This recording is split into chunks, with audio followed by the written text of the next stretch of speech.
Hi, my name's Rachel, and today you are watching me take down Iron Flame for 5.5 hours. This video comes at the request of a bunch of people who asked that I just smash all of the Iron Flame rant reviews that I did because I broke it down in 3 parts together. So I smashed those together. So here is 5.5 hours of me ranting about Iron Flame in case you want to watch it all in one place. I also have one like this on Fourth Wing. Okay, that's it. That's the intro. Bye. Hi, my name's Rachel, and today we're going to talk about Iron Flame, the sequel to Fourth Wing, the second book in the Imperium series. 100 pages longer than Fourth Wing. For why? When we last left our main character, Violet Sorengale, she had just learned, despite incredible amounts of glaringly obvious signs, that the government she serves is evil. They've been hiding the existence of Venin and Wyvern while demonizing the Griffin people. They sent a bunch of their riders, including Violet, into battle. Battle happened. People died. Violet gets taken to Orisha, which is the home of the rebellion, Sea Rebellion, and learns that her brother Brennan isn't actually dead, despite being not around the last 6 years. He's been secretly hiding, co-leading the revolution with Violet's boyfriend, Xaden Ryerson, the son of the original rebellion leader. And her dragons knew, but didn't tell her. And her not dead brother magically healed her from an attack by the Venin where she got poisoned. The end. Now, here we are, Iron Flame. In this review, I'm going to do my best to pronounce the terms and names that Rebecca wrote according to how they're supposed to be pronounced in Scottish Gaelic. I learned from Murin on TikTok, who's giving a rundown of correct pronunciation, who also talked about the fact that the author was told, hey, you're conflating Irish Gaelic and Scottish Gaelic, which are different. The author has since said that she plans to get a Scottish Gaelic tutor, and I hope that she does. Learning languages that we use like this is important, and language being taken away is even discussed in this book. So if we're going to use it, we should learn it. So we start out right where we left off, like immediately. There is no time between. And it says, Iron Flame is a non-stop thrilling adventure fantasy set in the brutal and competitive world of a military college for dragon riders, which includes elements regarding war, psychological and physical torture, imprisonment, intense violence, brutal injuries, perilous situations, blood, dismemberment, burning, murder, death, animal death, graphic language, loss of family, grief, and sexual activities that are shown on page. Readers who may be sensitive to these elements, please take note and prepare to join the revolution. It feels like when you're about to go on a ride. Please remain seated and keep your arms and legs in at all times. Again, I feel like that's how we started off the last time. So those are your trigger warnings. And it says again, the following text has been faithfully transcribed from Navarian into the modern language by Jacinia Nilewart, curator of the Scribe Quadrant at Basgiath War College. All events are true, and names have been preserved to honor the courage of those fallen. May their souls be commended to Malik. Once again, I am just asking why Jacinia translated Violet's diary, because this is written in first. Another entrance part in this, the 628th year of our unification, it is hereby recorded that Orisha has been burned by dragon in accordance with the treaty, ending the separatist movement, which was Xaden's father's rebellion. Those who fled survived, and those who did not, entombed in her ruins. And this was a public notice transcribed by Cyrilla Nilewart, who must be related to Jacinia Nilewart. And this book starts out saying, revolution tastes oddly sweet. I already want to quit. She gives you the information on what previously happened by way of Violet explaining what happened to her, but in the most like Violet is obviously a millennial way. Haven't eaten in 3 days since a not so mythological being I'm already laughing. Since a not so mythological being stabbed me in the side with a poison blade that should have killed me. Yes, what a bummer. And in walks her brother. This might go down as the most surreal experience of my life. Brennan is alive. Venin, dark wielders I thought only existed in fables are real. And I'm like, but it was just so obvious. And then we do that thing where we end after every word with a period. Brennan is alive, and he is making sure she's eating breakfast because brotherly bonding, and he's like, the biscuits are good, right? The revolution biscuits, they're delicious, oddly sweet. She's like, oh, him making me eat before he takes me to my dragons is the most Brennan move ever. It would have been nice to like know more about Brennan by establishing more about him in the last book, but she never thinks about her dead brother. Not dead brother. Oh well. And her birthday passed while she was asleep, knocked out from venin poison, and he says, you're welcome, by the way, for the mending. Consider it a 21st birthday present. Bodhi walks in. Is that Xaden's cousin or is Garrick Xaden's cousin? Which one is Xaden's cousin? I want to say Bodhi. nobody. Who cares? And he refers to Brennan as Lieutenant Colonel Asheri, which is this word right here, which in the Gallic, it's translated from Gallic to mean resurrection. So really on the nose there. And he says, I had to change my last name for obvious reasons. And I'm like, what do you mean? Doesn't everybody know who you are? Do you go places? What do you need a last name for? Well, you got me. By all accounts, it doesn't make sense. And they are in Arisha, which is Zayden's home, his original home. That's where Brennan's living. That's where the revolution is hanging out. And Arisha was supposed to have been burned, but apparently it's not burned. And I honestly am kind of confused by this because I feel like wouldn't the Empire like want to, I don't know, is it a religious thing that they don't go back, or wouldn't the Empire, I don't know, wouldn't the Empire want that land for something? Y'all didn't check to make sure you got rid of the revolution for sure? And she's like, the thick stone walls are what saved it from its supposed demise 6 years ago. The whole army full of people who are a lot older and smarter than you didn't think that maybe that would have been the case? Okay, so basically the revolution has been slowly and quietly rebuilding under the Empire's nose. And General Melgren, who's like the big evil guy in the military who has a big black dragon, is supposed to be able to see the outcome of any battle. What does this mean exactly? I don't know. What constitutes a battle in particular? I don't know. It's not really explained. So anything could be a battle. A conspiracy could be a battle. I'm not really sure. But if the marked children, who are the children of the rebellion leaders, who have a mark on them to mark them as a rebellion leader's child, wow, that sentence got away from me. If they are together in groups of 3 or more, General Melgren cannot see what they're doing. But is everything they're doing a battle? But they're not allowed to hang out together in groups of 3 or more. But they are. So he's never been able to see them organizing to fight here. But wouldn't that be organizing and not a battle in and of itself? So can he see anything that anybody's doing that might lead to a battle? Is that it? Genuine questions. And of course, we take time to note that Imogen, our pink-haired friend, has had time at the rebellion leader underground house to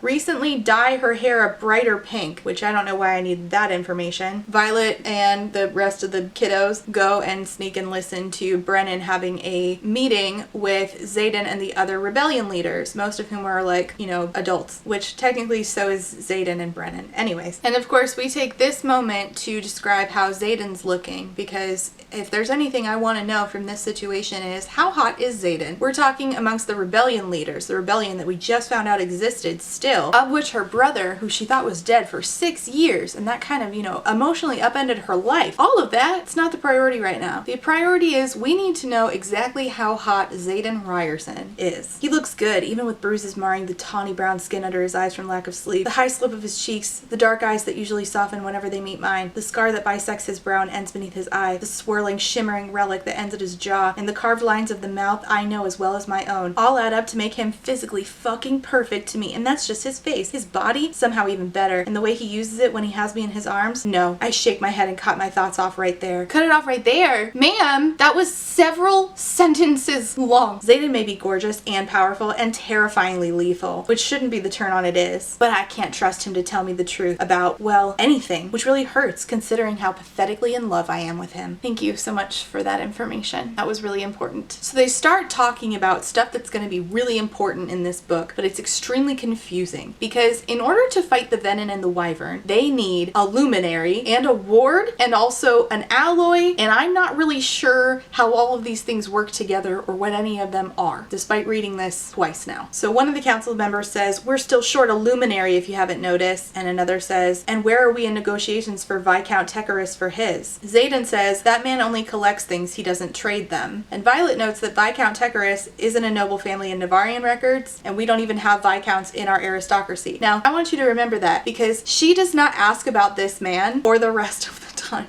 She begs to be let in on information, but she doesn't ask basic questions about stuff she learns right now. It is so stupid. Apparently, Zayden doesn't want to make some sort of undisclosed trade with Viscount Tecarus and says he can fuck off with his offer. Viscount Tecarus doesn't want to give up his luminary. Why they don't just make plans to steal it is beyond me. Who this man is, beyond me. Now, we're only reading up to 22 chapters in this video. This is going to be a 3-part series series again, but yes, that means that up to the end of chapter 22, Viscount Tecarus has not come back up again since chapter 1. What a great rebellion we're having. She noticed that Xaden commands a bunch of respect at this assembly, so understandably Xaden is pretty in charge here. She's like, I bet Xaden is the most powerful person in this room given their silence. About that, how does that work? Why is he the most powerful person in this room? What about shadows is more powerful than other people's power? And they say that they have about a year before the wards are gonna fall, the Venom and the Wyvern are gonna show up, and they're gonna take over and sap the magic from the land and kill everybody. And apparently the Revolution is the only ones fighting this because the Empire thinks that they have it under control or some shit. And here it says, Xaden shoots my brother a look that I can't decipher, and I breathe deeply as it hits me. He probably knows my brother better than I do, and he kept him from me. Of all the secrets he hid, that's one I can't quite swallow. Now I want you to remember that, because at no point does Violet ask, hey Brennan, what happened to you? How did you fake your death? Up to at least chapter 22. And we do a lot in this book. It's 640 pages. Why would we not ask? Why? And Taryn says, what would you have done with the information had he shared it? Taryn is her dragon. And Violet says, stop bringing logic into an emotional argument. You are supposed to be a book smart person. Okay. And then we ruminate a little bit on the fact that Liam, her friend, and Jay, his dragon, they died because Jay got attacked by a wyvern and Jay died, and in response to that, Liam died because if a dragon dies, the writer dies.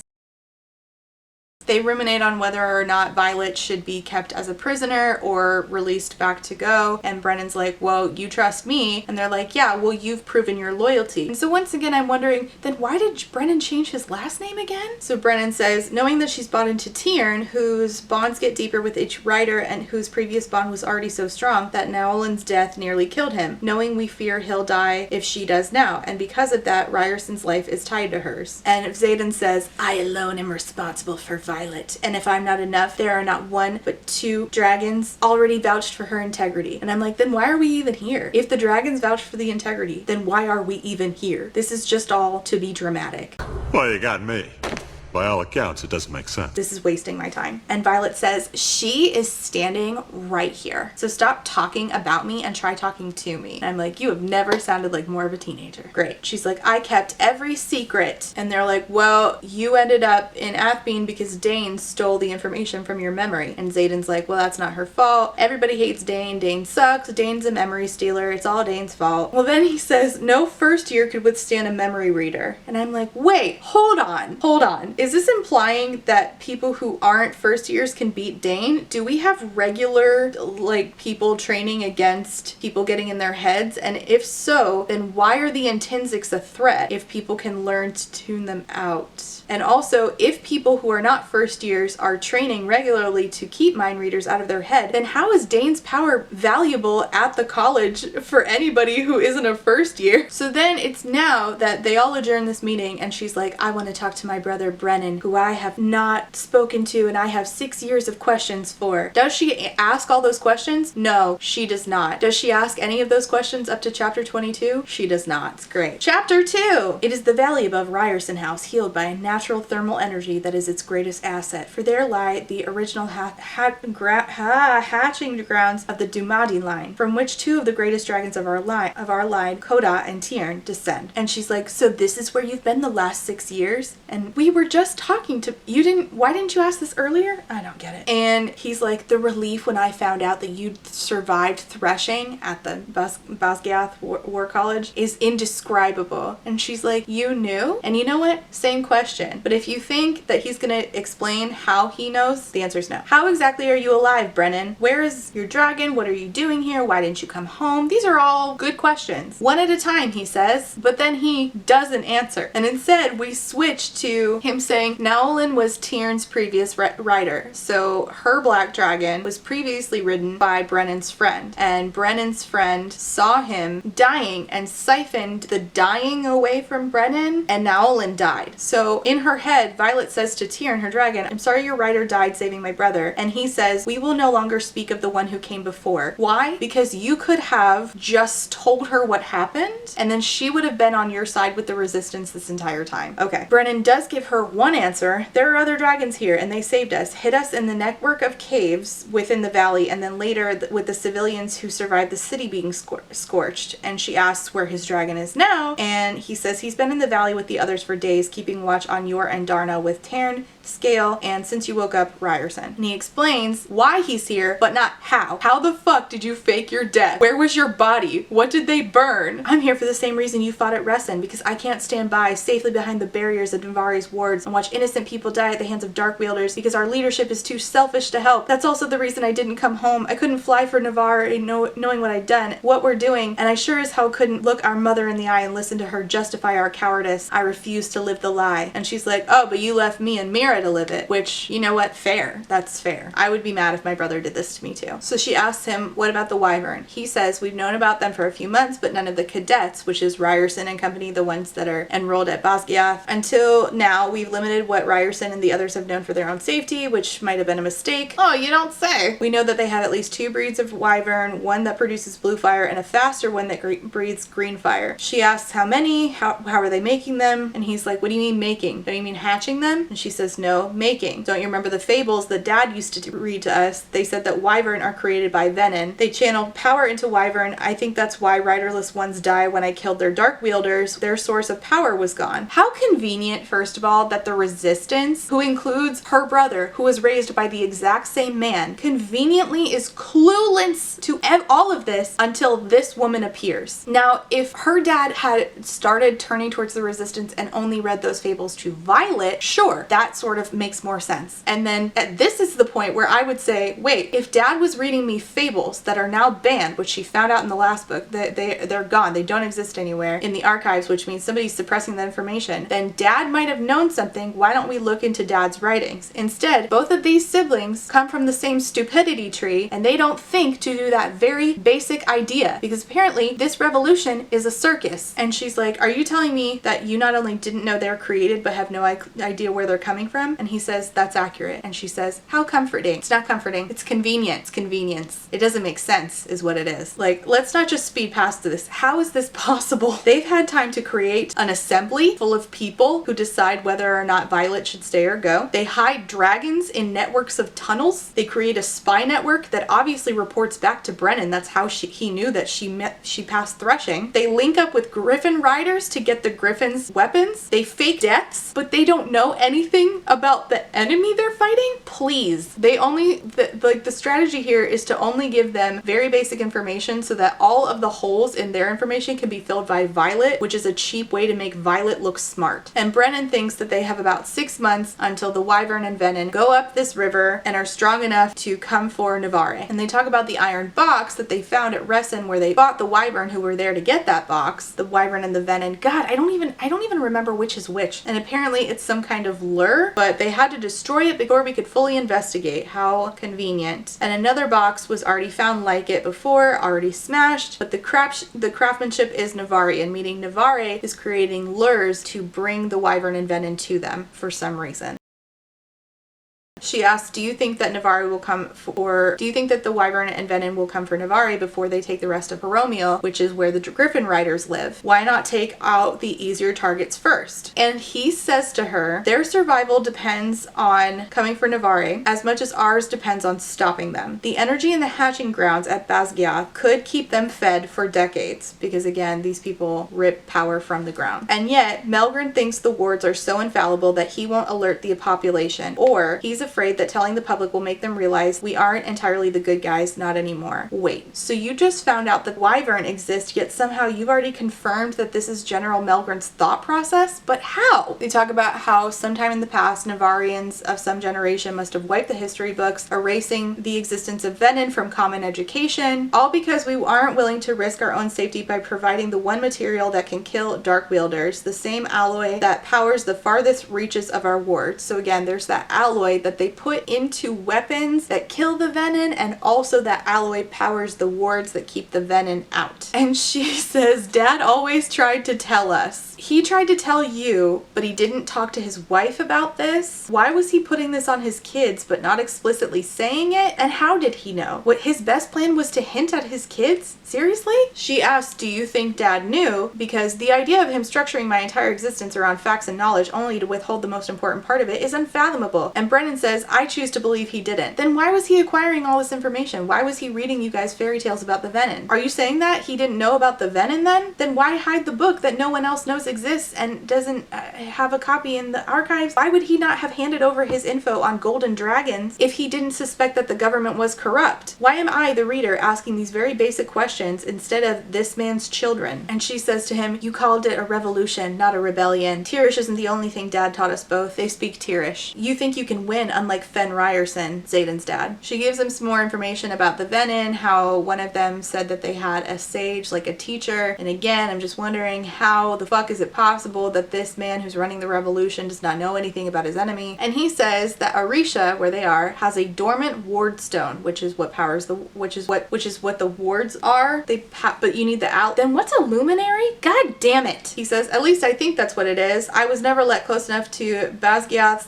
to compare the two in any detail. A second ward stone? I thought only one was created during the unification. And he's like, yeah, well, the one that we have is useless. What we need is that goddamn luminary that intensifies dragonfire hot enough to smelt alloy into the only weapons capable of defeating venom. That's our only shot. Okay, so you need a luminary that intensifies dragonfire. So we're gonna call it like a magnifying glass. So you shoot dragonfire through the magnifying glass, and that's what smelts the alloy to create the weapons that then you give to the Griffin Riders to fight the venom. But then you also need those weapons to power the wardstone. Is that it? Did I finally get it? God, this is complicated. She's like, what if the wardstone isn't useless? This is the only person, this woman who just showed up to this revolution is the only person who's thought, maybe the wardstone isn't useless. Make it make sense. Just because no one knows how to create new wards today doesn't mean the knowledge can't exist somewhere like in the archives. He explains, we learned from Fenn's mistakes. We're not attacking Navari like he did or declaring independence. We're fighting from right under their noses. We have a plan. Something killed off the venom 600 years ago during the Great War. We're actively searching for that weapon. And I'm like, it doesn't make sense to me that they've been dealing with the venom and now the venom exists and never stopped to think, the revolution never stopped to think, gee, maybe the wyvern also exists. No wonder this revolution has not succeeded. They are really fucking stupid. She asks about his life, still not asking how he faked his death, but asks about his life. Do you have kids? Do you have a partner? And he says no. But the way that this is worded, where he says, I don't have a partner, I think it's hinting at Brennan being queer, which, alright, cool, more queer rep. You won't hear any complaints from me about having more queer side characters in the series. I'm glad to see it. So he takes her to go see her dragons. Finally, she wants to leave. She wants to see her dragons. And she sees her dragon Tyrn and also Andarna, who was her little baby dragon. Well, because of them using her feathertail power of the ability to stop time, Andarna aged up. And it says, what the fuck? That can't be. I've never seen such accelerated growth in a dragon before. And do you want to guess what color Andarna is now? She's no longer a little golden feathertail. She is a black dragon, because dragons are only gold feathered as hatchlings. Wait, she had feathers? Was her tail feathers, or was she actually wholly covered in feathers? I'm confused. So from the energy usage, they forced her to grow. She stopped time for too long and she was forced into growing, and so she aged up. And Tyrn says, I should warn you that before she wakes up, because she's sleeping, that this is a notoriously perilous age. And Violet's like, what do you mean? For her, is she in danger? And he says, no, she's like a teenager now. So she's gonna be moody. It says, a teenager. Fabulous. Yes, fabulous. So the color of a dragon's scales is hereditary, which begs the question, are General Melgren's dragon, Coda, and Tyrn, are they like bros? Are they cousins? But because Andarna is black, she's like, wait, is she your baby? And says, I swear to the gods, if she's another secret you kept from me, you'll what? Like, you'll what? He's probably keeping tons of secrets from you. I don't know why you think you're entitled to information about his kids. And he's like, no, I already told you she is not my child. And I'm like, wait, then what happened to her parents? Do dragons raise their own kids? What's going on here? She was gold when she was bonded to her. Nobody knew what color her scales would mature to. Only the eldest of our dens can sense a hatchling's pigment. In fact, 2 more black dragons have hatched in the last year, according to Koda. Does Koda share that with General Melgren, the bad guy? Is Koda bad or no? And she's like, well, what kind of tail? And he's like, well, tails are a matter of choice and need. Don't they teach you anything? And at this point, I laughed out loud. You're not a notoriously open species. You've got to be kidding me. Oh my god, this is ridiculous. So they say they need to get back. They probably have already been reported dead. They're worried about being killed by the people who sent them to their death. Violet says, our mother won't let them kill me. And Brennan's like, say that again and pretend that you mean it this time. The general's loyalties are so crystal fucking clear, she might as well tattoo, yes, there are venom, now go back to class on her forehead. This is great writing. I'm having the time of my life. You don't think she'd kill you, Violet? She threw you in the writer's quadrant. Listen, I think that Rebecca didn't know where we were going with the mom and did like a Violet mom evil, and then when she wrote this book she was like, Violet mom not evil. So anyway, she won't let Colonel Atos, Dane's dad, or General Markham kill me without evidence. You didn't see her when you didn't come home, Brennan. She was devastated. I know the atrocious things that she did in my name, he says. What atrocious things? And they're like, well, Dane's dad was in charge of war games, so Dane's dad must have set us up to die. They'll kill the others if we don't return. We can't cut off the flow of weapons that we are giving to the Griffin Riders. And they're like, but if Dane, Atos, puts his hands on her, he'll just rip the memories from her and then they'll know everything. So they agree that Xaden has to teach her to shield. Chapter 3. There is no moment as rewarding, as stirring, as anticlimactic as the Riders' graduation. No shit. It's the only time I've ever envied the infantry quadrant. Major Afrenda's Guide to the Riders' Quadrant, unauthorized edition. They try to get Andarna to the Vale, where I guess the dragons are, that's where they stay, and then they don't go to the college. I don't really know. I don't really understand. So they need to get her to a safe place without being spotted, because they don't want anybody to know that she aged up, because then there would be questions on how she aged up, and they don't want anybody to know that she's a black dragon. They don't want to know anybody to know anything about her until she enters something called the dreamless sleep, which is very important for adolescent dragons. And if they don't do this, they'll put every hatchling in danger. And I'm like, my question is, how would the dragons that are bonded to the humans who are in the Empire allow their own hatchlings to be put in danger by those humans? I'm very confused. Well, you got me.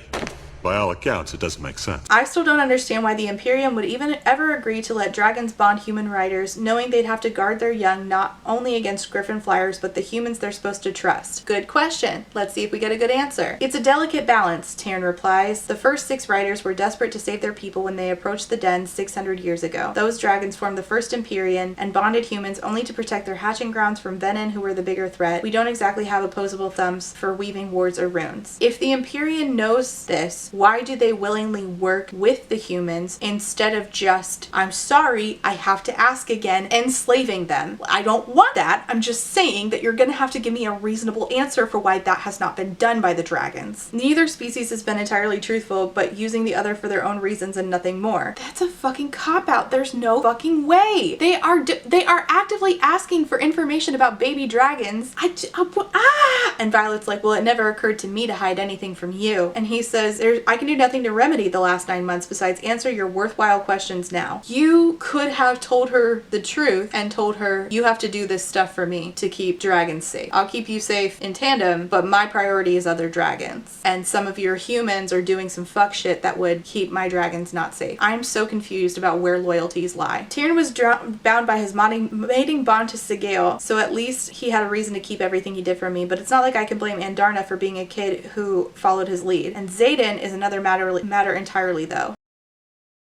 Okay, no. See, the Taryn keeping stuff from you makes some sort of sense, but not in regards to scale. It makes sense because he's a dragon and he doesn't owe you shit. What doesn't make sense is you expecting Xaden to tell you anything when you did not do any work to prove that you were safe for Xaden to tell rebellion info to. What are you talking about? And then Andarna and Taryn get into it, and he tells her, maybe you should work on your own landings before taking our bonded on a flight to meet Malik. I'm like, wait, wait, you are now recognizing the puny gods of humans when in the previous video I remember saying that the dragons literally, this dragon literally said, we don't recognize your puny human god. What are you talking about? And they're going and they're like, are we gonna be executed? Are they gonna call us traitors? Are they gonna, like, what's going on here? Because we're showing up days after we're supposed to show up. We fought Venin. We can't tell anybody we fought Venin. So they're not sure what's gonna happen. Tyrion's like, call out if you expect it won't go your way. What do you mean? If you think that these people are bad, why don't you just roast them now? What's going on? I don't understand where the loyalty is. You would turn on the humans who disagree with your bonded? Is that it? So is your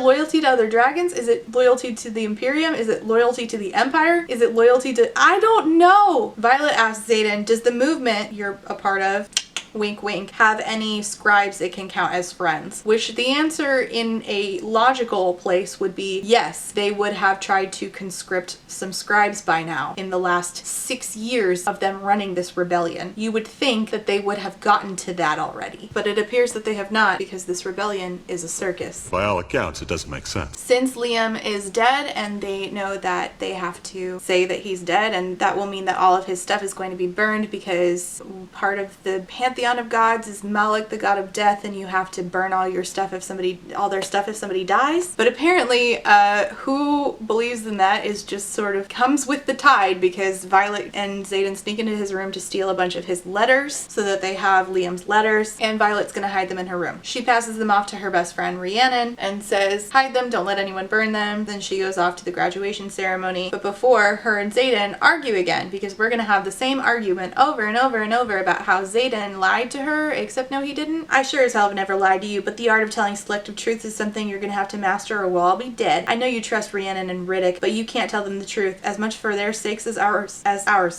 Knowing puts them in danger. You have to be able to keep the truth compartmentalized. If you can't lie to your friends, then keep your distance. And this is what he's telling her to do, and what he did to her pissed her off. And instead of just saying, your advice is bad because it pissed me off, she takes his advice and pisses off her friends for the entire first 40% of this book. 640 page book. And he's like, I will answer any question you want to ask about me. I want you to ask me questions about me. I want to know that you trust me and that you want to know things about me. I can't answer questions about the rebellion. And she's like, that's not good enough. And this is when I really started to fucking hate Violet Sorrengail. He's like, you didn't fall for an ordinary writer. You fell for the leader of a revolution. And he's like, to some degree, I'm always going to have secrets. Which makes sense because that's about protecting the safety of other people who did not consent to Violet knowing their information that could put them in danger. This makes sense to me. You know who it doesn't make sense to? Violet, who is super self-absorbed. And she's like, you have to be kidding me. Brennan's been lying to me for 6 years, letting me mourn his death when he's been well the fuck alive. It's like well the fuck aware from the last book, but in this book it's well the fuck alive. The whole time, my oldest friend stole my memories and possibly sent me to die. My mother built my entire life on a lie. I'm not even sure what parts of my education are real and which are fabricated, and he thinks I'm not going to demand total, complete honesty from him. He said he would tell you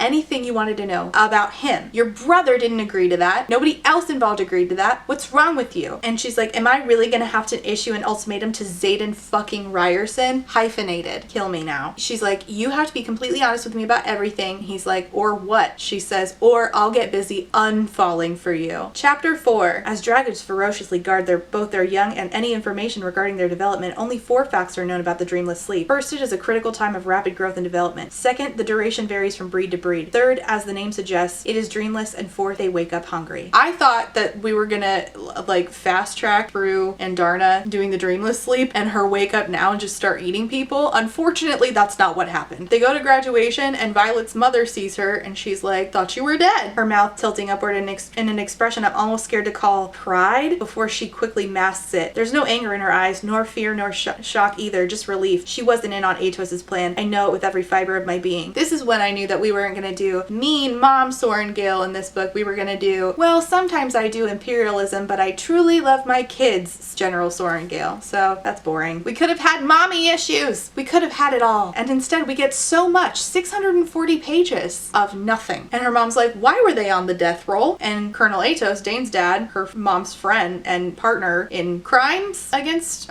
certainly war crimes. Naturally we reported them dead, but obviously we should have reported them for desertion and dereliction of duty instead. And And they're like, you sent us into combat and you're gonna report us for desertion? General Sorengale's like, what the fuck is he talking about? And Zayden says, I was directed to take a squad beyond the wards to Athbean and form the headquarters for 4th Wing's war games. That's what happened at the end of the last book. We stopped to rest our riot at the nearest lake to pass the wards, and we were attacked by griffins. That's not what happened. They were attacked by venom, but they're too scared to tell the Empire that that's what happened. And we almost lost Sorengale, talking about Violet. So now they're pulling on the heartstrings of General Sorengale because those exist now, apparently. And Colonel Atos is like, he's lying. And I'm like, can't the dragons prove that he's not lying? Aren't they in support of this? I'm so confused. There's no way 2 dragons were brought down by a drift of griffins. Impossible. We should separate them and interrogate them individually. And I'm like, why don't you just ask the other dragons? Why don't you just ask your dragon to ask the other dragons? What are we doing here? And Zayden's like, here's the missive that I was given by Colonel Atos. Not sure what the destruction of a foreign village had to do with war games, but we didn't stick around to find out. Cadet Sorengale was dying, and I chose to preserve what remained of my squad. It took us days to find someone capable of healing me, though, and I don't remember being healed, says Violet. I'm like, wait, aren't healers kind of a big deal? Wouldn't they be suspicious that a healer was randomly nearby this outpost? Healers get their own squadron, don't they? So wouldn't they keep track of who's where, since those are also military members? I'm fucking confused. And they're like, well, where are the bodies of the dead cadets? And they're like, well, we burned them, because that's what we do. General Sorengale's like, this is your handwriting, you fucker. You did this all for war games, you absolute fucking asshole. And he's like, but you told me that the games were at my discretion this year. So this means that he doesn't answer to her, which means he answers to who? General Melgren? So is she not in on it, but General Melgren is? Why? And if so, why didn't she team up with her husband against this empire? I'm fucking confused. And why would he know about the venom and the wyvern, but she doesn't? Does he know about the wyvern? How does this conspiracy just happen to not include Violet's mom? But anyway, Violet's mom is nice now, and she's like, maybe you're more like me than I give you credit for. And honestly, I don't hate this. We could have had mommy issues. It's just, we just didn't do anything with it. I kept hoping that she would like be evil and turn, but whatever. Colonel Atos comes up and he's like, we both know you were not taken off mission by griffins. And Zayden's like, what else could it have been? Surely if you think there's another threat out there, then you would want to share that information with the rest of the quadrant so that we could adequately fight, train to face it. And instead of, you know, dealing with that, he turns to Violet and says, you're such a disappointment, Violet. Okay, you are not her stepdad. Please back away. Personally, I think this is all easily solved by a missive to General Melgren. Surely he saw the outcome of our battle with the griffins, Zayden says. Dane shows up and Violet's like, don't fucking touch me. Because the last time he touched her, he pulled a memory from her, told it to his dad, and that's what caused them to be in the situation where Liam died. And instead of just, you know, being normal, Zayden's like, yeah, don't touch her. She made her choice and it wasn't you. It will never be you. I know it. She knows it. The whole quadrant knows it. And this gets worse. Like, we are doing the most cheesy love triangle shit possible here. What else? You gonna threaten to kill me, Ryerson? And Zayden says, no, why should I when Sorengale is perfectly capable of doing that herself? I'm so tired that we're pretending to give women agency by a man saying that he'll allow her to kill another man who pisses them off. It wasn't cute when Rhysand did it, and it's not cute here either. But wait, it gets worse because the bystanders are here. That was hot, Nadine comments. And Imogen says, love triangles can get so fucking awkward, don't you think? I do, Imogen. I do. I don't actually need it pointed out to me though. Please shut up. We get told that someone named Quinn, who I forget who they are and their relevance to this story, the blue streak in Quinn's short blonde hair curls bobs as she shoulder bumps in Imogen. I think that they were dating. I don't know why I need to know so much about everybody's hair dye. I also find it interesting that the people who are queer are the ones with the hair dye, not the stereotype of us. I'll have you know that this is my natural color, including the grays. So the third years, including Zayden, graduate, and it says that they will receive their orders immediately for their new duty stations, and that they have until morning to depart on their dragons for their new duty stations. He'll be gone by morning. Gone. Telling myself that I'll see him every few days because of Tyrion and Gale's mating bond doesn't quell the panic quickening my breaths. He won't be here. Not on the mat, testing and pushing me to be better. Oh God, we're all so broken up about this, truly. So then immediately this graduation means that first years are now second years are now third years have graduated. The end. God, I wish. Out of the 11 who came through our squad during the year, both before and after threshing, the 5 of us are the only ones left standing. For now. Dun dun dun. What? I feel like I said that wrong. I feel like that wasn't the right noise. Chapter 5. After 3 consecutive deaths of prisoners during his interrogations, it is this command's opinion that Major Burton Varish should be reassigned from an active wing until further notice. First line of this chapter. Riders party as hard as we fight, and we fight pretty damn hard.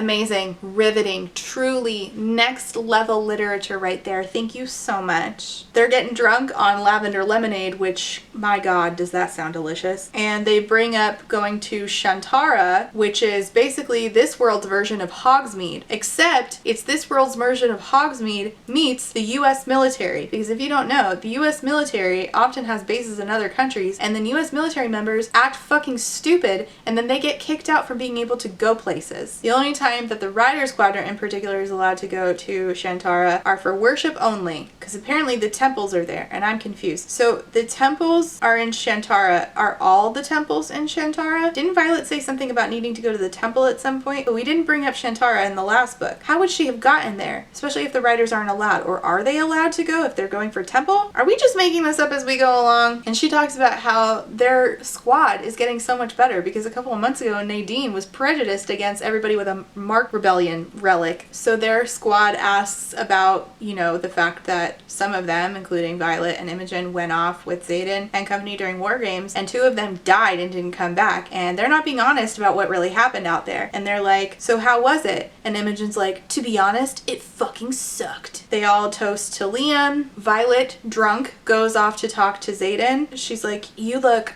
good in officer flight leathers. Apparently, and this is confusing as fuck for me, if you graduate from the war college, you are an officer. If you have not graduated yet, you are a cadet. This is very confusing for me because the whole idea of an officer implies the existence of enlisted, because in the military you are either enlisted or you are an officer. And if you are an officer, it is because you have gone through training to become an officer. You can be a commander and not be an officer, okay? I think you are enlisted. If you want to go and be an officer, you have to have like a college degree and I think go to officer training school. But there's no, like, why are we using the term officer if there's no category of enlisted? I was very confused by this because y'all know at one point Carlos had joined the military, so I'm familiar with that shit, and Rebecca's husband did like 20 years in it, so I feel like she would know some of this, especially because her husband got pretty high up in rank, and like with that comes like you just learn more shit because you're around it. So I'm like, wait, are you, what? So who's the enlisted people in this?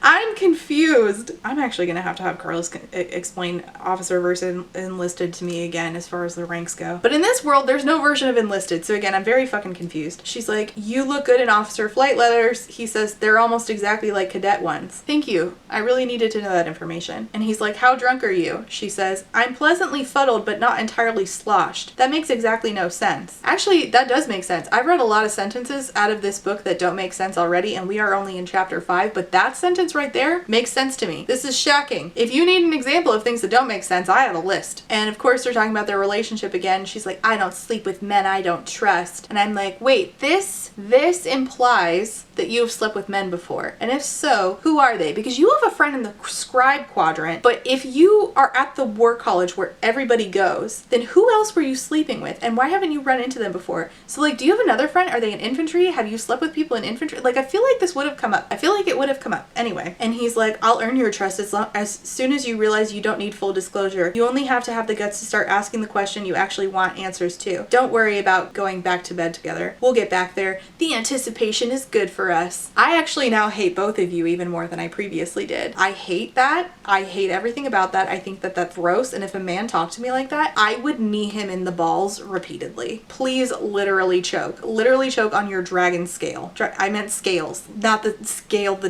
fuck. And who comes upon them but Colonel Atos, who is now being reassigned to a coastal outpost for fucking with the general's daughter. So just to be clear, if you fuck with the general's daughter and you're in the military, you get reassigned even if you are the general's best friend. If a random ass person comes into this military and kills the general's daughter, nothing happens to them. I don't get it. The major that's standing next to Colonel Atos slides his hand into the breast pocket of his perfectly pressed dress uniform and pulls out 2 folded missives. His black hair is perfectly combed, his boots perfectly shined, his smile perfectly cruel. Power rises within me, responding to the threat. All the subtlety of a gun. This is a new major who has been assigned here, and he's the bad guy of this book, Varish. And just like with introducing General Melgren, we just immediately introduce this guy, and we do basically just describe him as he bad, okay? Make sure you know he bad. Violet, this is your new Vice Commandant, Major Varish. And he explains, well, you guys don't get to be together every few days. You're only allowed to fly to go have your dragons meet up because they can't be separated because of the mating bond every week. And they're like, what? Every week? They'll be in a near constant state of pain. It's unfathomable. And Tiern roars at this. And I'm like, you could eat these people. What's stopping you, sir?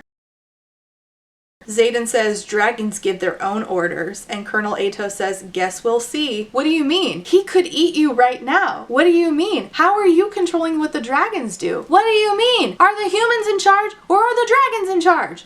Well, you got me. By all accounts, it doesn't make sense. And he says, secrets make for poor leverage. They die with the people who keep them. So that's a threat. Chapter 6. What no one openly says is that while all 4 quadrants obey the code of conduct, a writer's first responsibility is to the codex, which often overrules the regulations other quadrants live by. By definition, the writers make their own rules. Listen, nobody is more familiar with that than me, who pointed that out in excruciating detail, how the rules at this murder college are absolutely willy-nilly. You don't have to tell me. I know. I'm pretty sure Colonel Atos just insinuated he'd kill us. And if that wasn't clear enough, Colonel Atos then follows up with, do be careful of who you share your war stories, Violet. I'd hate to see your mother lose either of her daughters. So now he's insinuating he'll kill Mira too. Right. Xaden says, he just threatened your life. We know! We know! Stop!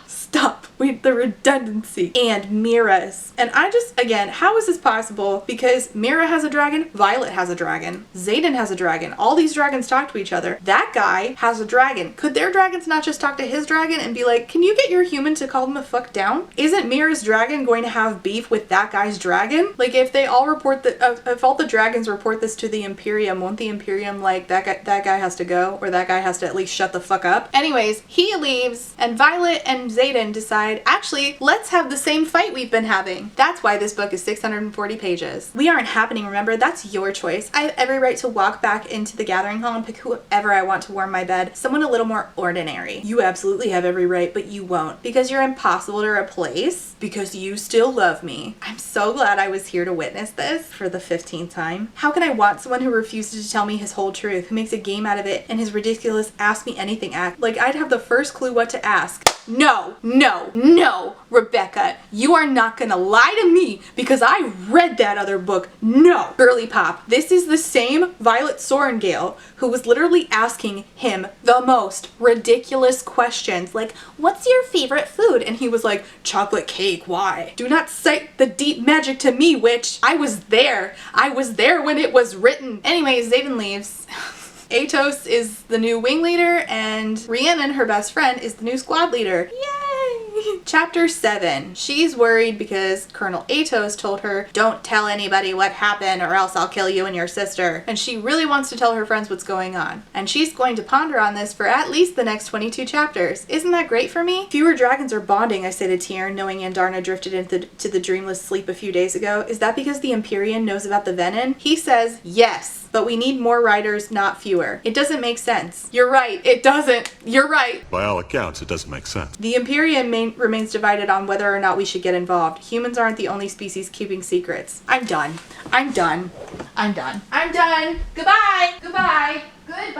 Wait a fucking minute. You have got to be shitting me. Doesn't this mean that a bunch of fucking dragons are lying to their humans and therefore are basically like faking this bond and relationship with them? Because these dragons are bonded with humans who are actively out to get information about baby dragons who the dragons are kind of worried about protecting. What do you mean? I'm gonna have to ask again, if they care so little about the humans compared to dragon kind, if that's actually the case, then why don't they just enslave the humans? How is the Imperium divided? How does that make any sense? One group is saying a bunch of stuff, like alluding to hurting to testing on baby dragons. One group's not. How are you divided? I don't understand. Who's divided? Can I see these dragons? Can I hear their reasoning, please? Day 1 of being a second year. Welcome to Rider Survival Course, or RSC for short. Professor Grady says, do you know what it is? They don't know what it is. Good. Our tactics work. RSC is kept classified for a reason, so we get your genuine reactions to the situations at hand. So this is SEER training. SEER training stands for survival, evasion, reconnaissance, and escape.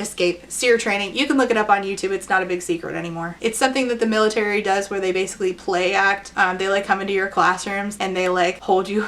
They like do a hostage situation where they like pretend that these people come in and they're like bad guys. They come in, they take you, and you have been prepared previously for like how to deal with being interrogated. You also do stuff to like evade capture, blah blah blah. It's a whole thing. It's a whole several week training course. RSC will teach you how to survive if you become separated from your dragon behind enemy lines. My question is, how would you get separated from your dragon behind enemy lines? Wouldn't your dragon just fuck shit up to come get you? Can you give an example of a time that this has happened? And this training culminates in 2 events that you have to pass in order to continue on at Basgiath onto year 3. I will instruct you in navigation, survival techniques, and how to withstand interrogation in case of capture. And as long as you don't break during the interrogation portion, you will do just fine. And they're like, what if we break? And they're like, don't do that. I thought it was pretty obvious. They said, if you want to continue on at Basgiath, you have to do this. You're just gonna get recycled. Just like what do you think? What do you think? Anyways, so Violet, hearing that Xaden doesn't want her to get involved in the revolution, decides, I actually want to get involved in the revolution, despite everybody telling me, hey, you have not learned to shield from Dane, and he could just pluck anything from you at any time when he sneaks up and touches you. That could put everybody else in danger, including yourself, actually. She's like, no, fuck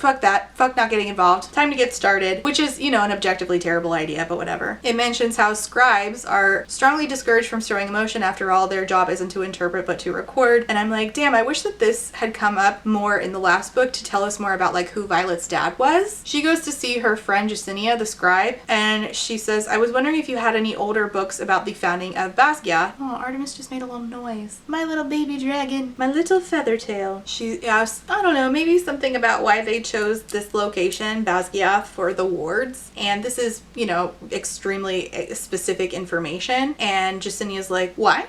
Violet's like, oh, I'm preparing a debate in history about why Basgiath is here instead of, being built in Calder. And here's the thing is, this is already an idiot move on her behalf, because she knows that typically Justinia would have to log her taking books out of the archives. Why not preemptively say, can we keep this between us? But instead, we just leave that plot hole right open for me to just sink into. By all accounts, it doesn't make sense. She hands over 2 tomes written more than 100 years ago, and I thank her again before leaving. The answer to protecting Orisha is in the archives. It has to be. I just have to find it before not even the wards can save us. Bitch, you're not even gonna make it there. You're gonna get told, hey, you're checking out books that you shouldn't be checking out. What are you doing? Zane's gonna pluck your memories out, and then you're done, because you're stupid. Chapter 8. They bring up the thing about her mom not holding off the storm last year while she was crossing Parapet, and I had heard somebody say that her mom made that storm to make her fall off Parapet, and like, honestly, at this point, that's the better option, even though her mom could have just had her killed if she really hated her. Either way, this is stupid. This is a stupid way to write mommy issues. Clearly, you don't know my mother. She wouldn't call the storm to kill me like a coward.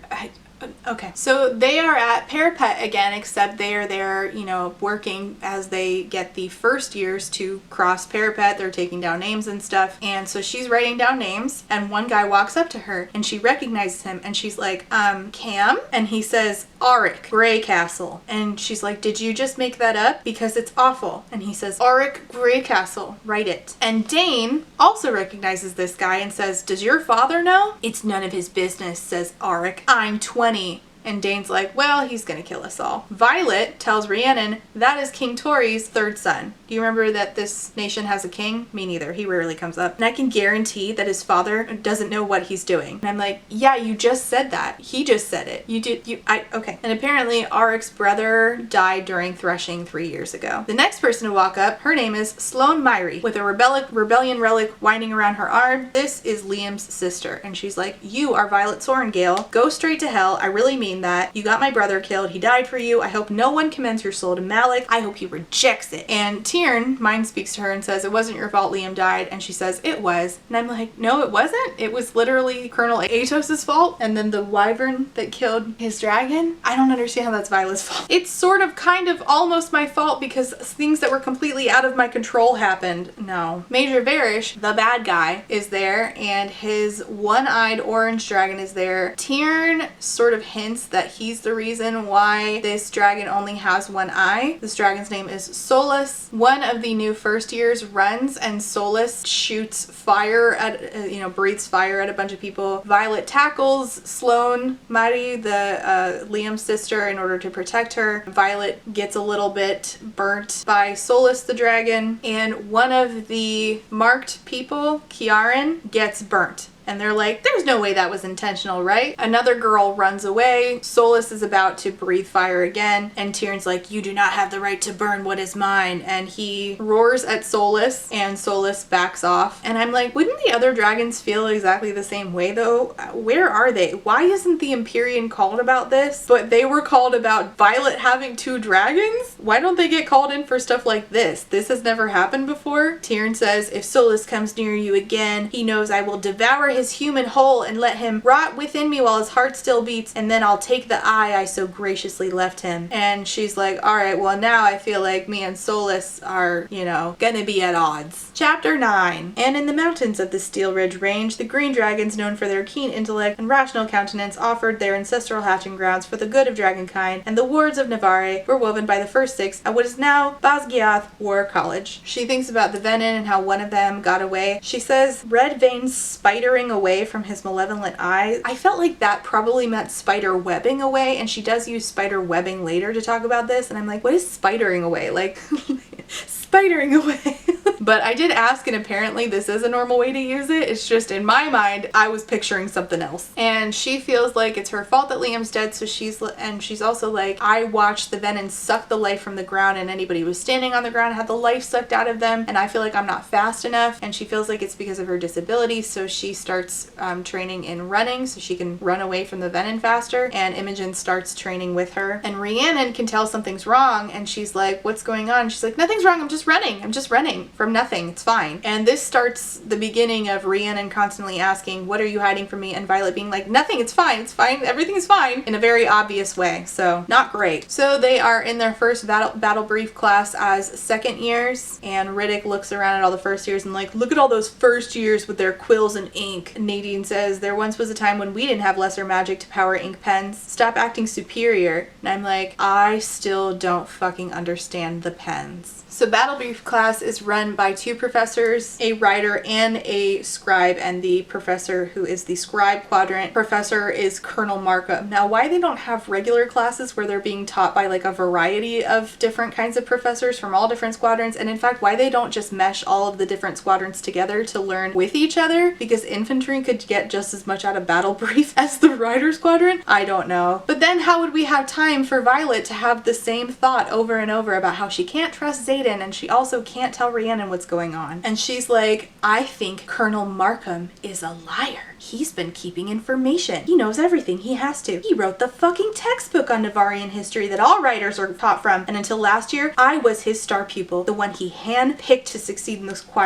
scribe quadrant. He's the foremost authority at Basgiath when it comes to all matters of not only our history, but current events as well. Some of you may not know this, but the information on the front is actually received at Basgiath before it's sent to the king in Chaldeer. And I'm like, yeah, no shit, that's pretty normal. I mean, of course the military is going to report it to the military, who could then form a formal report to give it to the king, who is not at the military. Okay. And whose son should be in this class, but the king's son, Cam, who's going by Arik, and she's like, one good look and Markham will know who he is, but with that haircut, if he keeps his head down, he's got a good shot at blend again. Terrible plan.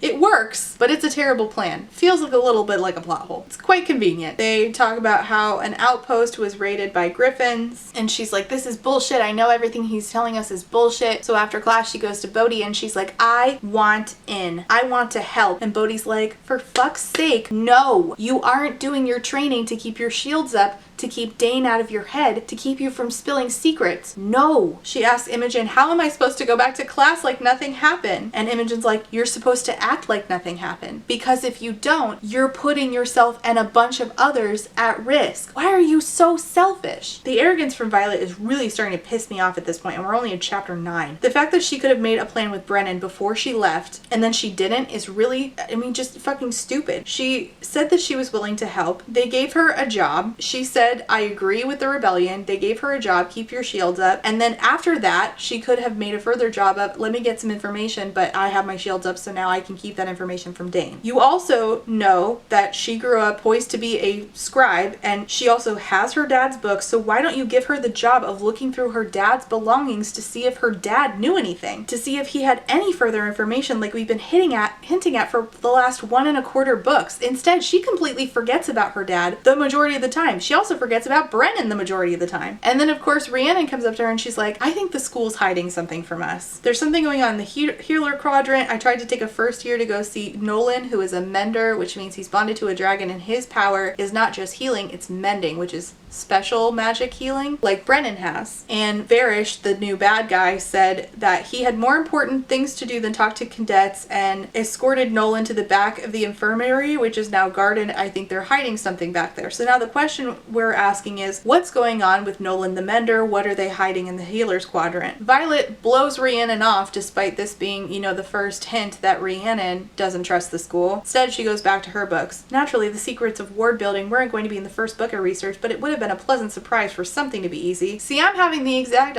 opposite experience reading this. I feel like everything in this book is just easy inconvenience. Rhiannon comes back again, asks her, are you mad at me? And see, this is the problem with not preparing Violet to be a double agent, is that she was not prepared. She's really bad at it, which makes it really obvious, when the point is try to keep Rhiannon safe by not telling her stuff, but the obviousness is making it clear to Rhiannon that something is wrong, so she's going to try to figure out what it is. It feels like you're avoiding me, and it's ridiculous, but all I can think is that maybe you're pissed that I chose Sawyer as executive officer yesterday instead of you, and if that's the case, then let's talk about it. See, this is the part where Violet should have been like, yes, that is the thing I'm mad about, to throw Rhiannon off of her scent. But Violet isn't smart. Despite us being told she's clever, she's actually not.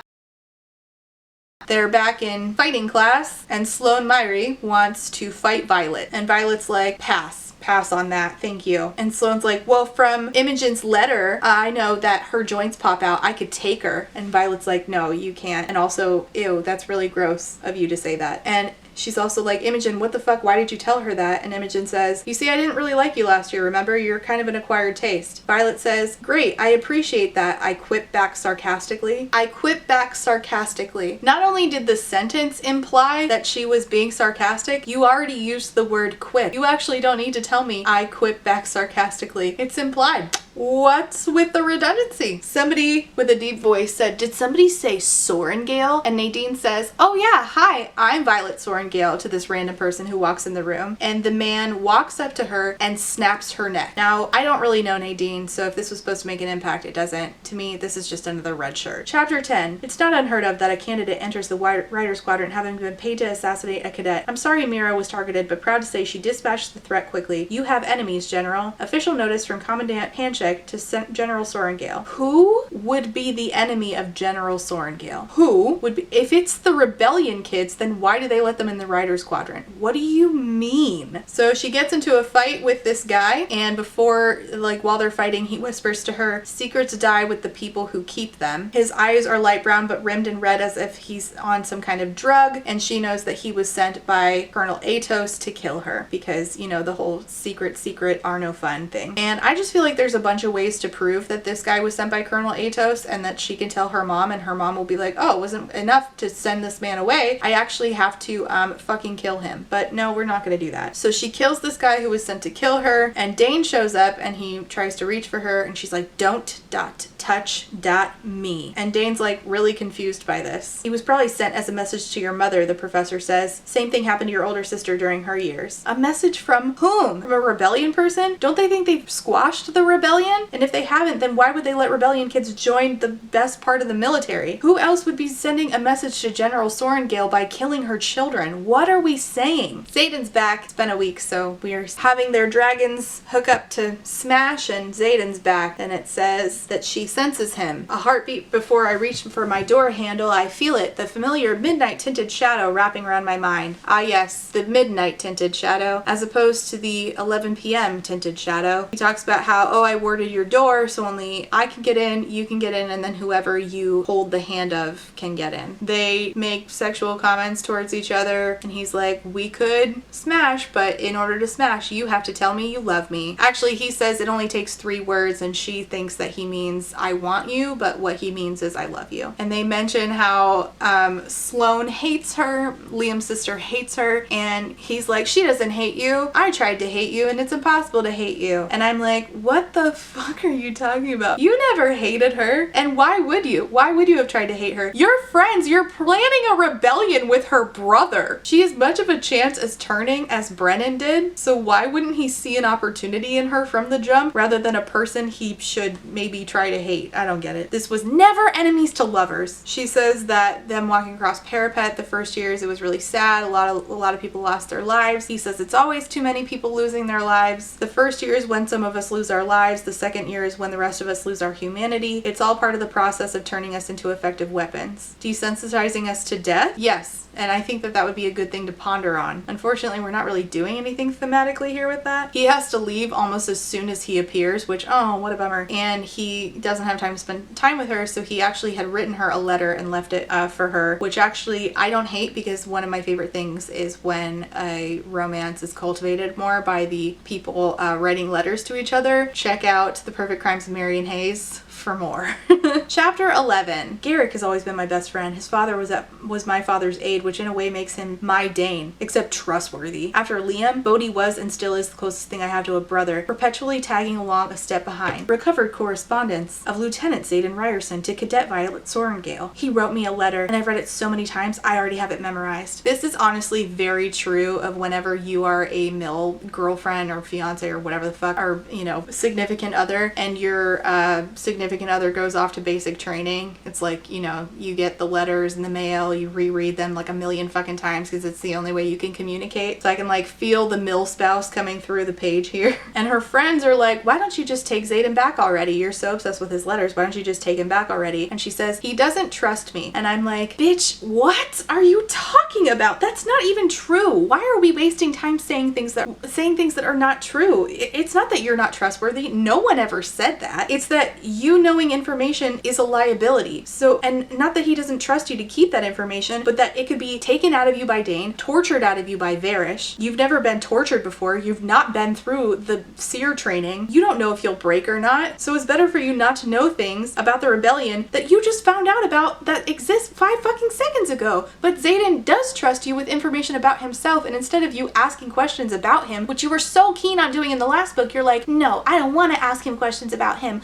I couldn't even think of one if I tried. I only want to know about the rebellion. Oh my god, I don't think I've been this annoyed with a character in a long time. It's also really arrogant to think that you're entitled to information that could put other people's lives at risk who did not agree to you having their information. I wish that somebody would call her out on this in text, like, Bodhi, he's right there, and he could tell her, hey, you just got here, you're not entitled to know everything, and Zayden is offering to give you information about himself, and that's not good enough because you are so self-absorbed you think you're supposed to know everything. She goes and sees her friend Jacinia again, which again, who is translating this apparently. She's like, I actually need help as well, so if we could, like, you know, mutually help each other. And then somebody gets dragged away in front of them, and Jasinia's like, I think that was my fault. I recorded that guy asking for a book, and now he's being dragged away. Okay, I'm back. Different day. I have kids. We're on spring break. Everything's on fire, but I have childcare for the day, so I'm going to finally get some work done. So let's get back to it. So Jacinia was asking Violet for assistance, and Violet was asking Jacinia for assistance. Violet wants Jacinia to help her locate books. Jacinia sees a guy being dragged away that had asked her for a book. She did log that book that he had requested, and apparently this was a red flag, a glaringly obvious red flag that Empire evil. I don't know how it's possibly possible that Justinia just happened to not log the books that Violet was looking for, but logged the books that the other guy was looking for. But okay, that's convenient. But you know, what isn't convenient in this book? Violet asks, what book did he ask for? And Justinia says, I have to go. There was this weird line where Violet's walking out and sees like all the dragons, and we've had this issue in a different book before that I will not name. I feel like I talk about that series enough, where kaleidoscope is used where I don't think it belongs, and also like kaleidoscope was also made in the 1800s, and I just feel like it's a little bit anachronistic. Although I don't know what fucking time period this is. I mean, it's just convenience basically. Whatever time period of whatever shit needs to be invented. I'm getting off topic. The point is, there's a point after this where it says, we reached the top, walking into the box canyon of the flight field, and my heart swells at the sight of the dragons organized in the same formation we stand in the courtyard. It's a beautiful, terrifying, humbling kaleidoscope of power that steals the breath from my lungs. I don't understand. Is this a trend that I'm just not aware of, where people use kaleidoscope in that way? Because I feel like it doesn't work for me, and it's breaking immersion is what I'm getting at. There was definitely a better way to have written that sentence, is all I'm saying. Violet receives a letter and realizes that parts of it have been redacted. It's from her sister, and her friend Rhiannon asks, who would have redacted your letter? And Violet says, I'm not sure. But in her head, she thinks Melgren, Varish, Markham, anyone on Colonel Atos's orders, her own mother. The options are endless. And I'm like, wait, so you're back to thinking your mom's bad again? She hears Professor Kaori, who is the guy who's like obsessed with learning about dragonkind, but in, I think, an okay way. Like, he doesn't seem to be glaringly obviously written as evil. So, you know, if it's not lacking in subtlety, then I think we can venture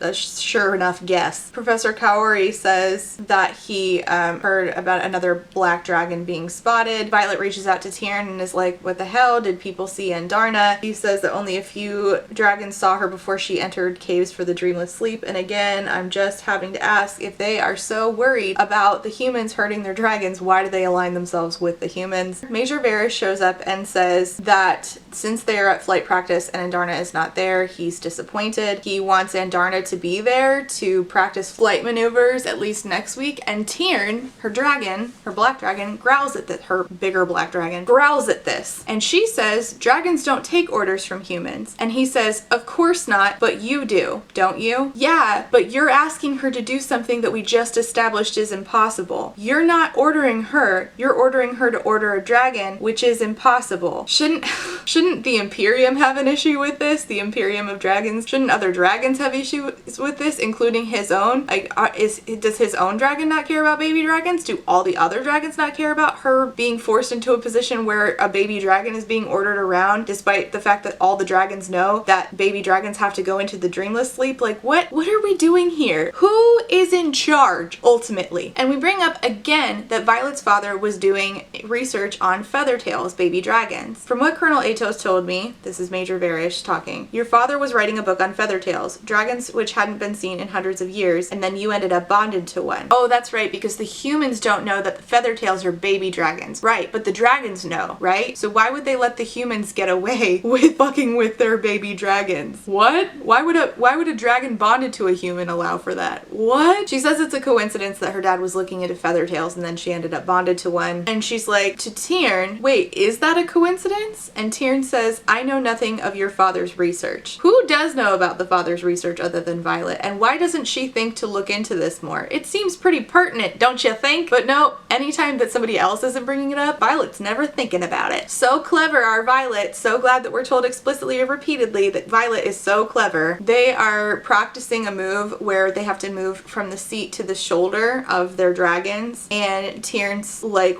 we're not adapting to that. They'll either adapt their request or I'll eat him, the dragon watcher. And I'm like, so you'll eat the guy who says that you have to adapt to a flight maneuver, but you won't eat the guy who is insinuating that Violet has to boss around a baby dragon. I'm confused. Bodhi comes up to Violet and says, hey, can you mind speak your way over to Xaden and let him know that we are working on the next shipment, which is shipment of weapons that they are supplying to the Griffin Riders to fight the Venom. And she's like, I'm starting to feel like a letter. He says, well, you're the easiest way and the fastest way to get information to Zayden. Duh. And I'm like, didn't you want to be involved? Shouldn't this make you happy? You've been complaining about not having information. Here's some information. Congratulations, bitch, you got what you want. But no, Bodhi says to her, I've never seen him care like this, and that includes with Catriona. And it says, my gaze whips towards him. Who the hell is Catriona? He winces and presses his lips in a thin line. What are the chances you'll forget I said that between here and Samara?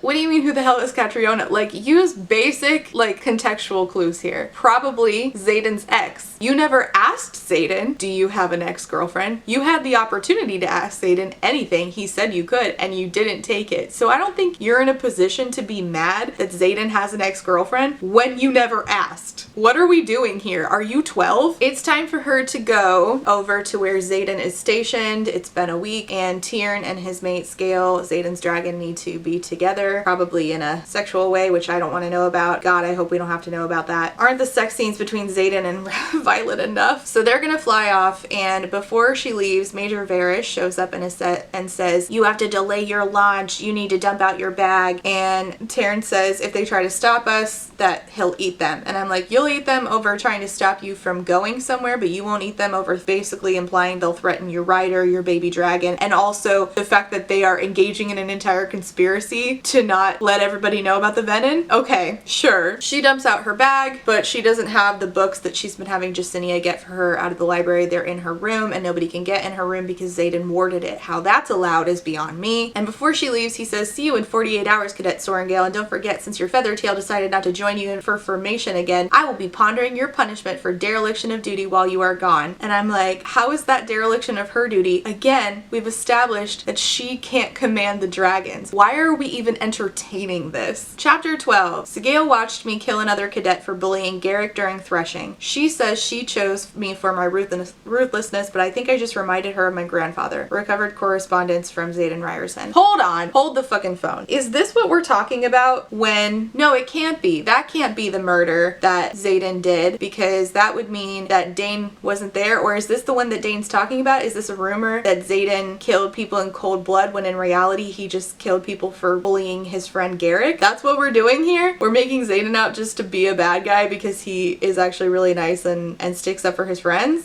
Okay, fine, whatever. I still don't understand why we call Zayden a cold-blooded killer, but sure, fine, whatever. She gets to the place where Zayden is stationed, and he is in a ring fist fighting somebody. So of course he is, and apparently they are fist fighting in order to determine who gets the pass for the lieutenants this weekend. And her watching Zayden fight somebody is, of course, what else would it be? It's a turn on. Of course it is. Turned on. Maybe it's toxic as hell. Yes. Maybe it's pointless to deny that every single part of me is attracted to every facet of Zayden, and it's not just his body. It's ... everything. Stop.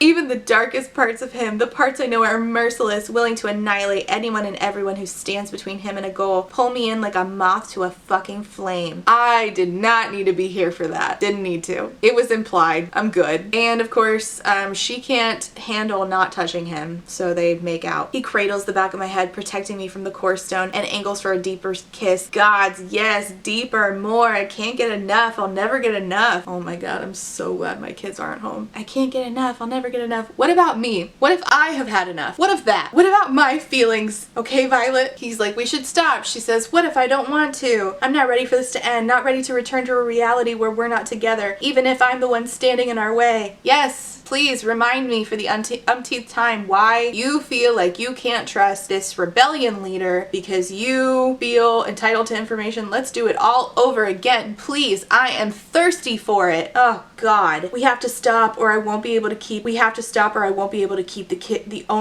keep to the kiss only limitation. Why is it that every time people are writing fantasy romance and they want the guy to sound sexy, he just comes off as rapey? Why are we doing that so often? Venom, could we reflect and maybe try a new thing? We're writers, right? We can try new things. Fuck, I want you. Then don't stop. Oh my god, this is embarrassing. I hope my neighbors can't hear me. I look him in the eyes so he knows I mean it. We can keep it to nothing but sex we did last year. Not that it worked well. And he's like, if you want me, there's nothing I want more than to peel these pants off your amazing ass and fuck you until you're hoarse from screaming my name, so limp from orgasms that you can't fathom leaving my bed ever again, and every tree goes up and around here goes up in flames from the lightning strikes. But not until you remember how good we are together. So basically, I don't want to have sex until you tell me that you love me. Great. These people are wonderful to hang out with. I'll kiss you whenever you want because my self-control is shit whenever you're involved. Whenever I want. Yes, whenever you want, because I'll live with my mouth attached to yours if I do it whenever I want. Isn't that really just what this book is? Isn't that really it? I'm dying inside. I'm begging you, Violet, don't offer me your body unless you're offering me everything. I want you more than I want to fuck you. I want those 3 little words back. And she says, you need to trust me even with secrets for this to work. Ah, not your secrets, not his secrets. They're other people's secrets who did not agree to this. Why are you so selfish? So he agrees to tell her some stuff, but like not stuff that involves other people, stuff that she already knows about, answering basic questions about stuff she already knows about, which makes sense. Why they didn't do this earlier and had the same fight over and over is beyond me. When we were at the lake before Resin, you said the only thing that can kill a venom is what powers the wards. Yes, he says. The daggers are made out of the material that powers the wards, the alloy Brennan mentioned. So he shows her his daggers. That piece is the alloy, the metal in the hilt. It's a specific blend of materials smelted into what you see there. It's not power in itself, but it's capable of holding power. The wards themselves originate from the Vale near Basgiath, but they only reach so far. These daggers help to hold extra power to boost the wards and extend them. The more material, the stronger the wards. There's an entire armory of them downstairs at the place where they're at, boosting the wards. The details are classified, but that's why outposts are placed strategically to keep our borders from developing weak points. Okay, so because I have created a literal diagram of how this works, I'm starting to understand. I still feel like it's a little bit convoluted, and I did decide to look up on TikTok whether or not the actual fans of this series seem to understand this stuff, and the general consensus is a lot of people are a little bit confused. So I think that this could have been streamlined to make it a little bit easier for people to understand without literally having to draw it out. Maybe I'm just stupid though. I'm a little confused about what kind of power the alloy holds that allows them to create wards, but I don't know, maybe I'm asking too many questions. And apparently they only hold so much power, and once it's been imbued, once the power is used up, it has to be imbued again. Imbuing is a process of leaving power in stasis in an object. A writer has to pour their own power into it, which is a skill not a lot of us have. At this point I'm getting a little confused. This magic, we're dabbling into hard magic, but we're not doing it well. At least in my opinion. Maybe y'all are understanding this in a way that I'm not. She asks, have we always been placing the alloy in daggers? He says, no, that started right before the rebellion. My guess is Melgren had a vision of how an upcoming battle was going to go, and these were central to his victory. Once Gale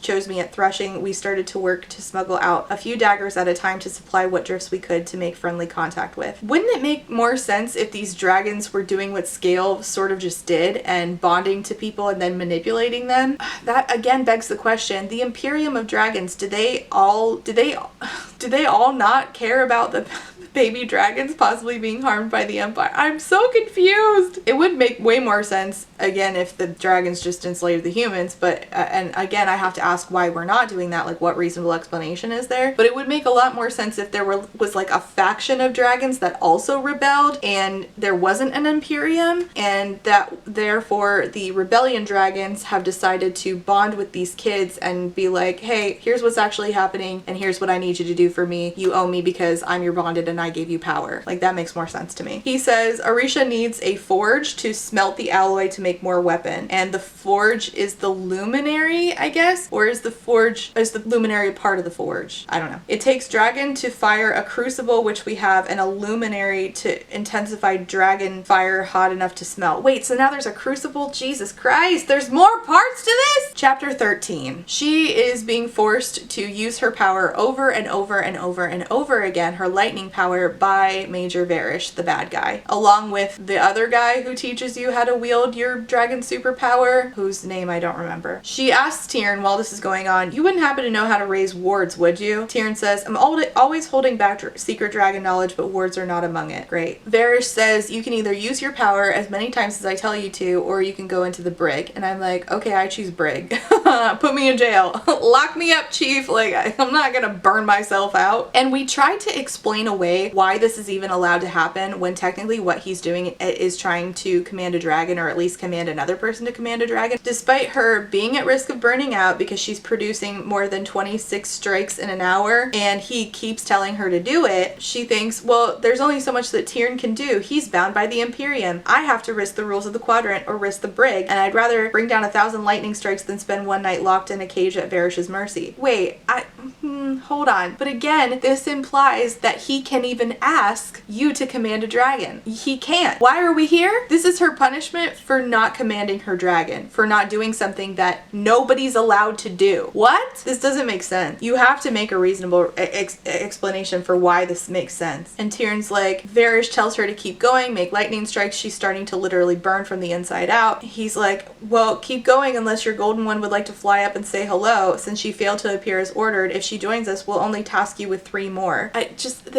You can't command a dragon. I'm so confused. Tyrion says this is what happens when dragons choose poorly. Solus should never have given this barbarian more power. And I'm like, wait, why is Solus bad? So is there a faction of the Imperium that is literally just evil dragons? How's that allowed? Varish is like, I don't want to submit your your Feathertail for tests or anything barbaric. I just want her to understand that she's not above the structure of the command. What do you mean? Andarna literally is above the structure of the command. She's a dragon. Dragons aren't commanded by humans. We've said this a million times. How is this even allowed right now? How is the other major car even entertaining this? Why is Tyrion even entertaining this? Literally just for drama. Like, there's not a good explanation. It's literally just for drama. Because instead of writing a good explanation, we were just like, it's just happening. Why? Just cause he bad. And she's worried. She's worried, and Tyrion's worried that Varish might, if he finds out that Andarna is a baby dragon, might bond a hatchling. And I'm like, hold on. How would he force a bond on a hatchling? What the fuck? What are you talking about? How would the dragons even let it get that far? Again, I'm not even sure why the dragons allowed Andarna to show up at threshing last year. Why was that allowed? Where was the Imperium then? Like, dragons don't command humans, certainly, but don't dragons command dragons? Wait, no. Humans don't command dragons, but don't dragons command dragons? I mean, you say that there's elders who have all these special powers and they're in charge. Tyrion is technically one of them. You're not in charge? And she says, again, humans don't command dragons, and that includes you. And I'm like, okay, then this is an empty threat, and she's being punished for something that has nothing to do with her. So therefore, again, I'm just going to keep saying it. This makes absolutely no fucking sense. She loses control of her power, starts to burn from the inside out. Tyrion finally snaps, and is like, Silver One is done. Major Carr finally decides to step in and says, if she dies, you will summon the wrath of not only General Sorengale, but General Melgren. Her signet is the weapon generals dream of in this war. And if that's not enough to encourage a degree of caution, Vice Commandant, then remember that her death will cost you 2 of the most dragons on the continent and Lieutenant Ryerson's irreplaceable ability to wield shadows. I am so confused. I am so confused about all of this. I don't even know where to begin. In that case, why don't they see them as a threat? Why don't Violet and Xaden, if they're so powerful, so much more powerful, and their dragons are so much more powerful than everybody else, why don't they just say, actually, we're done. We're done doing this Empire shit. We're gonna tell everybody about the Venin. I'm actually gonna bring you a Venin's head back, prove that they're real, and we're taking over. Like, what's stopping them since they are more powerful than everybody else? Literally, what's stopping them? This is stupid. And Varys tells her, this is the only warning you'll get, Sorengale. Warning to what? Somehow fix the rules so that the Imperium makes it so that she does command her baby dragon? What are you talking about? And while I agree that we do not command dragons, perhaps you could talk Andarna into making an appearance. No. She can't. They don't command dragons. Andarna could literally fly off for weeks and do whatever the fuck she wants. And humans aren't allowed to be mad about it. That's the setup that we've been given. So she's burnt to a crisp. She's super red. She gets dunked in a river. Her friends come and get her. Imogen's like, he used your signet as a punishment for Andarna not showing for flight maneuvers. What? Are you kidding me? And I'm like, won't the other dragons be mad about this, considering that this is a person who they don't value trying to manipulate one of their infant dragons, now teenager, and harming another dragon's rider in the process, to the point where he's now pissed off that dragon who's an elder? Who the fuck is in charge here? She doesn't tell her actual friends like Rhiannon. She only tells Xaden's friends like Imogen what really happened to her, because she's worried that her friends will have harm come to them. And then she finds out that the guy who was dragged away after requesting a book that Jacinia logged was murdered. He was found dead in his room. There's no explanation for him being found dead in his room, beaten to death. This chapter ends by her being on her way to class and then having a bag being thrown over her head. Chapter 14. There is a natural distrust that must be overcome between infantry cadets and riders. This exists mainly because riders will never trust that infantry has the courage to hold the line when dragons arrive, and infantry will never trust that dragons won't eat them. You know what would be a really simple fix to that is mingling, having them be in classes together, working in tandem with dragons together. Even though they're not bonded, they could still work around the dragons. You know, the dragons they're going to have to be in the same army with. That would make a lot of sense, wouldn't it? For the infantry to be around the dragons more. We're not going to do that though. Why would we do that? That makes too much sense. Violet's like, where the fuck am I? Tyrn says, the course humans wouldn't have to take if they would simply stay seated on their dragons, known as RSC. So the seer training class makes an appearance. So they are in a room with 8 infantry cadets, and it starts talking about how the infantry is all homogenous. And again, I don't really understand why the infantry all has to be homogenous, and the scribes do, and assumedly the healers too, but the riders get to be special. Other than, this is Divergent fanfiction, and they do that to make it even more Divergent fanfiction. The riders are dauntless, and they get to have tattoos and be super cool, and running around in black clothes all the time. And listen, I read Divergent. I don't need to read it twice. I'm good. You could have made a new thing. Same dark blue uniforms, same boots, same everything, only their name tags above their hearts are different. Talks about how they've all made modifications to their uniforms because they're riders. We know! You're the special.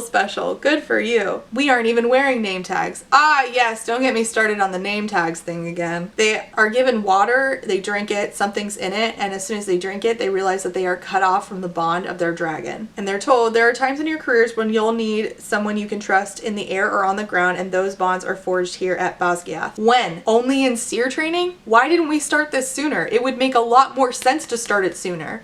You're going to have to work with scribes. You're going to have to work with healers. You're obviously going to have to work with infantry. Why don't we merge the classes? Oh, I know. Because then we would have less scenes of Violet and Xaden pretending to be enemies to lovers. And then we wouldn't have wasted time on that. We would have, you know, spent time on something that actually matters. Ooh, I'm getting a little spicy. I mean, wouldn't it just makes more sense? Like, wouldn't it be a more cohesive military if we do this from the beginning? Combine at least classes such as Battle Brief, since, you know, the infantry is also in battles. They might even actually be a little, like, more knowledgeable about it. We have to level the playing field a little bit. Infantry has been doing land nav since their first year, so naturally, they might be a little better at it than you. Yeah, no shit. Would have made a lot more sense to combine that class, eh? So there's 2 groups of them that are rider and infantry, and they are both working against each other and against the clock. They're supposed to lean on the infantry's land nav expertise, and if they encounter a dragon, the only people that are going to know how to deal with dragons are the dragon riders, which again, if we just combine classes, but whatever. And of course there's like rivalry between infantry and riders, which honestly I would have been interested in seeing way sooner. I wish that we would have been doing this from book 1. Having rivalry between the different factions at this war college would have been a lot of fun to see. Jack Barlow, who was killed by Violet, she brought a mountain down on him during war games in the last book, and he was bullying the shit out of her and trying to kill her since literally day 1. Well, during war games, he hurt Liam, and then she ended up killing him, and that's what actually brought her lightning powers out. So he's dead, wink wink. Never saw a body? I don't believe it. But his dragon shows up. It says that she roasts somebody and then she dips. I found out, come to find out, that the reason she's an orange dragon, and the reason why the last book says things like oranges are the most predictable, and I kept asking for like a reason for this, like a world building reason, and somebody told me that Apparently it was just supposed to be funny because it's supposed to be like about that, can we call it a stereotype about orange cats, where like orange cats are the most wackadoodle. That's supposed to be what we were doing with the dragons. Orange dragons are like orange cats. So I didn't know. Apparently humor is just not my strong suit. Chapter 15. There's a course second year that I can't tell you about other than to say it's hell. My only advice, don't piss off anyone else's dragon. Page 96, the Book of Brennan. They find out that the reason that they are fighting between the two of the two groups in their little group, because there's two groups of two, and they're fighting between the infantry and the riders in their group, and it turns out it's because they were given two different maps, which is actually kind of funny. Violet and Rhiannon finally talk to each other like actual friends, although I don't feel like we ever saw their relationship cultivated in the first place, unlike, you know, the constant scenes between Xaden and Violet. So somebody says to Rhiannon, I was just saying that this whole exercise is a little cruel, don't you think? Practicing torture, I get. Navigating land, I understand. Evading capture, sure. I'll even make an argument for having to learn what bugs are edible, but it's not like other dragons are waiting behind enemy lines to kill us. And Violet, instead of keeping her mouth shut because she's literally part of the rebellion now, doesn't think to hold her tongue and says, you'd be surprised. And Rhiannon says, what? And she's like, I mean, we don't really know what's out there, do we? And Riddick, of course, always with the quips that I can't stand, says, hopefully not fire-breathing griffins, ha! And of course, Rhiannon, it's like the way that she writes women being clever is really lazy, because like I understand that Rhiannon is supposed to be smart, but we could set her up in a way that actually makes her look smart, rather than she figures out that Violet's hiding something because Violet couldn't keep her mouth shut and said, you'd be surprised what's out there. Come on now. Have her pick up on clues, not Violet not being able to keep her mouth shut. And like, of course Xaden doesn't trust you. Look what you do when you're left alone. Rhiannon's like, you know what's out there. You've been attacked by griffins, so you do actually know what's out there, right? And Violet's like, right. Rhiannon says, something's going on with you. I haven't so much as seen Andarna since you returned. You're running around with Imogen of all people. You won't open up about whatever's going on with you and Xaden. You won't talk about war games. You might think that I don't notice you're pulling away from everyone, but I do. You barely eat with us, and every chance we get to sneak into Shantara, you're holed up in your room reading. So way to make it blatantly obvious that something's going on with you. Great job, Violet. Good rebellion work. The rebellion continues to be a circus. They fail. They fail their first time at the course. They get yelled at by the superiors. They are given water that has an antidote for cutting off their dragon bond. So they are finally reunited with their dragons. And they have a little bit more camaraderie with the infantry. Again, I wish we would have seen this sooner. And the infantry sees dragons again up close, and they're like, you're gonna have to get used to them. They'll be at outposts you're all stationed at once you take your commands after graduation. And I'm like, wouldn't it be the most efficient option for the army to get everybody used to dragons so that they are not in a state of panic when they are on the front lines? Sure thing. Apparently the drinking that thing that cuts off your dragon bond is a new development this year, according to Tyrn, one that Tyrn does not care for. I could hear you, sense you, but you could not reply. She says, gods, I'm so tired. Why the hell would leadership be developing ways to weaken us? Ma'am, you are so stupid. You are so stupid. You can't think of a reason? You can't think of a reason why this empire, who does not inform their population about a major threat, would want to weaken you? If you're weak, you can be controlled easier. Duh.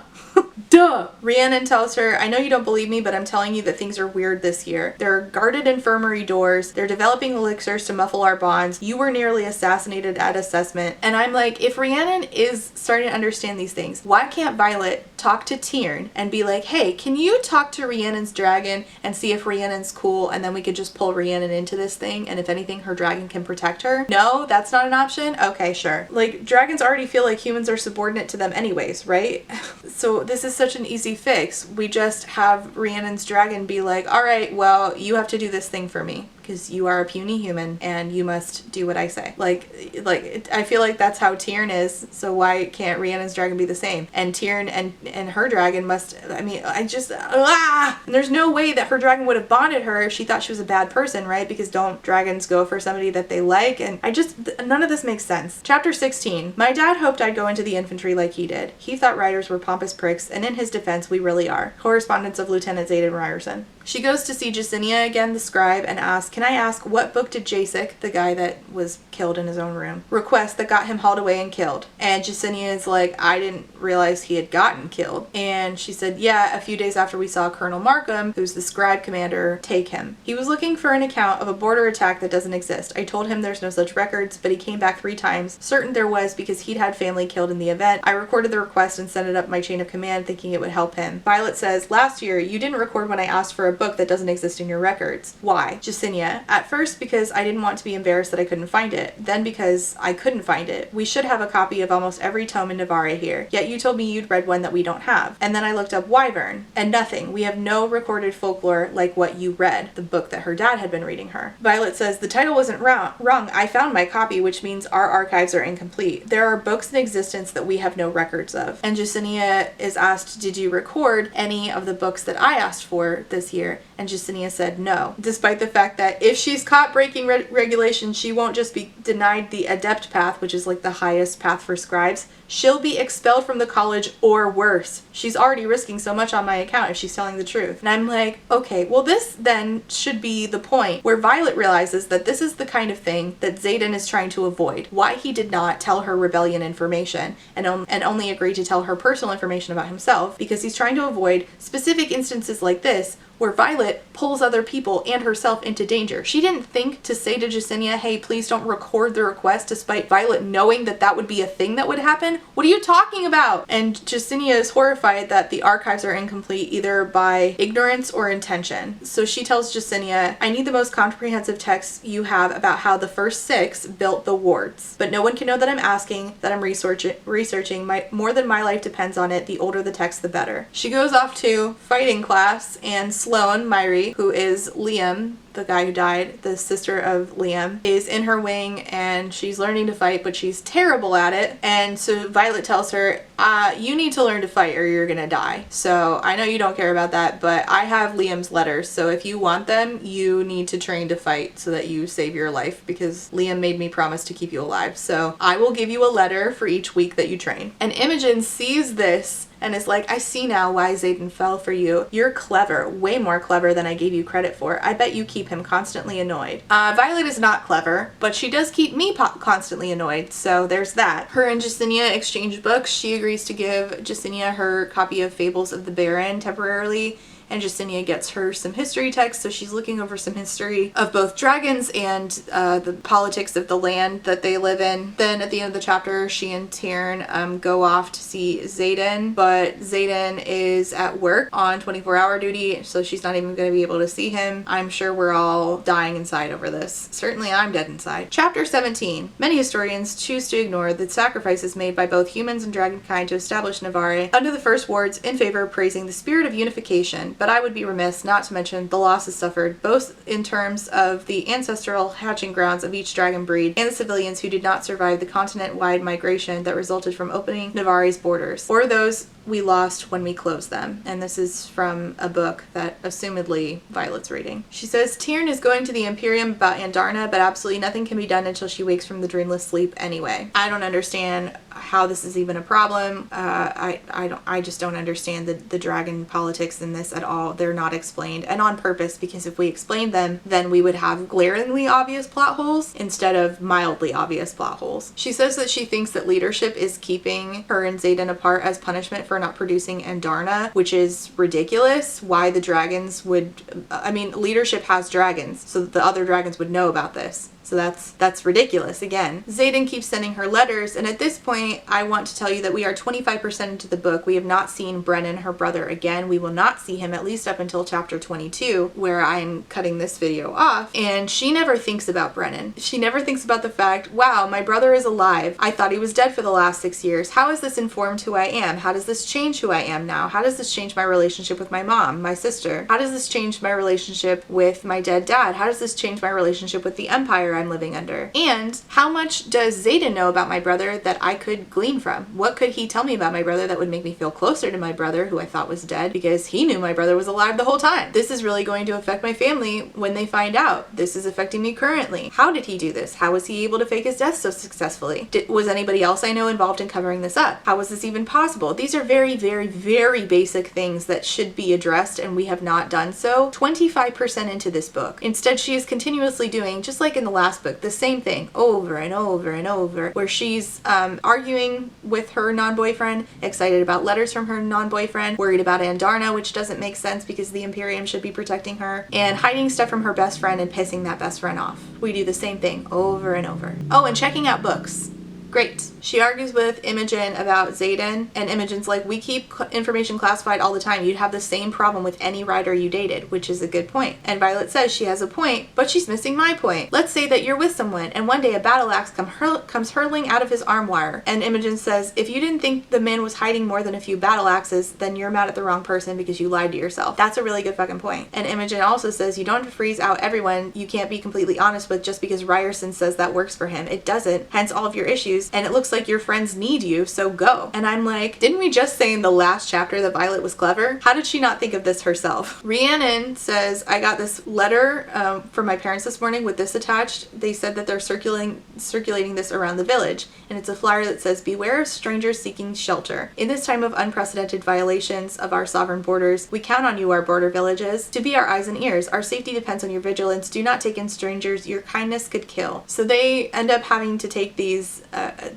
into account in their battle brief class, and they have a conversation about propaganda, which is so hilarious and just out of touch for Rebecca to write this and then to not see how much the United States engages in this, how much Israel engages in this, and then post the like both sides rhetoric that she does. It's just really like lacking in self-awareness. This is the lack of self-awareness is really, it's sad, honestly. It just makes me mad. So they're talking about propaganda. Today we're going to talk about the battles that aren't quite so obvious. One of your classmates received this notice. This is a regional notice, which is why it doesn't carry a public announcement number. We have seen an alarming number of attempted border crossings. And while this conversation is happening, simultaneously Violet is reflecting on what she's been reading. Every book I've read mentions the glorious accomplishment, but none say how it was accomplished. If the answer is in the archives, then it's well hidden. So they start asking the first years about, in this class, about like the propaganda, and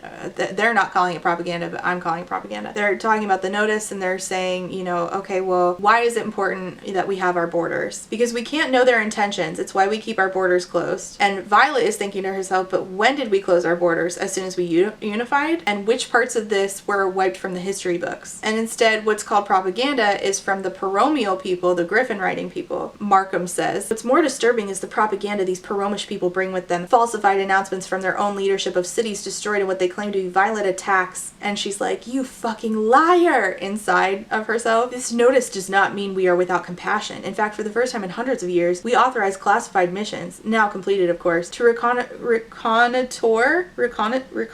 I don't know what that word is, those very cities. And she's getting so mad that Rhiannon looks at her and asks, are you alright? And I'm like, the fact that you can't keep your emotions in check is exactly why Zayden does not trust you with classified rebellion stuff. She leaves class very upset, and she's like, I'm gonna be late for a SEER training, RSC, which I definitely don't understand how that's allowed, but whatever. And Rhiannon is like, that seems like a terrible idea, but okay. She goes to the Scribe Quadrant, busts into the Scribe Quadrant meeting, asks to talk to Justinia. Justinia is like, you need to come here on Saturdays or you're gonna get us caught. Like literally says you're gonna get us caught, and says, I'll meet you tonight at 8 with new selections, because Violet's like, I need more! I need to read faster so I can figure out this Empire shit now! This is so stupidly written. Yeah, Violet's so clever. We were just told how clever Violet is, and yet she's just made it blatantly obvious to tons of people that something is going on with her. Okay. Chapter 18. It is only when we push the wards to their true limits, extending them far past what we first thought possible, and to what I now question as sustainable, that we define the borders of Navarre, regretfully knowing that not every citizen would benefit from their protection. The Journey of the First Six, a secondhand account by Sagar. She goes to see Zayden again, and he's wearing his flight jacket, revealing the short sleeves of his summer uniform and indecently toned arms. Every time we describe something about Zayden, it's something Lee something. thing. Indecently toned, breathtakingly beautiful, and on and on and on. I think I had Natalie make a list for me at one point. She says that she wants to have sex, and he's like, those are not the words that I needed. I want you to tell me you love me, and also, why aren't your shields up? Why aren't her shields up? Because she's doing everything except what she was asked to do by the rebellion that she so desperately wants to be a part of. All I have to do is be honest with him about how I feel, and I can have him, his body at least. But isn't that what I already had before? Ironic that it's my truthfulness that can put me out of my own misery when it's his candor I crave. I guess in that way, we're alike, both wanting more than the other person is willing to risk. He's just not willing to risk other people. He's willing to be honest with you about himself, which is not something he was willing to do last year.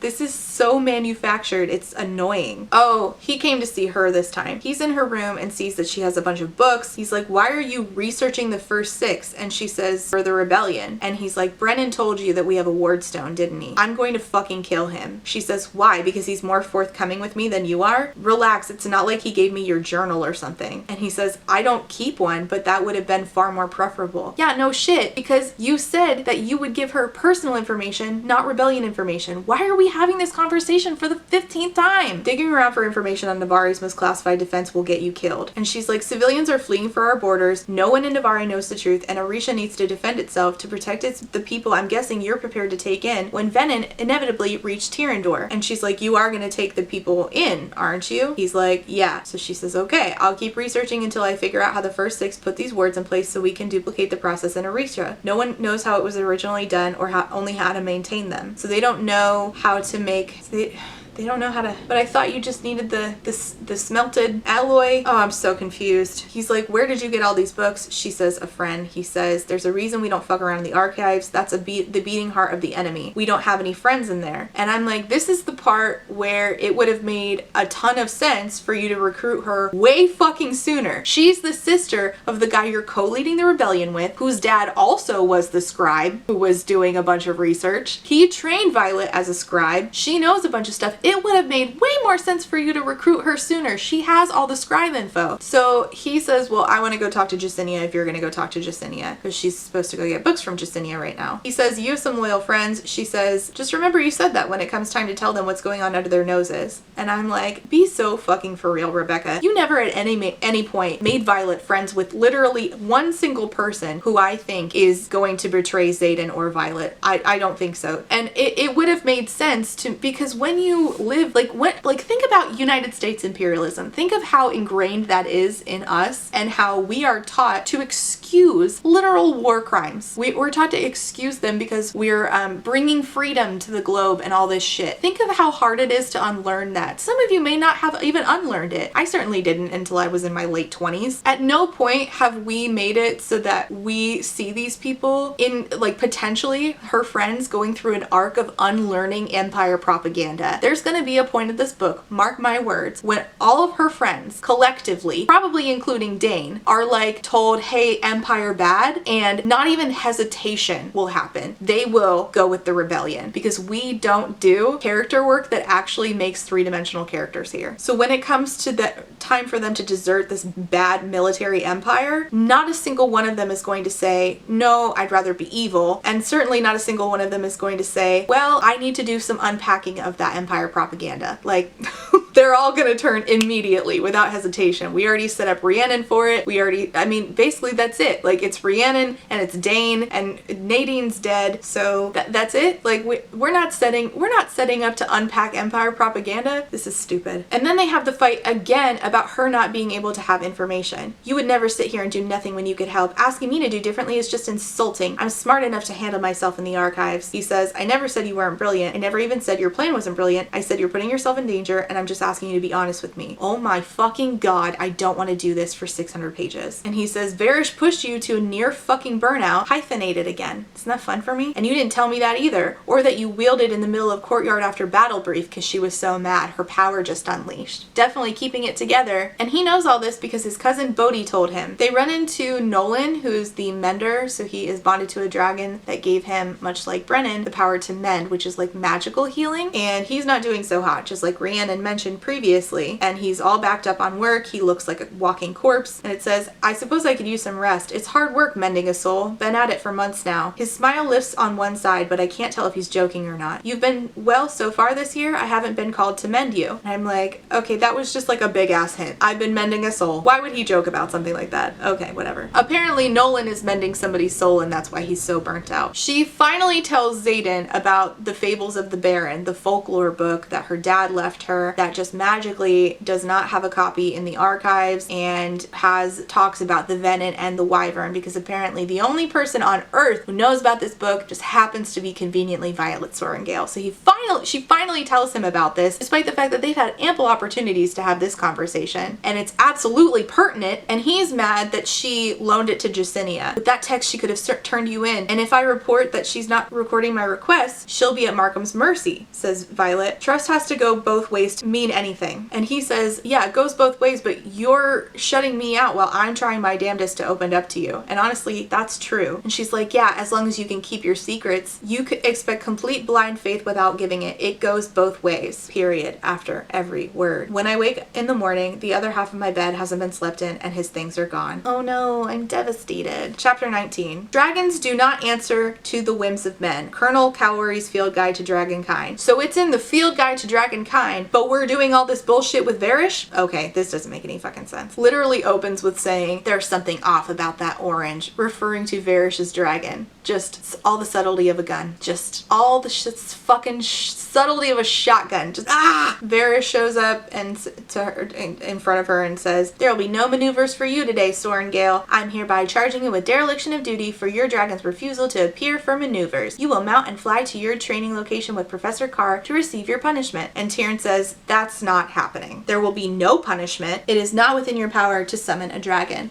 Quickly, why didn't we have this conversation sooner? If the answer is to prolong this and cause drama so that we could just get here and have like a big, oh no moment, go back to the drawing board, that's not a good reason. It's terrible. If I have to say it doesn't make sense this many times, clearly something is wrong and we need to rewrite. You need to have a good reason for why things happen. Otherwise, I mean, we could just throw like a literal woolly mammoth is in charge of the Dragon College now. Why? I don't know. We don't have to have a good reason. See how stupid that sounds? God, that was the worst example. Your dragon may not fall under my command, Sorrengail, but you do, so unless you'd like to further explore that delicate space between burnout and death, you will mount and present yourself. Tyrn stalks forward, says, and Darna does not answer to you. I do not answer to you. She thinks, oh shit, this could go bad very quickly. Yeah, he could just eat him. The end. He threatens to do it all the time. What difference? Literally, what difference would it make? What would happen? I'm genuinely asking, what would happen if Tyrn eats somebody? I don't think he'd get in trouble. What would happen? The fact that I don't know is a little sad. Varish says, but you answer to me. And Tyrn says, does she? And locks his jaw around Solus, the orange dragon that belongs to Varish, the throat of Solus. And Solus is fucking bleeding. And she says, what will the Empyrean do to him if he kills Solus? This is a great question. It's a great question. I wish we'd answered it. Only a rider can be the vice commandant of Basgiath, Tyrn warns, and Solus lets out a sound that's half roar, half shriek. Without a dragon, you are no rider. Fine, Varish shouts. She will not pay a price for her dragon's refusal to attend. Tyrn says, not good enough. This is about you. I think what's happening is that Tyrn is saying this to Solus and Solus is saying it to Varish, because you can't talk to a dragon that you're not bonded to. All right. Varish staggers forward. All right. Putting his hands up. Humans have no authority to summon dragons. And Tyrn demands that Varish apologize on his knees to Violet. I am sorry. It is not in my authority to summon any dragon. Varish stares at me with a hatred so bitter I can taste it on the back of my tongue as Solus launches behind him with a roar aimed in my direction, or Tyrn's, leaving behind pools of blood on the grass below. Problem solved, says Tyrn. I mean, I think it would have been solved if you would have just eaten him. She talks to Rhiannon, and Rhiannon talks about how bleak it feels at the Dragon College and how them weeding out the weaker folks using the gauntlet is inhuman. And Violet's like, no, as much as I hate to admit it, the gauntlet has its place here. Don't do the Empire's work for them. Don't do that. Are you stupid? What's wrong with you? Rhiannon says, I just don't think it's worth the lives that it costs. Most of what happens here is it. It is, says Violet. Okay, sure. You weren't there when Orly fell. Is there any part of you that thinks she would have been a liability? Ree, oh my god, Violet, why are you doing the Empire's work for them? And Rhiannon's like, what happened out there with Liam? What, like, why don't you just tell me? She says, you don't want to know. I really do. It's just us out here. Talk to me. And Violet's like, I'm running because I feel like if I don't, I'm gonna be next. You don't know what it's like out there, Ree. You can't understand. We are the weapons, and this place is the stone they use to sharpen us. Oh, Violet, you are really starting to piss me off. Chapter 20. In the years after my father died, I forgot what it felt like to be loved. Then I entered the quadrant and became the monster everyone needed me to be, and I never regretted it. But then you gave those words to me, and I remembered, and nearly lost you too. I'm striving to be better for you, just like I promised. But I need to know that monster is still there, screaming to use every ruthless part of me to get your words back. Correspondence from Violet, from Xaden to Violet, who fucking cares? Violet and Tiernan have been arguing for hours about whether or not she can attempt a running landing, and Tiernan is like, no, we're not doing that. And she says, you can't change graduation requirements. And my question is, I mean, why the fuck not? Humans can't command dragons. If Tiernan refuses to attempt it, what are they gonna do? If he refuses to let his rider do it, what are they gonna do about it? How's she gonna force him? This doesn't make sense. She goes to see Xaden, and he says, tell me to kiss you even if it's just for show. And I don't really understand why this happened, but basically he made her make out with him so that Mira wouldn't ask her to spend the night in her room, because now Mira's stationed there. I don't really understand this scene at all, but we get a long explanation about them making out. I part my lips under his and immediately regret every second I've spent not kissing him lately. This is everything. The energy thrumming in the air around us pales in comparison to the power that floods my veins, the need that ignites within me as we both work to control the kiss. A bunch of fucking paragraphs to describe them making out, which obviously, you know, made me want to pop my eyes out with a spoon. Put my sister down, Ryerson. You made your point. I want to remind you that we are 31% in now, and we could not have seen this sister, whose shared brother is still alive, by the way, any sooner than this, because we have been too busy having the same conversations with the same three people over and over and over about the same things. Varish wanting to see the baby dragon, and Xaden and Violet not getting along because he doesn't want to give her rebellion secrets, and Rhiannon and Violet not getting along because she doesn't want to give her rebellion secrets. And because of that redundancy in a 650-page book, we have not been able to see the sister yet. Isn't that great? So he takes her bags to his room while she hangs out with Mira, and it randomly says maybe he's actually taking two of those bags to a drop point and leaving with Mira to distract me. I hate that I can't trust him. My good bitch, what the fuck are you talking about? Why the fuck would he do that? What are you talking about? I'm getting squeaky. So her and Mira decide to go throw knives at stuff because millennials. And she says in her own head, Brennan is alive. Brennan is alive. Brennan is alive. It's all I can think as we empty our sheaths into the wooden targets that line the back of the outpost's small sparring gym. Yes, it only took you 30% through this book to remember that your dead brother is actually alive and that your sister might be affected by that information. Great job. Super clever, Violet. And Mira's like, by the way, you being with Xaden is fraternizing with an officer. I mean, what else would you be fraternizing with since there's not enlisted?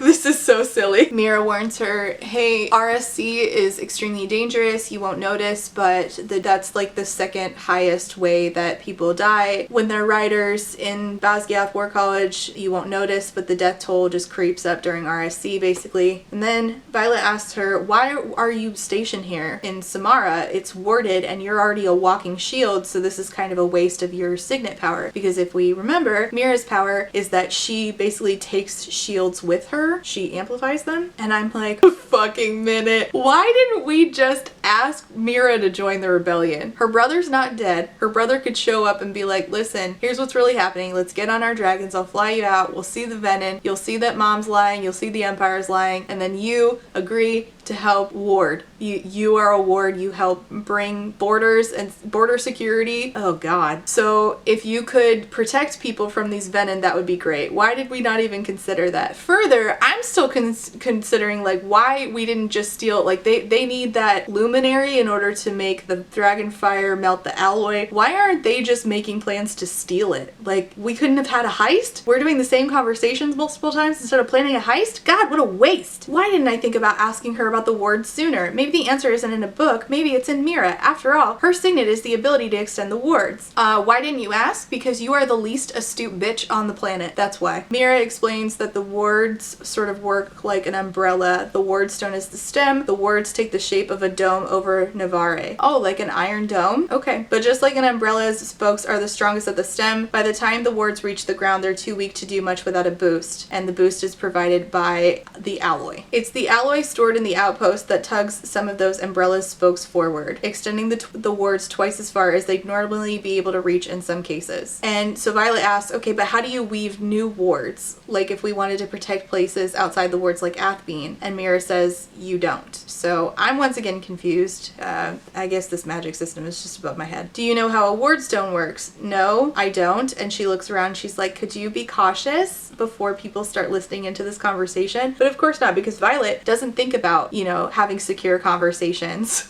She's really stupid. She starts asking her sister about the reports of Paromish citizens coming across the border, and she says, do you trust those reports? And Mira says, why wouldn't I? Why wouldn't you? And then Mira starts to get suspicious and says, tell me what's going on with you now. And she's like, what if the things that you've been seeing across the border aren't dragons? What if they're wyvern? What if they are destroying Paromish cities, since we both know that dragons wouldn't be destroying Paromish cities? What if there's an entire war out there we know nothing about? So she basically just handed her sister a bunch of information, and her sister is also stupid because her sister's like, what are you talking about? How silly. She then tells Xaden, you're right not to trust me because I almost told her. I even hinted, hoping she'd catch on. So basically you did tell her, it's just she was too stupid to understand. Got it. Everybody's stupid. But this is actually kind of cute. So Xaden is from Tyrandor, which has a different culture than the Empire. The Empire took over and sort of erased both their language and their culture. But she speaks Tyrish, he speaks Tyrish, and he also gives her a book of how to tie certain Tyrish knots, which is really honestly kind of cute. If I didn't hate everything else in this book, this would be a point in its favor. So he's like, I gave you the book in case you're interested in exploring an aspect of Tyrish culture. I can weave every knot in the book. It'll be fun to see if you can keep up with me. If I could stand these characters, I would think that this was a lot cuter, but it's only mildly cute because I really hate them. She asks him, what is alloy, the metal, made out of? And he says, an amalgamation of palladium, a few other ores, and dragon egg shells. Dragon egg shells are metal and they still carry magic long after dragons hatch. Eggs being made of metal is a little weird, but you know what? It's also kind of cool, so I'll allow it. Especially since like the shells contain magic. For once, I don't have a complaint about this. Chapter 21. 2 more, y'all. 2 more. She starts to like learn to tie the knots out of the book that Xaden gave her, which is, it's cute. I just wish I didn't hate these people. She finds out that another person that they were out and about with when the wyvern attacked got murdered. There's no logical way an attack would be used to cover up a single death, right? Because he got killed in an attack.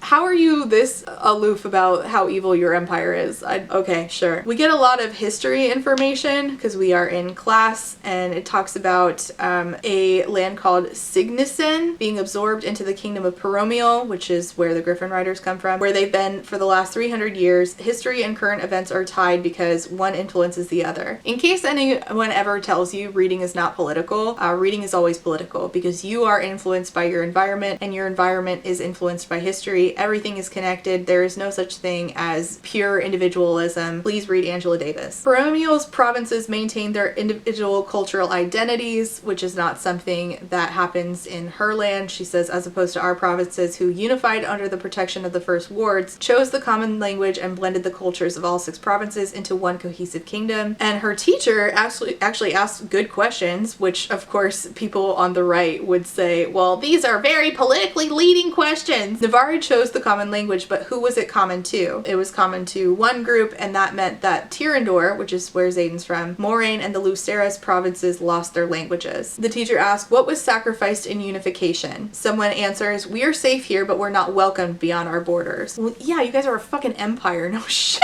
What? One girl who has a rebellion relic says that we lost major parts of our culture, not just our language, but our songs, our festivals, our libraries, everything in Tirish had to be changed. The only unique thing we kept are our runes because they're in too much of our architecture to justify changing. This is cool. I didn't realize that the Tirish runes were unique to Tirandor and that they are part of their infrastructure. That's cool. I just wish we had explored it more because I like the idea of it. I love the idea of a written magic, but we don't do anything with it, which is really disappointing. Why are you introduce thing I like when you don't do thing with thing I like? If you're looking for a written hard magic, please look no further than the Lachlan series. My god, so good. Like, it's actually like you have to write out the magic in order for it to work on things. It's so cool. Violet thinks that we only gave people outside of Navarre 1 year before we closed our borders, and if you couldn't afford to move your family, couldn't risk the treacherous journey, well, too bad. Like, and that sucks. And that's the cost of doing imperialism. And the teacher says, the question we must all ask ourselves as we enter services, are our sacrifices worth it to keep the citizens of Navarre safe? And the majority of people say,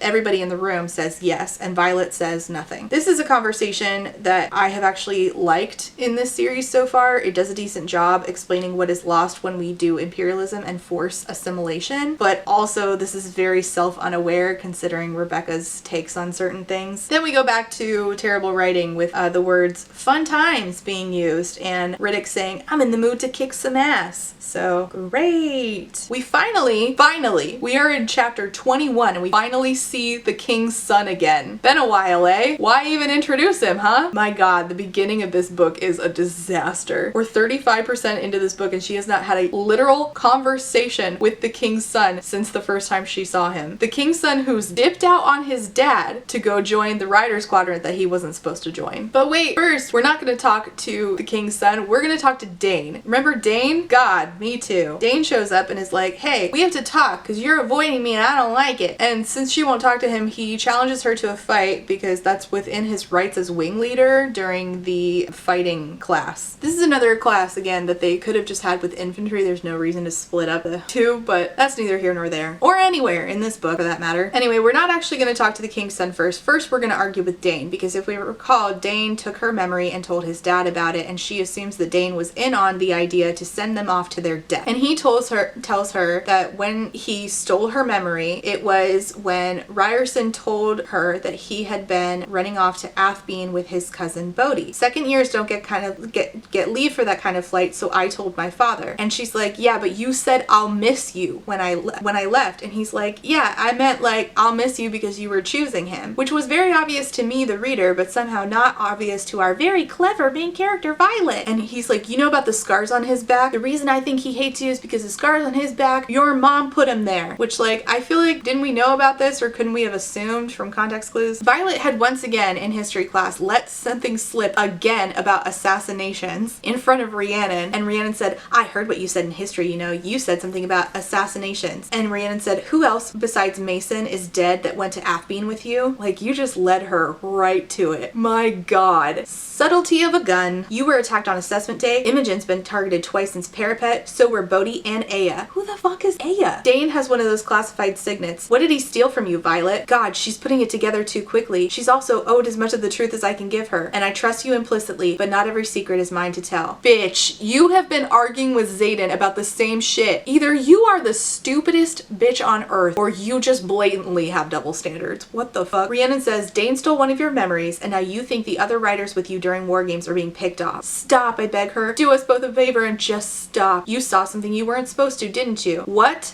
Killed J, which is Liam's dragon. Don't ever ask me that question again. Please, don't make me lie to you. She does talk to the prince now, and he says, where does your father think you are? He thinks I'm on my 20th birthday tour. We are 35% in. I cannot believe we're doing this now. You're just now asking what? She doesn't even think about Orr being there. Like, doesn't even think about him. His real name's Cam. Doesn't even think about Cam being there. Just like, oh, yep, the prince is here. Guess we'll deal with that at some point. 35% in. Are you kidding me? And he had heard her conversation, I guess, with Rhiannon. And he says, she's catching on, isn't she? And Violet says, catching on to what exactly? He says, they haven't hidden it all away as well as they think they have. It's easy to figure out if you know what you're looking for. Personally, it was the daggers my guards started to carry that tipped me off. The ones with the little metal discs. The guards were the hardest to slip too. They won't tell my father they've lost me until they absolutely have to. I'm just hoping it's after threshing. He can't do shit after threshing. Dragons don't even answer to kings. Dragons don't even answer to kings. Dragons don't even answer to kings. Just want y'all to remember that. She says, you know, don't you? As in about the wyvern and venom and the empire doing fuck shit. And he says, why else would I be here?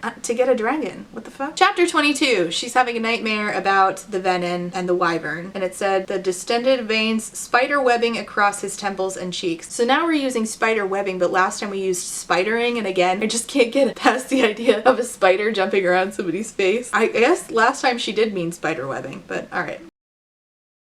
Xaden and her are reunited at Basgiath, and they decide, let's go down to the forge to see about, you know, this is so stupid. They're gonna go see about the wardstone, just to, you know, ponder, see what they can find out. The fact that this has never occurred to Xaden to do before in his, you know, 3 years at the war college. Okay, sure. But on their way there, they get interrupted by Major Varish. Xaden puts up a wall of shadows between them, which again, I don't know how shadows create it's not really been explained how they like also create like solid material. Just wish I understood his magic a little better. And Varish is like, well, she has to come with me whether you like it or not, because she's not on leave, you are, and you're not under my chain of command, but Violet is, as I had to remind her dragon. I'd hate for her to have to repeat her disciplinary session just to skip out on a lesson on with Lieutenant Grady, so it's time for her to go. And unfortunately this means that Violet is about to go get tortured for the first time, because we're doing seer trainings more. So okay, and that's it. That's where we leave off, is that Xaden and Violet are being separated while Violet goes to get tortured for school. Oh my god, this was so much. How many times did I say I don't understand, or that doesn't make any fucking sense? I don't even know how to wrap this up. That was 35%, a little over 35% of a book that has done absolutely basically nothing so far. There is no reason for this to be 640 pages. That is an ungodly amount of pages to repeat yourself over and over, to make your character so stupid, to make her have blatant double standards, have this pointed out to her a couple times and not, you know, get the fuck over it. Everything with Dane is ridiculous. Everything with her forgetting about her brother until it's convenient for her to remember her brother is ridiculous. Her forgetting about her dad and all of his research is so convenient. Her being the convenient part of this rebellion is ridiculous. Her relationship with Xaden is ridiculous. Her relationship with everybody is ridiculous. They only serve to create drama and scenes. This is not like an organic creation of people. This is just stupid. It feels so manufactured, like doing little puppets. It's honestly exhausting to read. Somebody asked me, is this one worse than the last one?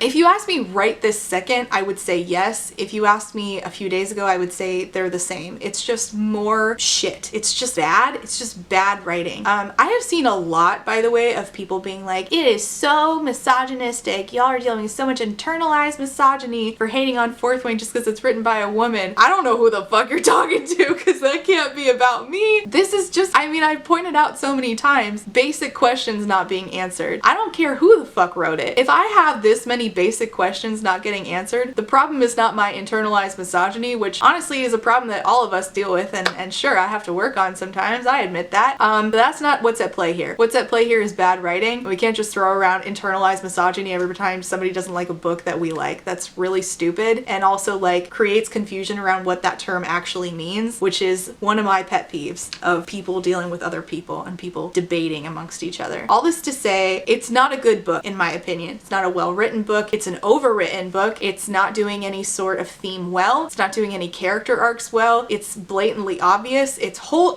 hand-holding all of its readers to the point of being, I don't even know how to describe this. I'm hand-holding to the point of being just gross. Like, it's just stupid. Can you tell I don't have any notes? I really do not like this. I will finish it. You guys seem to like these, and obviously this is my job, so you know I gotta pay bills and stuff. I'm gonna have to pay freaking buku money because I put my kids in childcare today, so I need to make back some of the income anyway. But my god, at what cost? I don't understand. Why is it like this? Why does it have to be written like this? I'm just tired. These are exhausting to read. It shouldn't be exhausting to read a romantasy. It should be fun, but I should have my basic questions answered. And also, they shouldn't be overwritten. 640 pages? Are you kidding me? 640 pages for what? For what purpose? It seems to be, and I'll probably talk about this when I actually finish the book. I've only read the beginning, like 3 times now. It seems to be that the case that most people who read Fourth Wing and loved it didn't love Iron Flame. And I think that the high sort of wore off, which sucks. I feel bad because I was a little bit vicariously living through the people who did love it. One of my best friends really enjoyed it, and I liked hearing how much she enjoyed it. We even did a book club at BookNet Fest for this book, and while I didn't love it, other people did, and I was siphoning their joy. It's sad that this book sort of let all those same people down. I feel bad because, man, y'all deserved that. I mean, it's not gonna happen for me either way because, man, this is not my jam. But oh man, I feel bad at how much of a letdown this book seems to be for its actual fans. So, all right, that was it. That was Fourth Wing Part 1. Hi, my name's Rachel, and here we go. Iron Flame deep dive. I know y'all have been waiting for Part 2. I'm thankful for your patience. This series is ridiculous, and I feel the need to detail for hours and hours how. There was so much potential, and it was squandered for hundreds and hundreds of pages. So let's get back into detailing exactly how it did just that. Where we left off is Zaylen. Zaylen, that's a character in this book? Certainly no. Zayden and Violet, our main characters, are interrupted as they're on their way to the magical thing called a forge that is located at Basgiath War College, and they're interrupted by our mustache twirly bad guy who got shoved into this book assumedly last minute. And Violet is on her way now to the special training, aka being tortured, which is this book's version of SEER training, which is a US military thing. So she's going to be tortured by the bad guy for school, and she's holding back literal secrets that her non-boyfriend has been telling her, I can't tell you any more of because I don't want you to spill information. And she's like, yes, but have you thought about the fact that I want more information? In the last episode, we talked in depth, or at least I suppose you could say we tried in vain to understand what a frickin' forge is. And I even made this handy thing so we can try to draw our way to an understanding about what the heck is going on with the magical items in this book. I think that the process is that they need to use dragonfire to smelt this alloy, but they have to have a luminary to do that, and they don't have a luminary. And then when the alloy is smelt, whoever smelt it dealt it. Just kidding. It gets smelt into somehow ward stones that prevent big bad venom creatures from getting across their border, and it also gets smelt into weapons that specifically fight the venom. I think that's how this works. I'm not 100% sure. This is all about special metal gear. Now, I personally don't have special venom fighting weapons or even a good understanding of how they are made. Here are some unanswered questions that I still have going into part 2 of this second book. Again, I did split this into 3 parts. So we did chapters 1 through 22. Now we are doing 22. We did like 21-ish chapters. Now we're doing 22 through 44, I believe, and then 45 through 66. So here's some unanswered questions that I still have that I did not have despite finishing all of Fourth Wing and the beginning of Iron Flame. Is there a secondary army? Why let children who are enemies, children like, the traitors, into a leadership role? Why allow them into the flying part of the army at all? Why not just relegate them to the infantry? Why does the military allow dragon riders to have unique uniforms and hair? Why is conformity only for the infantry? Why isn't uniformity important? Wouldn't that create bonds and efficacy in the wing by making you all sort of feel like you are the same, you are part of a unit, you have camaraderie? How has Violet literally never seen Zayden despite living at the military college for years and years of her life, and he has at least been there the last 3 years? She goes to a tree and climbs up it, one that she's very familiar with, and he just happens to be holding a meeting with other rebellion kids at the same time at this same tree. They've never run into each other before, ever? Why would this army, this country, allow liabilities into the war college at all? Like, Jack arrives and just shoves people off parapet. That doesn't make him a liability to the wing. Does that selfishness and inability to cooperate with others not make him a liability? As far as the religion, Violet in the beginning prays for calmness. Why doesn't she ever pray again? Why does she list facts? There's no real good answer for this other than Rebecca can't figure out a way to info dump other than to have Violet list off facts. And this is supposed to make Violet appear smart, and yet when situations come up where Violet should be asking very basic questions, she just doesn't even think to ask them. It says that they send the best and brightest to be dragon riders, and then it says that they send also the rebellion kids. Why don't they send the best and brightest to a different job? You're willing to kill off your best and brightest? Why is the rules around when you can and cannot kill each other so arbitrary? You can't do it while you're asleep, but you can do it during sparring, except when you can't, and you can't use your signet powers against each other in sparring, but you can kill each other, except when you can't, and you can kill each other during war games. I've said this a million times, but why aren't the dragons just enslaving the humans? If humans are considered prey, why aren't the dragons preying upon them? Why didn't we get a better sense of like who Violet was in like the scene around the scribe quadrant? Like before she was able to join, she hung out there all the time. Who are her heroes? What does she miss about scribe quadrant? Why doesn't she do anything to try to reconnect with it other than going and, you know, finding some information when necessary? When it comes to the dragons, are their tails literal? Like it's called sword tail and morning star tail, which plenty of people explained to me that a morning star is actually a weapon. Is that literal? So the dragons have tails that literally look like a sword? I'm genuinely asking, do they kind of look like a sword? Do they kind of look like a morning star? Or do they literally look like that? Why is there so little interdepartment cooperation? Why don't they learn in the college to work in tandem with each other more? Why do only some dragons have Scots-Gaelic names? Why is it that the lesser magics are things like making you run faster, being able to fill ink pens, locking doors? Why do certain people know about signet powers, but others like Jack do not even know what signets are by the time he gets to the war college? This isn't information that's common in all of Navarre. Why not? Why are intrinsics, people that can read minds, inherently a security risk because of them being able to read minds? The dragons can also read their humans' minds and then go talk to other dragons who could then go share that information with other humans. Isn't that also a risk? Why would you expose that someone has a special classified signet power by putting a patch on them that denotes that? Doesn't that give that away to enemies and make that person more of a target? Why do classes mix school years, and why do the classes not actually teach anything? What is a mage light? What is a mage in this world? Why are we just relying on terms that we know, you and I know, but never establish what they mean in this world? Why do they do assessments in sparring if they can just always kill each other? How is Jack killing someone because he doesn't know his own strength not a liability? How is attacking Violet not a seditious offense since she's the general's daughter, but rebel kids congregating in groups of 3 or more is traitorous? Why don't they practice with a mechanical dragon on page?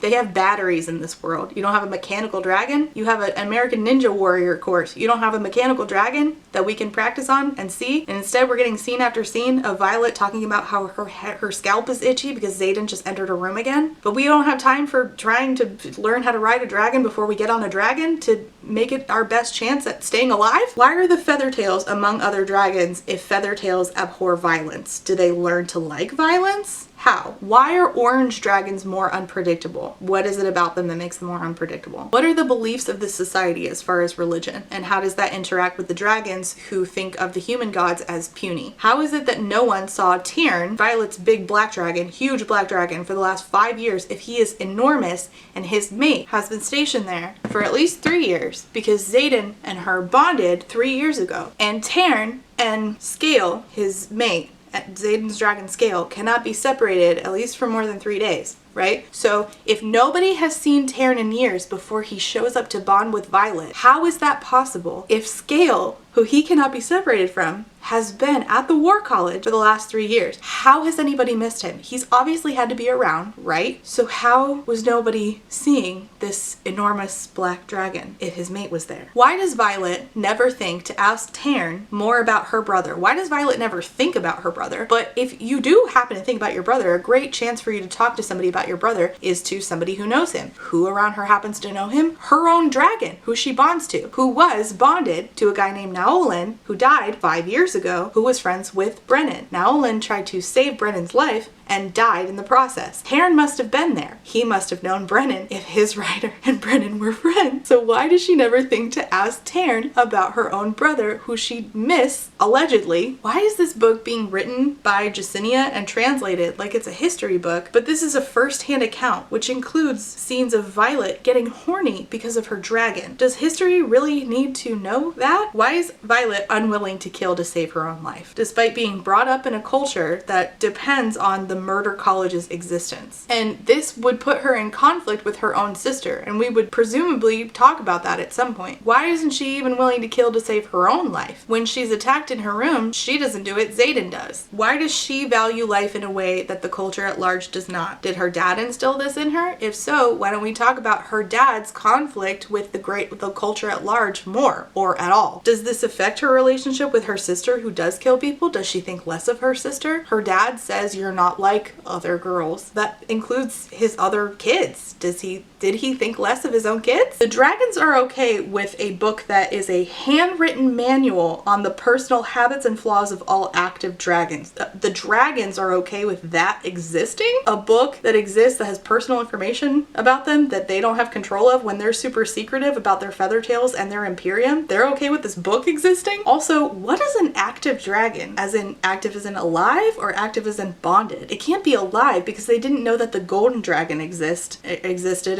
until she showed up. What do dragons smell like? Genuine question. I mean, we could go so many places. Like, what am I supposed to be imagining here? Because we could go so many places. I don't mind that the dragons have a smell. I just want to know what it is. They say that Andarna, the dragon that they don't know is a baby dragon, they want Andarna to keep up with Violet and Taryn. And I'm like, why is Taryn allowing this? Can't you just say no? How would they force you? How? Aren't the dragons not like under the humans' charge? Once again, I am just asking why Jacinia translated Violet's diary, because this is written in first. We are going to get some answers about questions regarding Violet's mother, but the answer to me is not satisfactory and just leaves itself like causing more questions. We'll get there. Let's get into where we left off. Please remain seated and keep your arms and legs in at all times.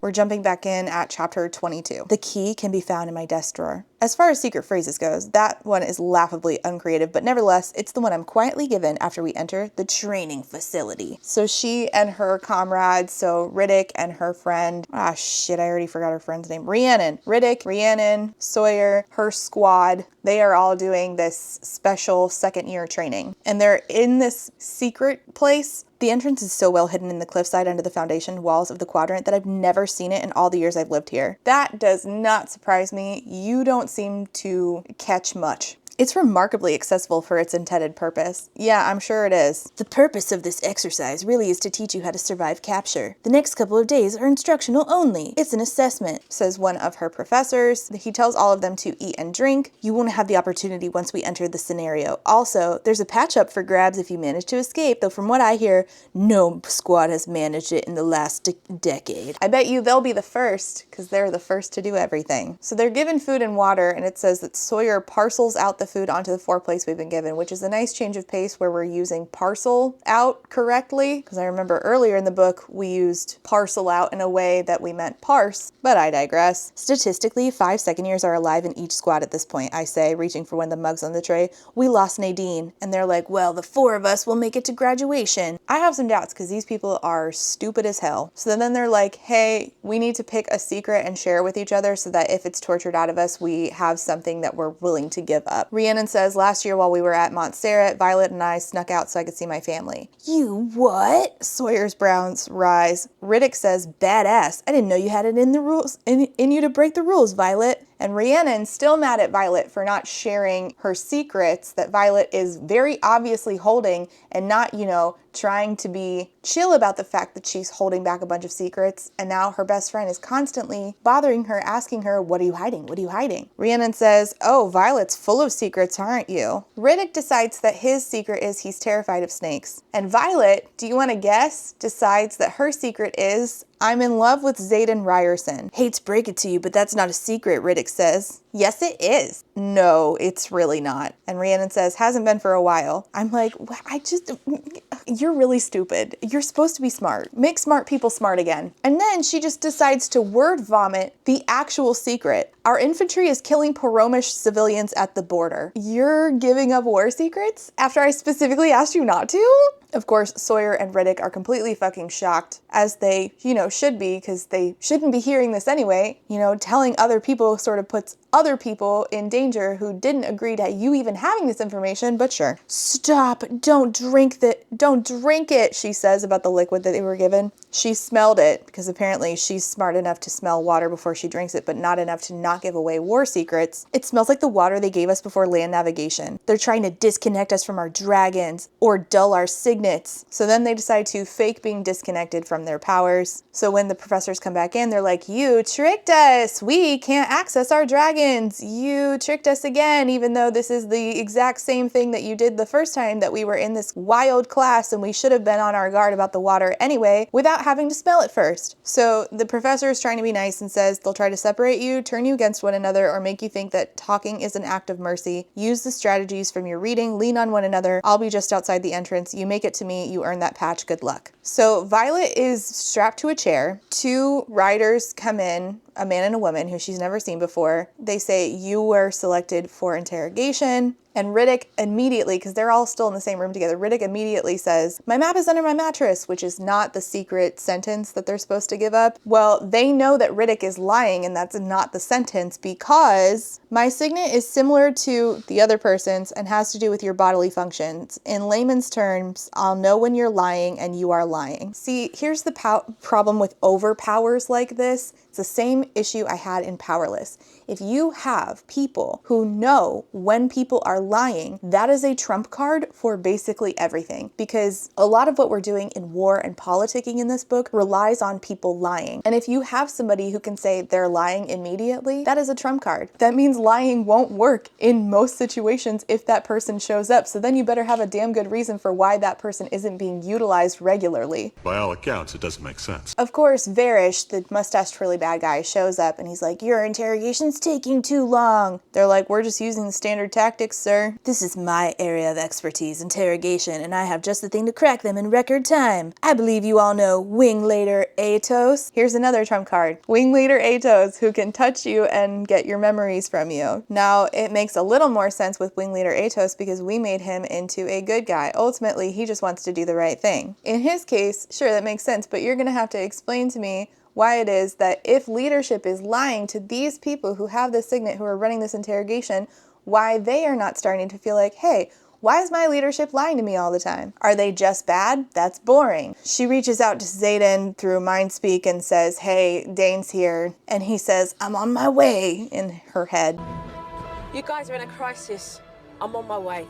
Dane is upset because regulations state that riders should be healthy before beginning interrogation assessment, and Cadet Sorengale is clearly not healthy. Varish said, such a rule follower. Regulations say they should, not that they have to be. It's more realistic that a rider would be wounded when captured. Yeah, that does make me wonder who wrote these standards and why they don't take things into account like that, but alright. He says, while we're waiting for our guest to arrive, you should practice on her. So this is a setup to try to see if Violet can still call Zayden in, and Violet figures that out, and she's like, Zayden, you can't come. Varish knows that we're still connected, and if you show up, you'll prove it. Then again, Varish could just ask, and then she would be able to not lie because he has two lie detectors in the room with him, but okay. If you come in here, he'll know I have something to hide, and this will become a real interrogation. I don't understand why he can't just do that right now. All right, whatever. Varish tells Dane to use his, memory sucking, get the memories out of your head so he can know the truth power on Violet. Dane says, my signet's classified.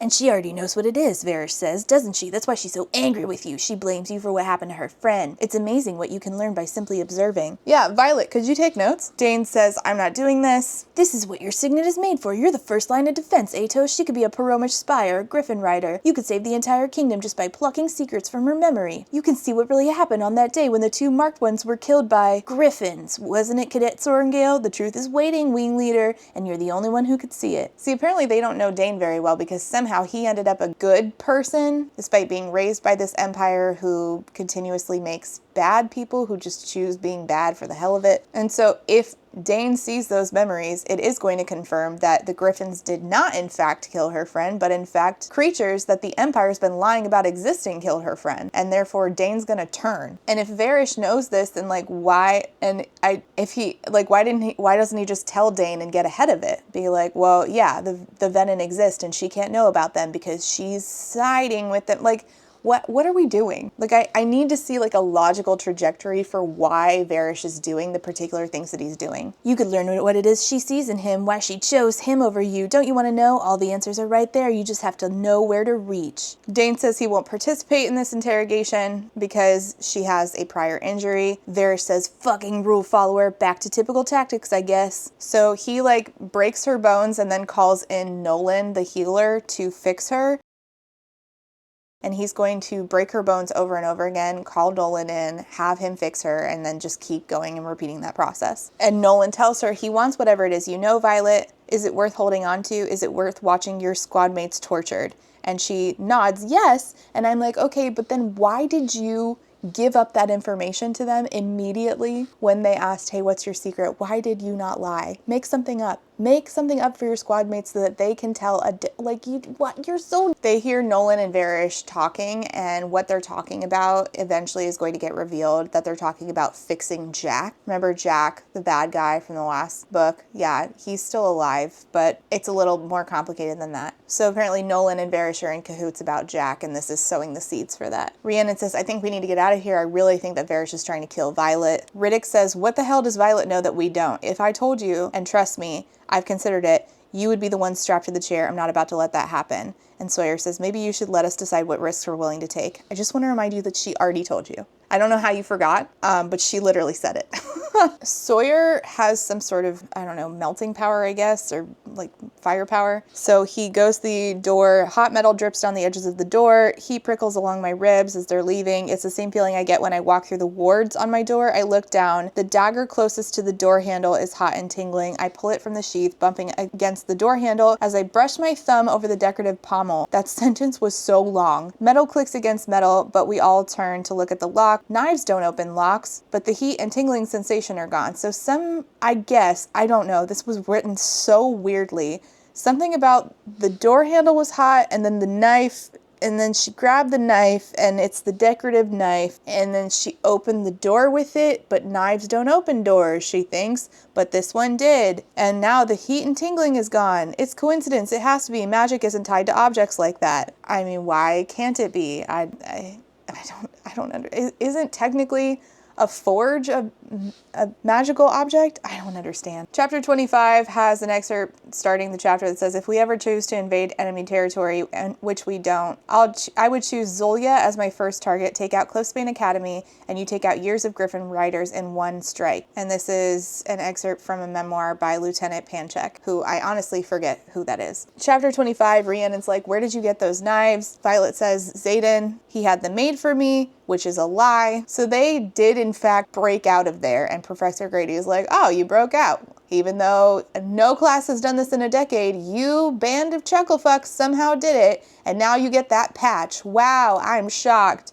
They go to their next class not long after being in a torture chamber, and Zolia, that city that contains the Griffin Riding Academy over in Peromio, Zolia falls to Dragonfire is the headline on some news printout. There's just papers everywhere. The third largest city in the Breivik province has fallen to the Blue Fire Dragons and their riders. The 2-day battle ended in Peromish defeat. An estimated 10,000 lives have been lost, including General Fenella, the commander of Breivik's Griffin fleet. All trade routes to the city have been barricaded to prevent further loss of life.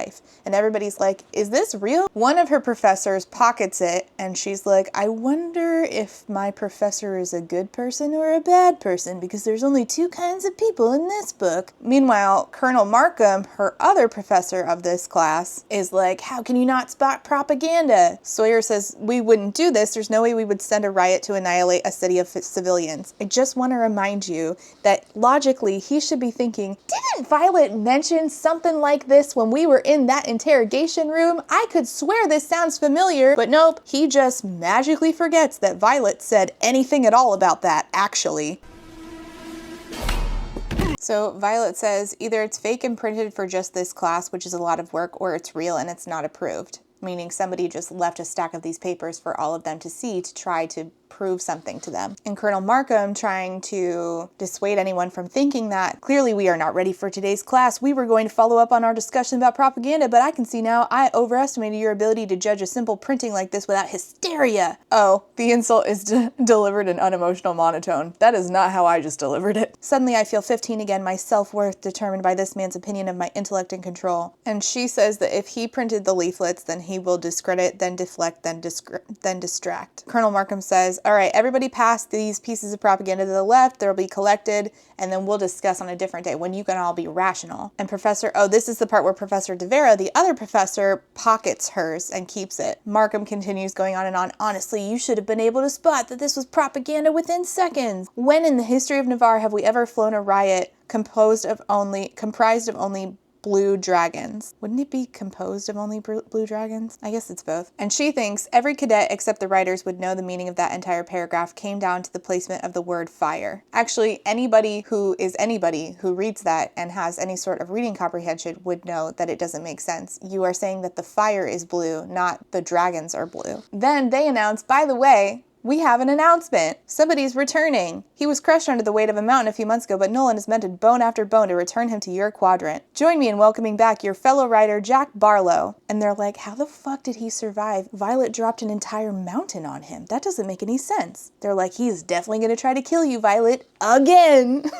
Next chapter. Menders are not healers. Healers are bound to the code of Crichton, sworn to aid in time of need and never to harm a beating heart. Menders are writers. They're only sworn to the codex. They can just as easily bring harm as heal. That's the guide for healers. And Taryn contacts her through Mindspeak and is like, it's him. His dragon has kept the truth for these months hidden. So Professor De Vera then says, yesterday there was an unprecedented attack on one of our largest outposts. This scene is a mess. We just shoved tons of shit in here. It's unprecedented not only in its proximity. We've never had outposts attack this close together before, but also because it involved 3 drifts. And so she learns that while her sister, who is stationed at that outpost, is alright, Zayden, also posted at that outpost, her professor hints at her that Zayden got hurt. And so Violet decides to make the incredibly stupid decision to, instead of just saying to Taryn, hey, you need to fly to go make sure Zayden's okay, and then you come back and let me know, and don't get me in a bunch of trouble that could then put the rest of the resistance in a bunch of trouble. Instead, she's just like, Taryn, we're leaving.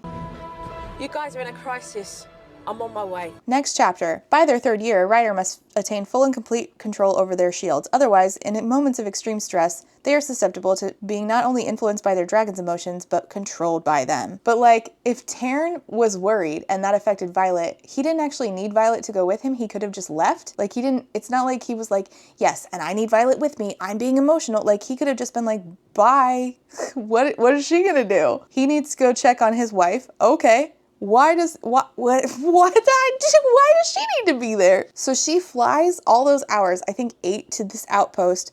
She sees Mira and she's like, where is he? You don't have leave, do you? Gods, you're gonna be so fucked when you get back. He's in the sparring gym. From what I hear, your man is the reason we still have an outpost. And she thinks to herself, he's not mine. Not really. Yes, what a shame. We're all crying. And where is Zayden? Again, in the sparring gym, which no is not being held as a makeshift medical facility. He's sparring because he's fine. This is all for nothing. He's upset because Taryn's in her head and she was so emotional that they just ended up flying and they didn't think in the 8 hours that they were flying. Maybe your emotions are heightening mine and now I just decided to get on you and you didn't dissuade me from going. I just feel like a bunch of steps were missed. And he's annoyed because she's not wearing her own flight jacket. She's wearing somebody else's, it's Bodhi's, his friend cousin's flight jacket. Who the fuck's flight jacket are you wearing? It's Bodhi's, you territorial asshole. Are you serious right now? I ran out of battle brief the second De Vera clued me in that you'd been wounded. Yes, I left without leave. Then I flew 8 hours at breakneck speed with an absolutely irrational Taryn who thought if you'd been hurt, then Sigale could have been too.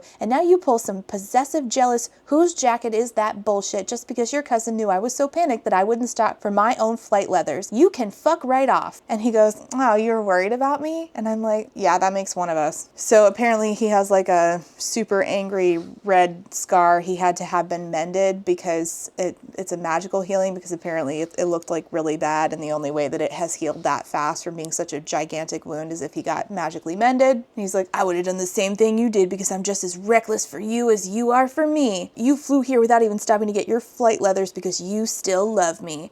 And then they're making out. He groans, his arms surrounding me, and the kiss becomes exactly what he called himself, reckless. The feel of his tongue flicking against mine, then claiming, stroking, is a flame to a tinderbox, and I catch fire. I'm gonna start making a list of other words that are in spicy book scenes. I'm going to start adding the word claiming, because I just feel like every single book is using that. I know Sarah J. Maas uses it in like every single kiss scene. There's a wild carnal edge to it that makes my mouth curve against his, makes me bolder. I sweep my hand between us, then sigh. He's hard for me, the length of him straining against his waistband as I squeeze. How low is his waistband? What? And then they start to argue. I can't always be the one fighting for this while you invent new ways to hesitate or tell me no, Zayden. You either want me or you don't. You just had your hand wrapped around my cock, Violet. I'm pretty sure you felt how fucking bad I want you. Gods, I'm the only one fighting for this. I told you I'm not using sex as a weapon to get you back. And she says, you'll just weaponize it with your little rule to make me say the 3 words I'm not ready to give you. He says, you told me that you can't separate emotion from sex. Remember? She says, maybe I'm learning how. He says, maybe I don't want you to. I want the woman I fell for. It kills me every time I have to keep my hands off you. Every night I lie awake next to you, both blessed and damned with the memory of how hot, how wet, how fucking perfect you feel when I'm losing myself in you. Oh my God, I can't stand these people anymore. When I do sleep, I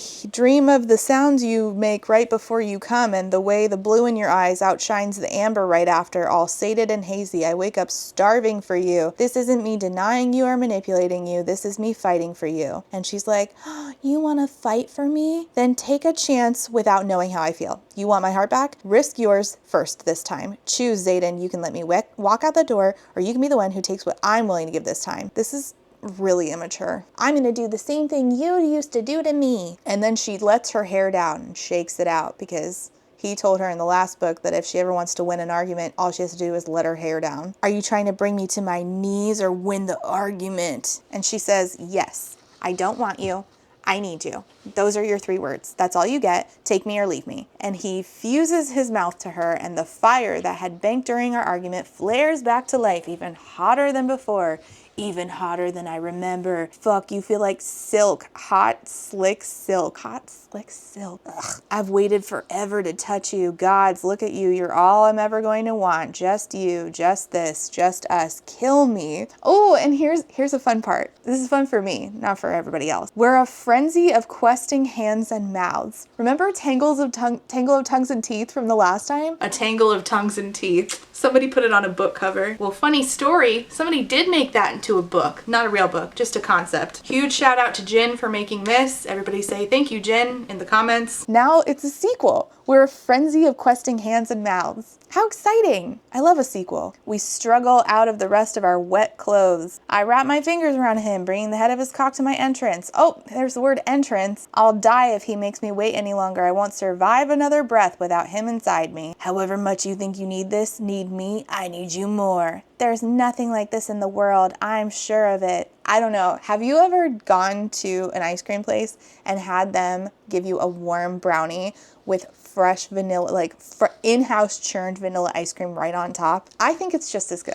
I realize that this is what I crave beyond anything else, even beyond his secrets, his loss of control. I want to be the only person he unravels for. Holding onto his shoulders, I push back into every thrust, swiveling my hips and savoring the shout he lets loose. When he finally shudders beneath me, his shadows blasting through the room, rock cracks and water spurts from the aqueducts. By the way, they are in a shared bathroom with a bunch of showers. He took her in there to rinse her off, to get her to calm down because Taryn was upset, so she was upset. So all she needed was a cold shower. Yeah, nobody else could have thought of a cold shower before she flew 8 hours. And he says, death of me, I swear. Because that's his thing, is he thinks she's going to be the death of him, which can't come soon enough. She's like, what now? He says, we can clean up, get dressed, sneak up to my room, we can go again. Or you can come with me to the rendezvous because I have to go give the dragons to the griffins. So if you want to be involved, you can be, because she's been begging to be involved. Chapter 28. Though Griffin riders are not capable of producing signets, they are not powerless. In fact, some would argue that they've honed lesser magic, especially mind work, into the deadliest weapon of all. Underestimating that is an error. They go on their dragons to meet the Griffins. Nobody likes each other in this situation. They're just sort of in a tentative alliance against the Venin and the Wyvern that the Venin fly on. So 7 Griffins show up. She recognizes one of them, which is Serena, who fought with her and the rest of them when they were fighting the Venin and the Wyvern in the last book when Liam died. The younger woman walking on Serena's right is dressed in a paler shade of brown than the others. She looks to be my age and shares enough of Serena's favorite features that they could be related, cousins or even sisters. She's the kind of beautiful that would normally lead to positions in a king's court or on stage in the theaters of Chaldeer. My chest tightens. The way she looks at Xaden isn't just doe-eyed. There's an unmistakable longing there, a hunger that has me blinking. And Xaden's like, hey, do you want to explain why the fuck the Griffins attacked Samara where I am stationed? She's like, I don't control every other Grift. I just mashed Griffin and Drift together. Perfect. And she's like, we need more weapons. And he's like, I can't give you more weapons. These are powering our wards, which keep the venin out. Our wards? Since when do you sympathize as Navarian? At least you have wards, Xaden, says the girl on the right, the really beautiful one.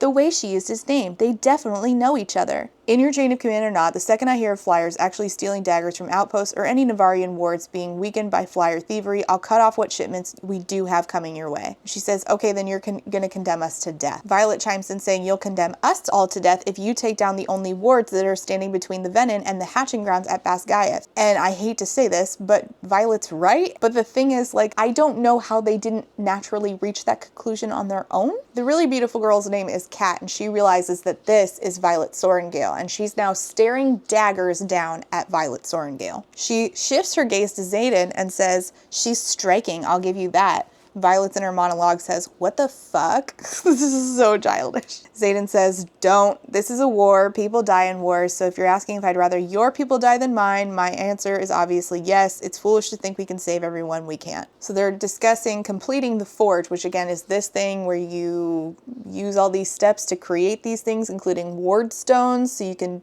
power the boundaries to keep the venin out. Kat says, you've had not one but 2 chances to acquire the luminary that Viscount Tecarus has, and it's not like you haven't had what he's asked for both times. And Xaden says, nope, that's out of the question. Kat says to Xaden, you're willing to let our entire kingdom fall prey to these monsters because you're what? Smitten? Please, I know you're better than that. And Violet's like, what the hell are you talking about? And again, put 2 and 2 together. Your smitten is the reason why you won't give Viscount Tecarus what he wants. Who's he smitten with, Violet? You. Clearly this has to do with you. So just ask, what does this have to do with me? That's the easiest question.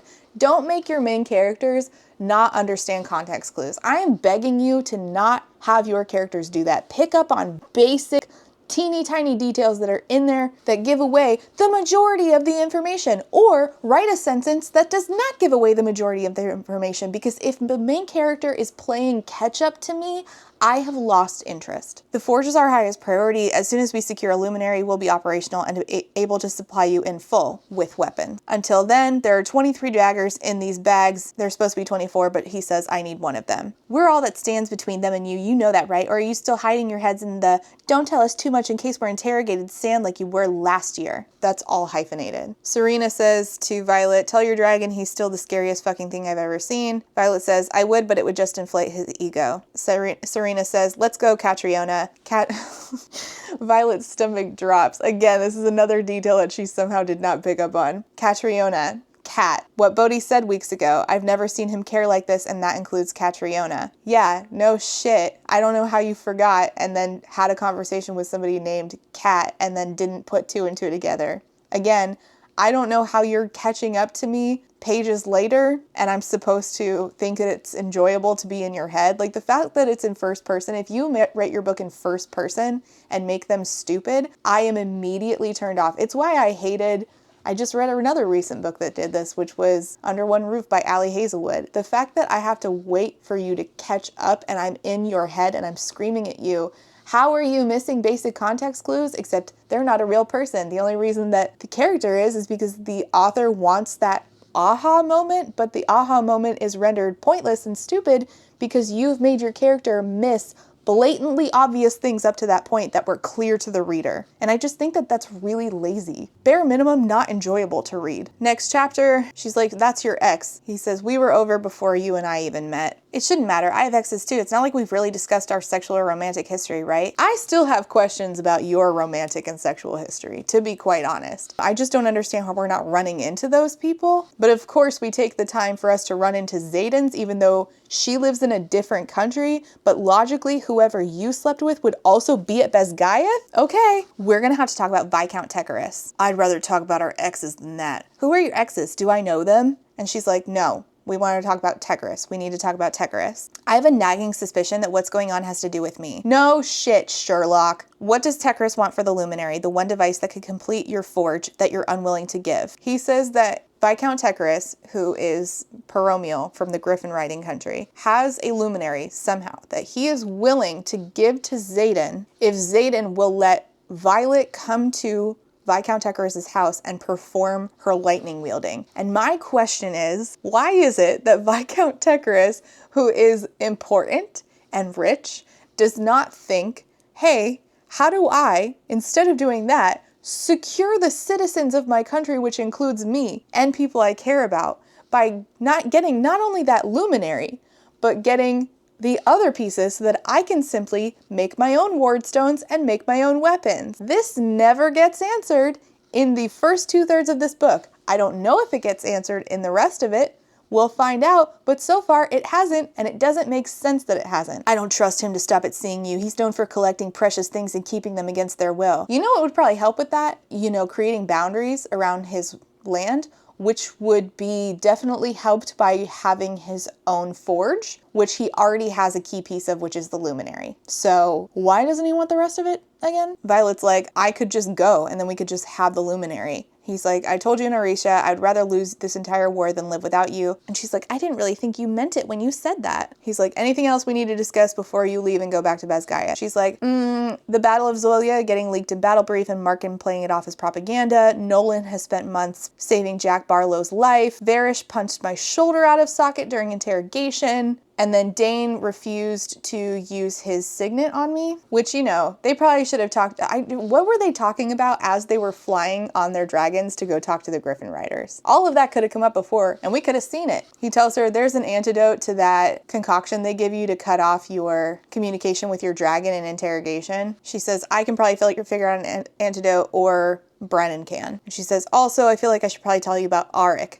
Arik is the son of a king of, what is this land called? Navarre. He's the youngest son of the king, and he enrolled in the dragon riding college unbeknownst to his father. So there's all kinds of stuff that they need to talk about that they just didn't. Anyways, she flies home, and one of her favorite professors, Emeterio, says, I don't have favorite students, Violet, but if I did, I would suggest to that favorite student that she stresses the undimmable bond of her legendary battle dragon and forgets any mention that perhaps strengthening her mental shields could have saved her for such a rash decision when it came to departing without leave. And he's trying to warn her that, like, hey, you need to get your shit together because they're coming for you, and you might want to remind them of your connection to your very important dragon. And of course, who's here? Varish shows up. There she is. Varish's greasy voice says. Of course, we like label whatever bad guy as like greasy, as like a short way. Instead of just writing in a way that makes him feel unsettling, we're like, oh, how can I make this guy feel gross? Say his voice is greasy. Perfect. We've been waiting for you, Sorengale. She has one of the venom-killing daggers on her, but it's not in her bag, that he just ordered them to go through. And then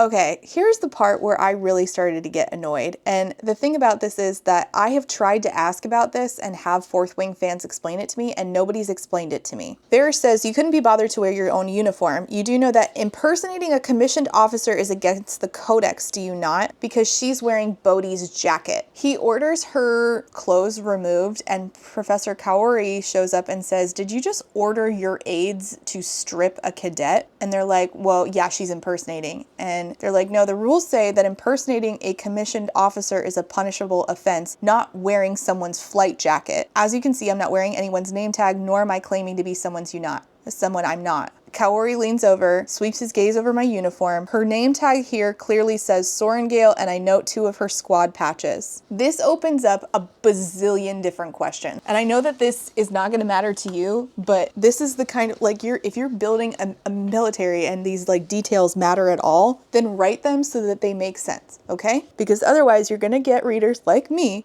who read these details and don't gloss over them and think, wait, but that's not what you said before. And the point of reading fiction is immersion, and you want to do the best of your ability to create it that it's so immersive that I don't think, wait a minute, this isn't happening. This is a lie. And these key details have now broken the immersion for me. In the last book, it says, appreciative murmur when they reveal the uniform of one of the infantry and professors fully intact with something riders never bear a name tag. That would grant any enemy access to our outposts given the rank on the shoulder. Now, first of all, that sentence is very confusing in the way that it's written, but it's also confusing in the information. You don't wear name tags, but if you did, that would grant an enemy access because the name tag also has the rank on the shoulder. You don't wear name tags ever, but you do have special patches that denote someone having a classified signet power like Dane has. How would just a name tag get an enemy into an outpost? Does this imply that if they have their uniform, they can get on base, but if they have a name tag, then you'll know, oh, that's one of our enemies because we don't wear name tags? What do you mean? Okay, so in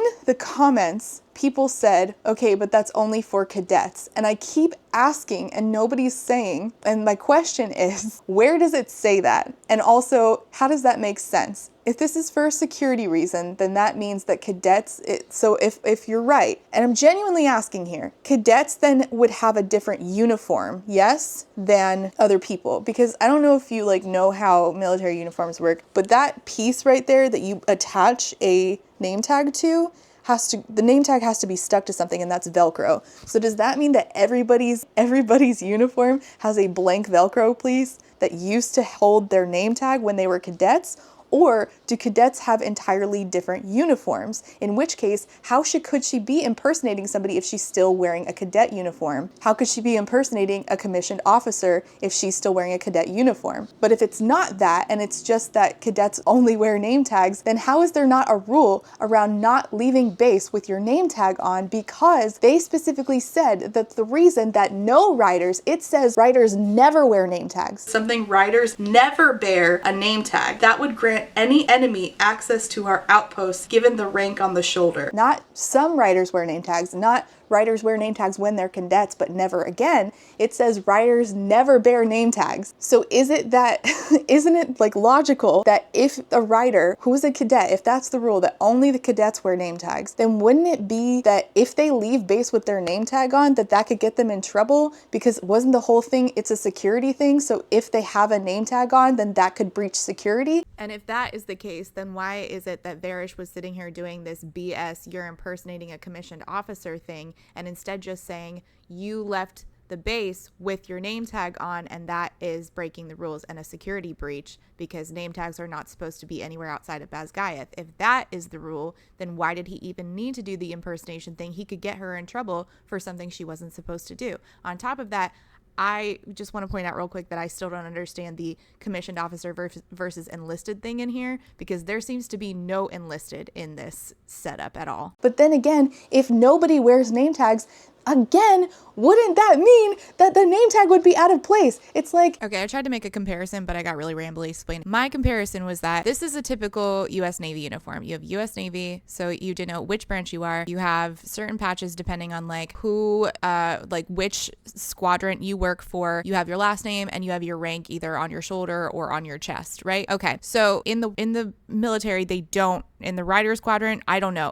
In the Bazgayev military, this does not exist. However, they do have special signet patches depending on what signet you have, like a classified signet. So I don't know how they wouldn't use that as a way to get on base if you're an enemy, but I digress. My point is, if this is the typical uniform and this would help you get on a military base, right? If I decided to add on here under this person's last name, add on the base that they're at, like a patch that denotes like and says right here what base they're at, rather than like putting it on their shoulder in a squadron, that would be suspicious. Anybody who's in the US military who sees that would be like, what the fuck is that? That doesn't look real. That looks out of regs. That looks suspicious. So wouldn't it be that in this Basgaiath military, if the typical uniform does not ever have the last name and then suddenly you slap a last name on there, it would be like denoting underneath here which base you're from in the US military. It would be suspicious. You would be like, that's not a real uniform. This just opens up more and more and more questions. We stated that they never wear name tags, and now she's wearing a name tag, and I'm confused about it. And I asked, and I can't get a sufficient answer. So if somebody wants to explain this to me and answer all those questions I just had, that would be great, because it's starting to look like we're just going willy-nilly. Professor Kaori also stated that he did not want Violet punished. His expert opinion was she shouldn't be punished because he's the dragon expert, and she couldn't control her dragon. Her dragon's incredibly powerful. She's only a second year. Panchek agreed, and they cleared her of all charges. Varish says, some of us do not bow to the whims of our dragons. In fact, we influence them. And they tell him, odd, would that mean you influenced Solus when he set fire to that squad of bonded riders after Parapet? Now, okay, here's the thing about the dragon lore in this. It doesn't make sense because dragons specifically say that they do not bow to the whims of puny humans. So if Varish is now saying that, his dragon probably heard that. Or, at least, Violet's dragon did and can tell Varish's dragon that. So the dragons themselves communicate with each other. So wouldn't it be that if that's true, then wouldn't it be that the other dragons would be concerned about the fact that a puny human is controlling a dragon rather than the other way around? I don't know. Now, she's still worried that her blade, her venom-killing blade, is going to be found by them if they, actually strip her. And when she goes to, check her jacket while they're all talking, she notices that the blade's gone. And it turns out that Rhiannon pulled it through the wall because she could tell that Violet was, struggling, and pulled that weapon through the wall because that weapon is special. And here's the thing. I think that what this is doing is, because Rhiannon was stated to not have the ability to do that before, I think that we're kind of throwing in here that Violet might be some sort of amplifier for powers, because later we're going to talk about how she's just raw power, as a person. And I think that what we're doing here is making Violet into some sort of amplifier, and that will probably, amplifies other people's powers and amplifies, the Forge and stuff. So I think that's coming later. Not in this book, I don't think, but probably in the next one. So she asked Violet, Rhiannon asked Violet, what the hell is this weapon? And Violet says, this weapon is for killing venom. So she's finally really unloading everything that's happening to Rhiannon, even though she clearly hinted about it before and somehow all her friends just forgot, but I digress. So she explains to Rhiannon in the next chapter, which is chapter 30, I explain the wards, even the theory that Navarre Norse had to lure the venom. Oh no. Navarre knows how to lure the venom. The rest spills out of my mouth in a deluge of words as they stare at me. Oh, it is Rhiannon and all the rest of their friends. Great. Their expressions varying from shock to disbelief. Rhiannon was like, so I was right. Liam and his dragon were not killed by Griffin. Riddick asked, are you sure the dragons know? So they all reach out to their dragons and they're like, yep, the dragons know. So you're telling me that at no point you could have had a conversation with your dragon about the propaganda in class, and your dragon might have wanted to say, hey, so blue fire dragons actually means the venom and the wyvern. Just FYI. Since we're bonded, I just thought you should know. Nope. Apparently, everybody has dragons that want their humans kept stupid for no logical reason. If we're gonna do that, at least make the reason make sense. And the reason that we're given is ridiculous to me. Terrence says the Empyrean is split. Some of the dragons want to act and others don't. Without the Empyrean taking an official stance, none of the dragons are willing to put their riders in danger by telling them if they don't already know. How is telling them putting them in danger? Because clearly there's an empire willing to kill people who know this information. That's the clear and present danger that your rider's in. Wouldn't you want to, I don't know, warn your rider and say, hey, maybe we should get the fuck out of here and be around people who won't kill us just for knowing information? Sure, I guess. Again, the dragons, none of them are loyal to the Empire. They're their own thing. Even if they're split, it doesn't make sense for them to be like, I'll just let the Empire lie to my rider. It's fine. That doesn't make sense when the venom are coming and they will kill the baby dragons and the eggs. So why are they split? How does that make sense? They say they can't keep a lie this big. That's impossible. Sawyer says, living in Lucerys, I promise you the only news we got dot along the coast came from what the scribes pulled out as official announcements. It's as easy as Markham choosing which news gets published and which doesn't. We aren't even open to trading vessels from the Isle Kingdoms. Yeah, I'm going to shift to this setup for a while. She tells her friends, and they immediately take it super well, because of course they do. Not a single person that she could have possibly made friends with would be anything other than perfect. They ask, how long do we have until the Wyvern and the Venom are at our borders? She explains, some say a year, some say we have less. And they're examining like the complications of this, of how like their friends and family are living in like, you know,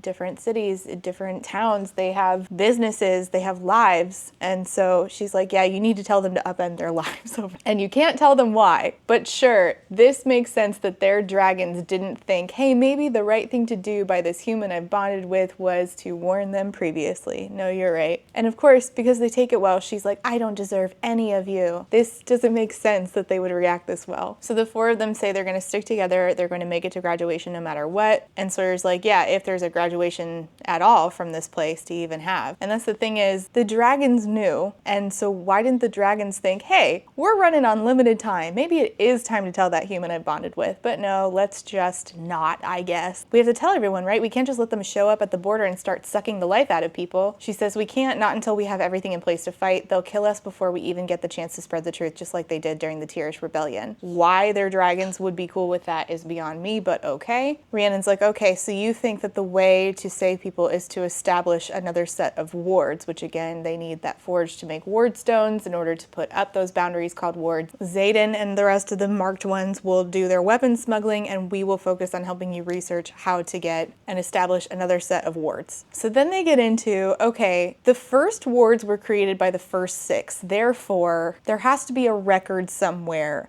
of the first 6 creating these. She says Justinia's been looking but doesn't have any access to classified material, and everything I've read has been edited or redacted during translation, including an account from the first of the scribes. It's like they hid the knowledge when they changed our history, which I think happened about 400 years ago. Again, why the dragons didn't think that this was pertinent to tell their own humans is beyond me. What we really need is a primary source. I doubt the first 6 sat around writing, but Riddick says actually they kept journals. And at this point, he says, wait, do I actually know something about the archives that you don't? I do, don't I? And I'm like, oh, so we just directly yoinked this out of National Treasure? How fun. We didn't miss it because...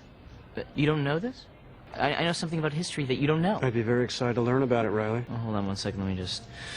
I'm just taking this moment. This is... Because he knows that there are personal journals from the first 6. Lyra's and Warwick's journals are here, at least according to a classified ledger in your mom's office. And she's thinking Justinia would have known if we had those books, let alone in a sub-level vault. My father would have told me, wouldn't he? And Riddick's like, well, the scribes have kept all these secrets, and I doubt that they're just willing to pass around information to second years, let alone anybody who's not enrolled. And I'm like, yeah, Violet, I feel like if you had thought for 2 seconds, you would have come to that conclusion on your own, but apparently you don't. Imogen, one of the marked ones, is annoyed that Violet told her friends the secret about the resistance, and Imogen ends up having to tell her own girlfriend, Quinn. Of course, Quinn took it well, because nobody that these people associate with could possibly feel conflicted and feel like they have to choose their families and what they know over the unknown. Okay, so Violet's walking through the Riders Quadrant, and infantry is not supposed to be in the Riders Quadrant. She runs across this person named Aya, and she's talking to Aya, and all of a sudden,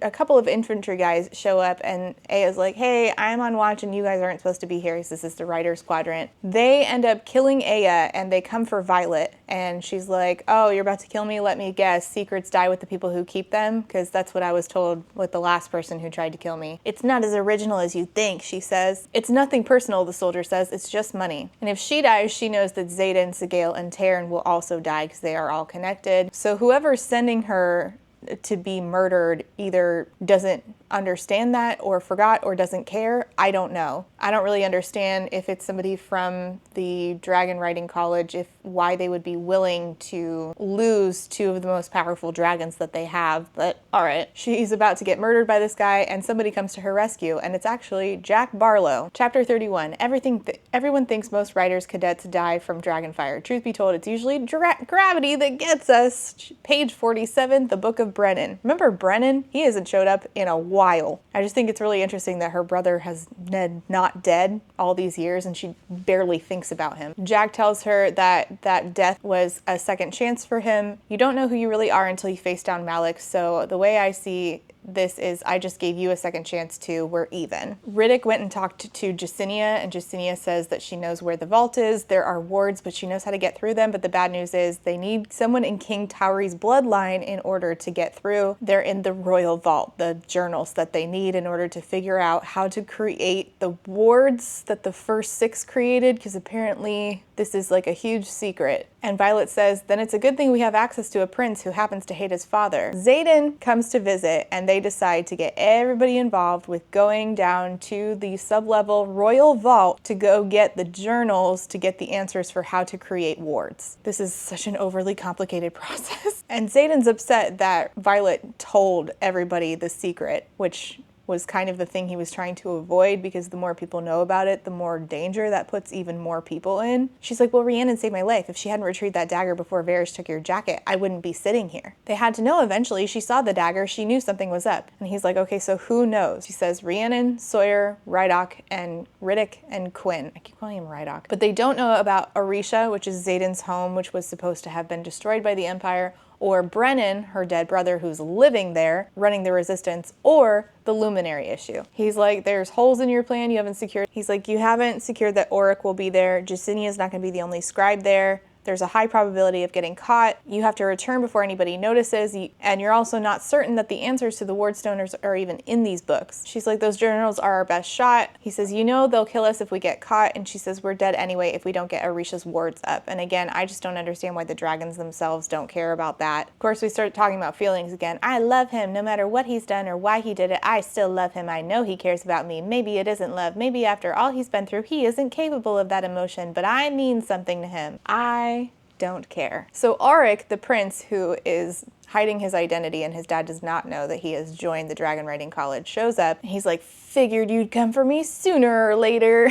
God. Xaden and Auric hate each other because of course they do. She explains, we need your help, and if you say no, then you can leave now. But if I explain to you what we need help with and then you leave, it's not gonna work. Xaden says, if we tell you why and you decline, you won't be walking away. And Aric's like, you think I'm gonna lift a finger for you? Violet talks to Aric and she's like, you know what's happening out there. You came for a reason, because he does know about the venom and the wyvern. And he's like, well, I don't like Xaden. You don't know what he did to my brother. And Xaden's like, well, your brother was a craven, murderous prick, and I'm not sorry I killed him. And then they get into a fight. And then we don't see that fight. We just jump right past the fight and start walking to the archives. Cool. All it says is Bodhi had to step between Auric and Xaden twice, but we're finally on our way to the archives. Great. We're not going to go over the fact that Auric is there because he thinks that what the Empire is doing is wrong, but then his brother was also a piece of shit and he doesn't care about that. He only cares that Xaden killed him. Great. The only person I hate more than Xaden Ryerson is my father. Just keep your boyfriend the fuck away from me. Okay, buddy. They're all in disguise except for Xaden because he refused to wear a disguise. He is so obsessed with himself and how he appears, despite saying, I don't give a fuck all the time. He wouldn't wear a disguise for this little escapade they're on. Does that make sense to anybody else? No? Not finding anybody. Doesn't make sense. Then again, if I was a shadow wielder, I'm not sure I'd walk around in anything but black either. Oh my god, I didn't realize that this was a book about 12-year-olds. How fun. Learning new things every day. Remember, the goal is secrecy, not showing off. This isn't the squad battle. Says the guy who refuses to wear a disguise. Awesome. Makes total sense.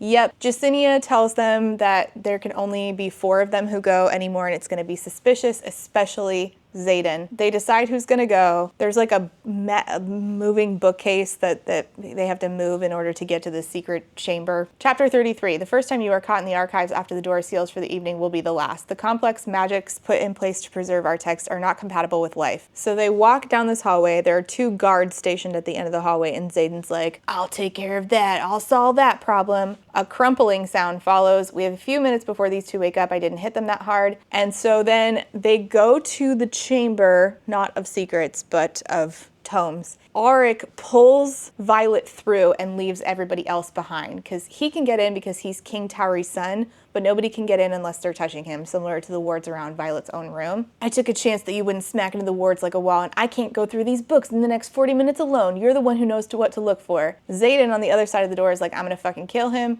And she's like, then you'd be responsible for the deaths of 2 princes. Why are you bringing that up? This is a terrible time to bring that up. Shut the fuck up. Alec deserved it. He was a bully and forfeited his life by coming after Garrick during threshing, though I wonder who it was that told Arik, since if his father knew, I highly doubt I'd still be in possession of my head. Who knows? Who knows at this point? Certainly not me. She's talking to Arik in this chamber. He's like, I just wanted to be a writer. It's my brother Haldan's destiny to be king, not mine. And she asks, does Haldan know about all this with the venom and the wyvern and about what's happening out there? And he says yes. And he's like, but I'm here, aren't I? And telling her, like, Haldan's not going to help. I don't know how this dude is getting through the writer's quadrant without being spotted by somebody, like even, you know, the professors. They seem to know the king, but no, I guess he just somehow is getting away with passing himself off as a regular dude in the writer's quadrant, and literally nobody recognizes him, I guess? I don't understand. They do find the book that they were looking for. The wards end up blistering him because they know that it's not him that's the king or something. They're worried they're not going to make it. The time's running out. They barely had any time to do this in the first place. They're running out of here. Arik's hands are fucked up. Oh gods, he's going to lose an arm. And chapter 34, my last words with my father before the Battle of Orisha were spoken in anger because he was sending me away from my own safety. I'm not sure if I'll ever forgive myself for that, but I'd like to think he forgives me. Recovered correspondence of Lieutenant Zayden Ryerson to Cadet Violet Sorengale, because don't forget, despite the fact that this is written in first person, this was transcribed by Jacinia, which means that Jacinia took all of Violet's letters and stuff and wrote them, including Violet talking about her own sexual escapades with Zayden. For some reason, Jacinia, in transcribing this text, felt that was pertinent for the audience to know. Jacinia belongs in prison! Zayden yanks Arik through the door, they make it out. Quinn, who's Imogen's girlfriend, I think, had been projecting herself. She can like astral project to try to make it seem like they weren't there. They do have Warwick's journal now. Violet reads part of it. It says, after we placed the last rune, we placed the wardstone where the dragons felt the deepest currents of magic run. That last step complete, the protections fell into place at ... at the birth of an iron rain. She tells Zayden, take this to Brennan, he should be able to translate it. Oh, they got 2 journals. Right, she's keeping one and the other one Zayden is going to send to Brennan. After this, she runs into Nolan, the mender who fixed Jack Barlow. I never got the chance to thank you for helping us during interrogation. He says, I never like to see you hurt, and Varish has it out for you. He gives her some lemonade, she's drinking it, and thinks the kitchen must have changed the recipe because it has a funny yet familiar aftertaste. Nolan says, I meant what I said. I never like to see you hurt. Her vision swims, but I can't protect you from the consequences of your own actions when you risk the safety of every civilian in this kingdom. And then she sees Varish's face, and he says, Why, Cadet Sorengale, what have you gotten yourself into? She passes out. Chapter 35. The only signet more terrifying than an intrinsic is a truth-sayer, and yet we let them live. You're right, that is weird. It is weird that people who can mind read get murdered immediately, despite the fact that we're told that somebody's signet power reflects the core of who they are. And I don't know how the dragons think that that's super important, but then let their riders be killed without any retaliation from the dragons, but okay. But sure, people who can detect lies stay alive, but people who mind read can't. Okay. She's in an interrogation room. Nolan walks in and says, we just need you to answer a few questions, Violet. Clear this up quickly and then we can return to trusting each other. Let's start with why you stole Lyra's journal. And they know that they were in there because the wards alerted Colonel Markham, who is the scribe colonel, who was actually her mentor. But we never saw that. They don't have any relationship now. We're just told that he used to be her mentor. We want to know how you did it, who you did it with, and most importantly, why. She says, it would be impossible for me to breach a royal ward, seeing as I'm not a royal. So her idea for how to deal with not lying is to just state facts instead of answering questions with a yes or no. And I don't know how people who are supposed to be smart, and this is supposed to be their job where they're interrogating you, would not see through that tactic immediately, but all right. But instead, Nora just says, she's telling the truth. Nora can detect lies. My signet detects lies. Tell one and I'll know. That wasn't a lie. It was just skirting around the details you want to know, which if you were competent at your job, you would know. Like, this is like parenting 101. Like, if I tell my kid, hey, did you brush your teeth? And they're like, well, I didn't eat my dinner that late. I'm like, yeah. Did you brush your teeth or no? Yeah, well, I didn't floss, but did you brush your teeth? Well, I drank some soda. Did you or did you not? brush your teeth. Like, it's not, this is parenting 101. Just explain, was it an unsanctioned squad challenge? Some kind of dare between second years? They're still trying to ascertain exactly what was missing. Help us, tell us, and this will go much easier for you. And she's like, oh, they're trying to ascertain what happened, but they haven't gotten in. How can you assume that book isn't a reproduction if you haven't verified the original is even missing? Who stole that book for you? Because we both know who you didn't. And they know that she didn't steal it because she's not covered in blisters. Whoever is covered in blisters is the one who stole it. And the thing is that they could just order everybody's hands be looked at and then they would know who was involved. But I guess they're not going to do that. Selective truth is all I have in my arsenal to protect my friends. I alone put that particular book into its bag. She's telling the truth, Nora says. Yes, but why do you move on from the question and not continue to demand an answer? Or what's that thing where you convene and you have to like have it's like a court martial, but this book's version? Why don't you just court martial her and have a trial? No matter what happens in this room, they can't change the fact that Xaden got out with Warwick's journal. They dislocate her fingers, they break her fingers. She starts hallucinating Liam, who died. Why would you need a journal from one of the first 6? I've been reading it. Interesting history. What are you trying to ward, Soren Gale? You have questions I could answer about why it is we don't involve ourselves in Paromish issues. Is that what this is? Righteous indignation? We could have an equal exchange of information since we both know it wasn't griffins that killed your friend's dragon. And Liam, the mirage she's seeing, is saying don't fall for it. He's trying to play you. And he's like, how much do you know, Violet? What have you been doing with the marked ones? We've been watching them for years, of course. Until Cadet Atos gave you up, all we had to go on was speculation. But then you didn't come back to Bazgaiath. No outpost reported you seeking a healer. What are you trying to ward? And I'm like, wait. So you've been suspecting the marked ones, and you let all of them into the highest, most powerful branch in your military. Sure thing. You gave them dragons which are not fully loyal to you. Sure, got it. Do you know what my signet is, Cadet Sorengale? I see people's weaknesses. It's a great advantage in battle. When I look at you, I saw nothing. Someone taught you to shield, and I'll admit you're very good at it. Do you want to know what I see now that we've cut you off from your power? Your weaknesses are the people you love. And Nora says she's triggered. See, I thought you were just sensing truth. Now you can sense emotions? I'm confused. You have no idea the joy it gives me to know that Fen Ryerson's son will break the codex by abandoning his post to come to your aid, and then he'll be strapped to this chair next, and he will give me the answers I seek. You're not very good at getting answers out of people, though. They just say,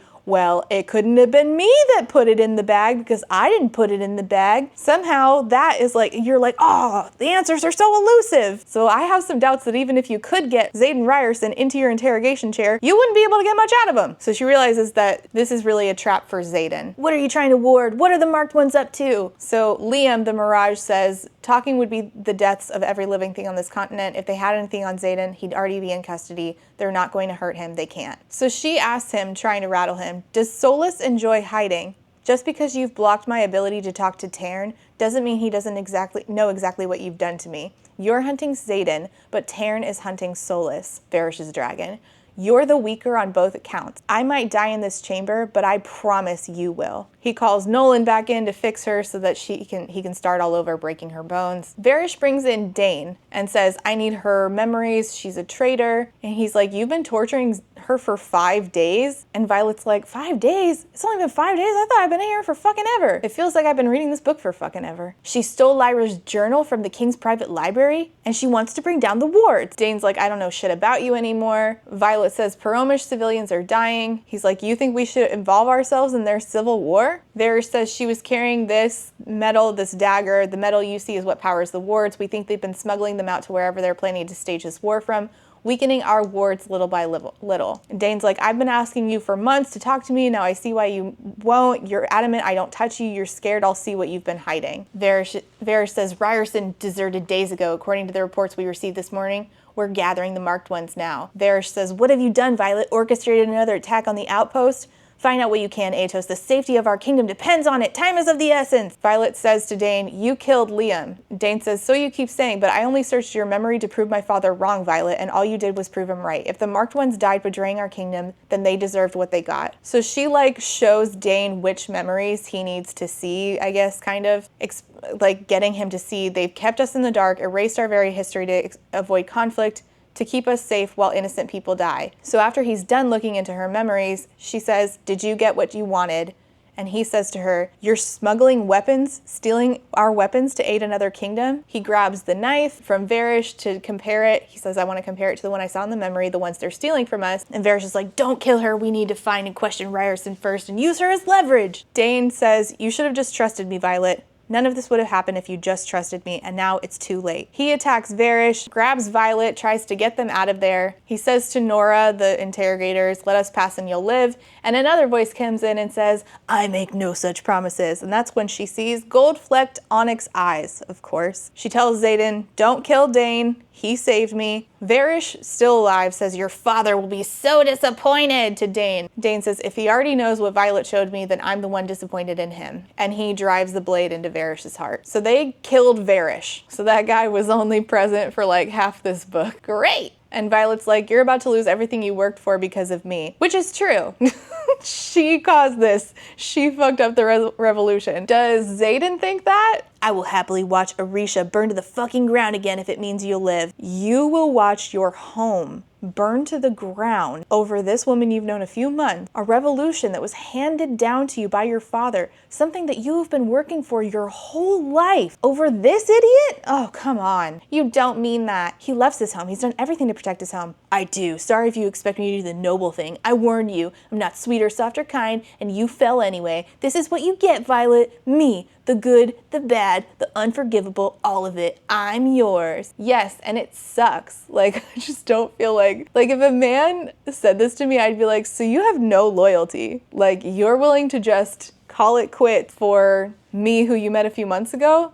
That doesn't instill confidence in me. That doesn't make me feel like, wow, I'm special. That makes me feel like, what other idiot would you do this for? Pass. You want to know something true, something real? I love you. I'm in love with you. I have been since the night the snow fell in your hair and you kissed me for the first time. I'm grateful my life is tied for yours. Did you know that we can actually have this conversation later and not right after you've murdered somebody and you guys are now on the run and you're still at the school that you should be running from? It means I won't have to face a day without you in it. My heart only beats as long as yours does, and when you die, I'll meet Malik at your side. It's a damn good thing that you love me too, because you're stuck with me in this life and every other that could possibly follow. And she's like, "I love you." He's like, "Glad you didn't forget." So Garrick is there. Do you remember his friend Garrick? Pops up every once in a while so that we, don't have to pretend that Violet and Xaden are the only people in this book, even though that's certainly what it feels like. And Violet's mom has her blade to Garrick's neck, but of course then she just hands Violet the antidote for the serum that's cut off her contact with Tarn. "I would have come sooner if I'd known," my mother says. "I didn't know, Violet, I swear it. I've been in Calder for the last week." She turns to Xaden and is like, "You of all people know the lengths I'll go in order to protect her." Xaden calls her mom a fucking monster, which I kind of agree with. And she's like, "But she's my mother. You've known what's been happening out there for all these years." And her mom says, "When you have children, we can discuss the risks you'll take, the lies you'll be willing to tell in order to keep them safe." Isn't Violet's most clear and present danger not in fact the Venin, but in fact the Empire that you work for? She says, "It's not right to leave Paromial defenseless." Her mom says, "I never said it was. And I knew you'd never seen it our way, never agree with our stance on self-preservation. Markham saw you as his protege, the head of the scribes, the only applicant he thought smart enough, clever enough to continue weaving the complicated blindfold chosen for us hundreds of years ago. He made the mistake of thinking you'd be easy to control, but I know my daughter. By the time you made captain or major, Markham would have started bringing you into the fold as we do with most at those ranks, and then you would unravel everything in the name of mercy or whatever emotion you blame, and they would kill you for it. I'd already lost one child keeping our border safe, and I wasn't willing to lose another. Why did you think I forced you into the writer's quadrant?" And Violet's like, "Because you think less of the scribes." Her mom says, "Bullshit, the love of my life was a scribe. I put you in the writer's quadrant so you'd have a shot at surviving, and then I called in the favor Ryerson owed me for putting the marked ones into the quadrant." And I'm like, how did she get away with that? How did she get away with allowing the marked ones into the quadrant? How did she possibly sell that to the king and the rest of this empire, especially when Varys just admitted that they've been watching them and been suspicious of them? Wouldn't that then in turn make them suspicious of her? How did she possibly sell that? It was a simple transaction. He wanted the marked ones to have a chance. I gave him the quadrant as long as he took responsibility for them in return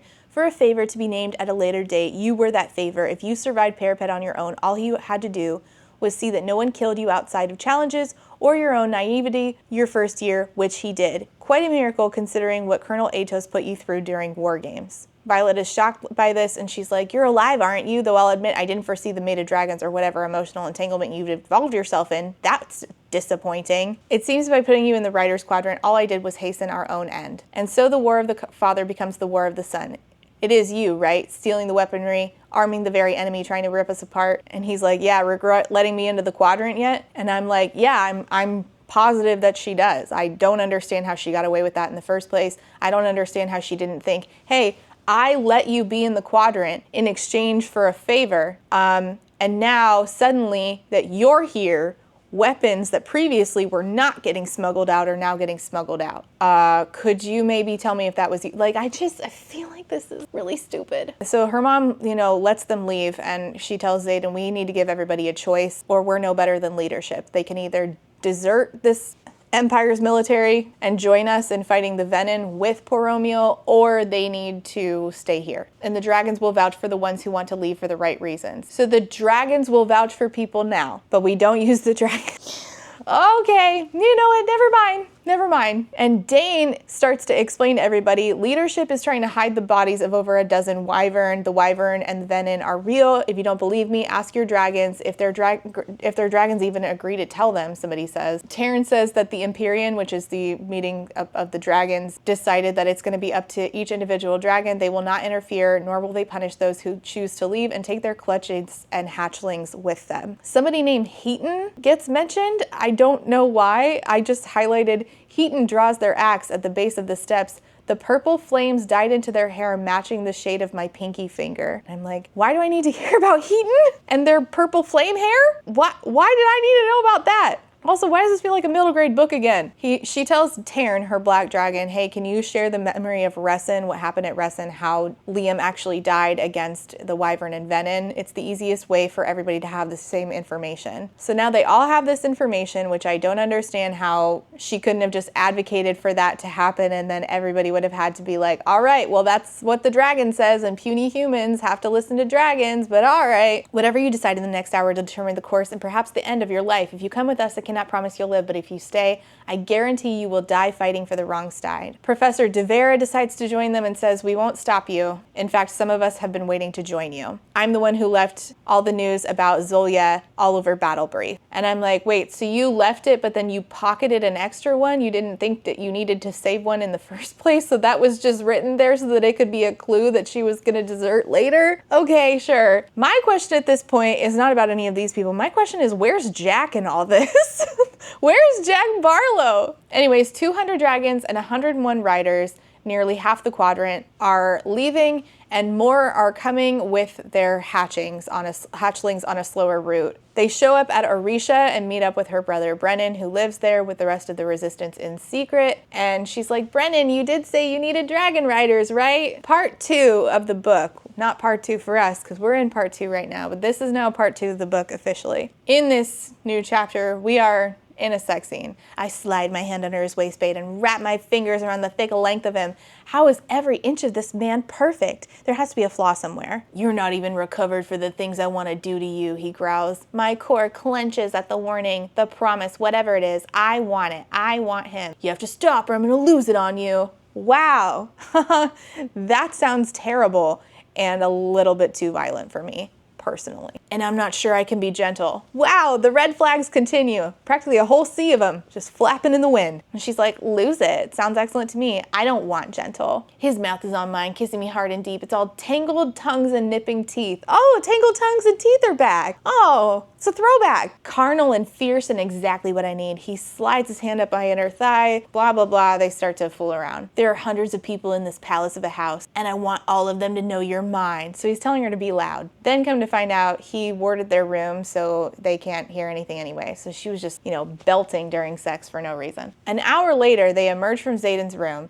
There's cadets everywhere. There are 100 barracks rooms between the top floors, and that doesn't account for the family quarters on the second floor. Auric is there, the king's son, so he has not only deserted his school, he has deserted his father, the king. But he doesn't want anybody to know that he's the prince, so Violet says, sure, we're not going to tell anybody, that's your secret. The council that runs the resistance, the revolution that Xaden is partly in charge of, is really mad One of them is like, you've exposed everything we've worked for. We need to talk about your choices, Xaden. I don't know why the general's daughter is here. And Brennan's like, okay, I'm here and I'm the general's son, so let's chill out. What's done is done. You can stay in here and chastise us all day, or you can figure out what to do with the hundreds of riders we bought you. 100 riders we bought you. You didn't bring us riders, you brought us cadets. What the hell are we supposed to do with them? I'm like, what the fuck do you think? Train them. They're like, you brought Dane. They said he's confined to quarters until we can ascertain his loyalty, as are the scribes. And Violet says, okay, isn't Kath, Dane's dragon, enough to vouch for Dane's loyalty? And I'm like, yes.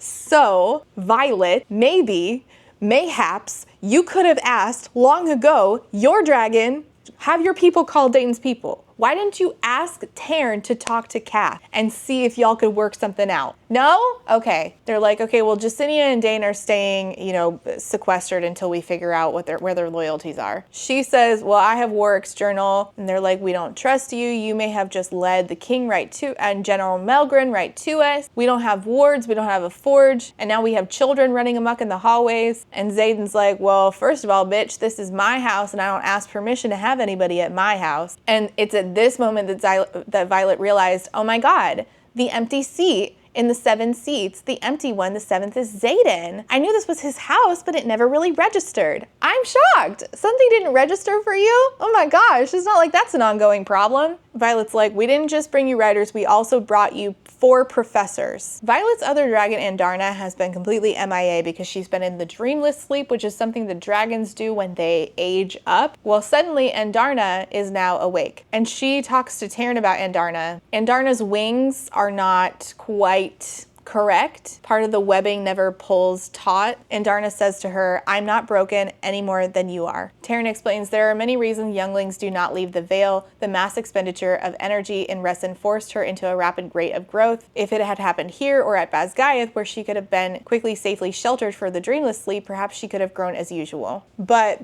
they had this day of flying where she flew between Resin and Eurasia when they went and fought the Venin. She woke up several times, and that seems to have caused an issue with the way that she grew. There is a second set of muscles along the fronts of our wings that formed during growth. Hers did not. The elders believe she'll still fly in time, but she will never bear a rider, and Brennan cannot mend her. Talking about the wards, she says that the first 6, she thinks, practice some kind of blood magic. So they're still trying to translate it and figure it out how the first 6 created the wards in order to replicate the process. They are setting up their own war college, trying to train these students. Her brother Brennan, who is going by Lieutenant Colonel Ashery, takes the role of scribe quadrant curator. She feels sad that Professor Kaori, the expert in dragons, didn't come, but he said that his place was with the Empyrean. Wait, I'm not sure if Kaori went with them or not. Actually, my note, I wrote this a little confusing. Oh well, disregard, who cares? I don't think Kaori even is important for the rest of this video. They get some updates from Navarre, and they say that as far as they know, the public does not know that the majority have deserted, and that,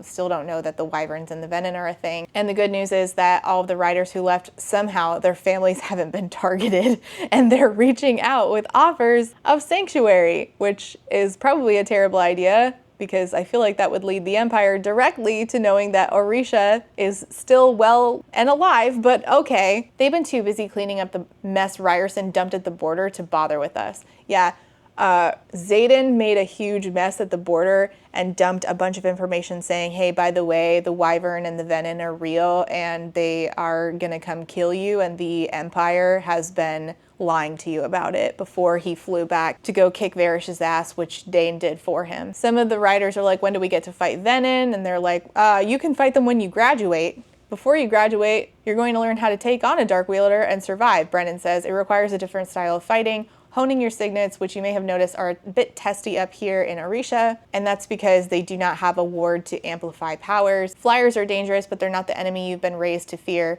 though some are still hostile towards us, as evidenced by the attack on Samara 4 days ago. So they're having to unlearn all that they've learned about the Griffins being the bad guys. So they're basically doing what they used to do in their battle brief class. They're just doing it with less Empire propaganda now. Taryn then mind speaks to Violet, and he's like, Silver One, a riot approaches. A riot is a bunch of dragons adrift is a bunch of griffins. So a bunch of dragons are coming, and Sawyer's like, shortest revolution in history. They're thinking that the Empire's come to take them. And then he realizes that Mira's dragon is the one leading the riot. And she's like, oh shit. Is Mira coming to kick our ass? Mira shows up and she's like, Xaden came to get me. I don't know why you guys are so up in arms. Mira gives her a hug and is like, I'm really sorry I wasn't listening to you. I know you tried to tell me, like, hint at this in Samara and I wasn't listening. You stole half of Bazgayet's cadets and you killed the vice commandant, but I didn't know about any of this. I swear I didn't know. Not until the wyvern were dropped at the gates of Samara by Xaden. Mom arrived about 10 hours later and told me the truth, told all of the riders the truth. She probably figured there was no lying her way around a dead giant wyvern. She gave us an hour to decide, and half of us chose to leave. Leadership decided letting us go was a safer choice than letting us stay and talk the others into leaving, or worse, leaking information, and it wasn't really our choice. Violet briefly thinks, why would Mom and Melgrim just let all of these riders go? Which, great question. It doesn't get answered though, because Mira spots Brennan, who, you know, is their brother, and she did not know that Brennan was still alive, and she punches him in the face. Chapter 39, the blood of the life of the six and the one combined and set the stone ablaze in an iron rain. The journal of Warwick of Lucerys. So I just want to point out to you what it says right there. The blood of the life of the six and the one combined. How much is 6 plus 1, guys? You're right, it's 7. Good job. Violet's gonna forget how to do that basic math in a second here. Brennan's like, damn it, Mira, I think you broke my nose. And she's like, shut the fuck up. You fucked us. That was so shitty. You let us watch our mother become a shadow of herself. Our father's heart gave out because your death broke him. I just want to point out here that we have yet to ever talk about Naolin. What? Is that his name? Naolin? Yeah.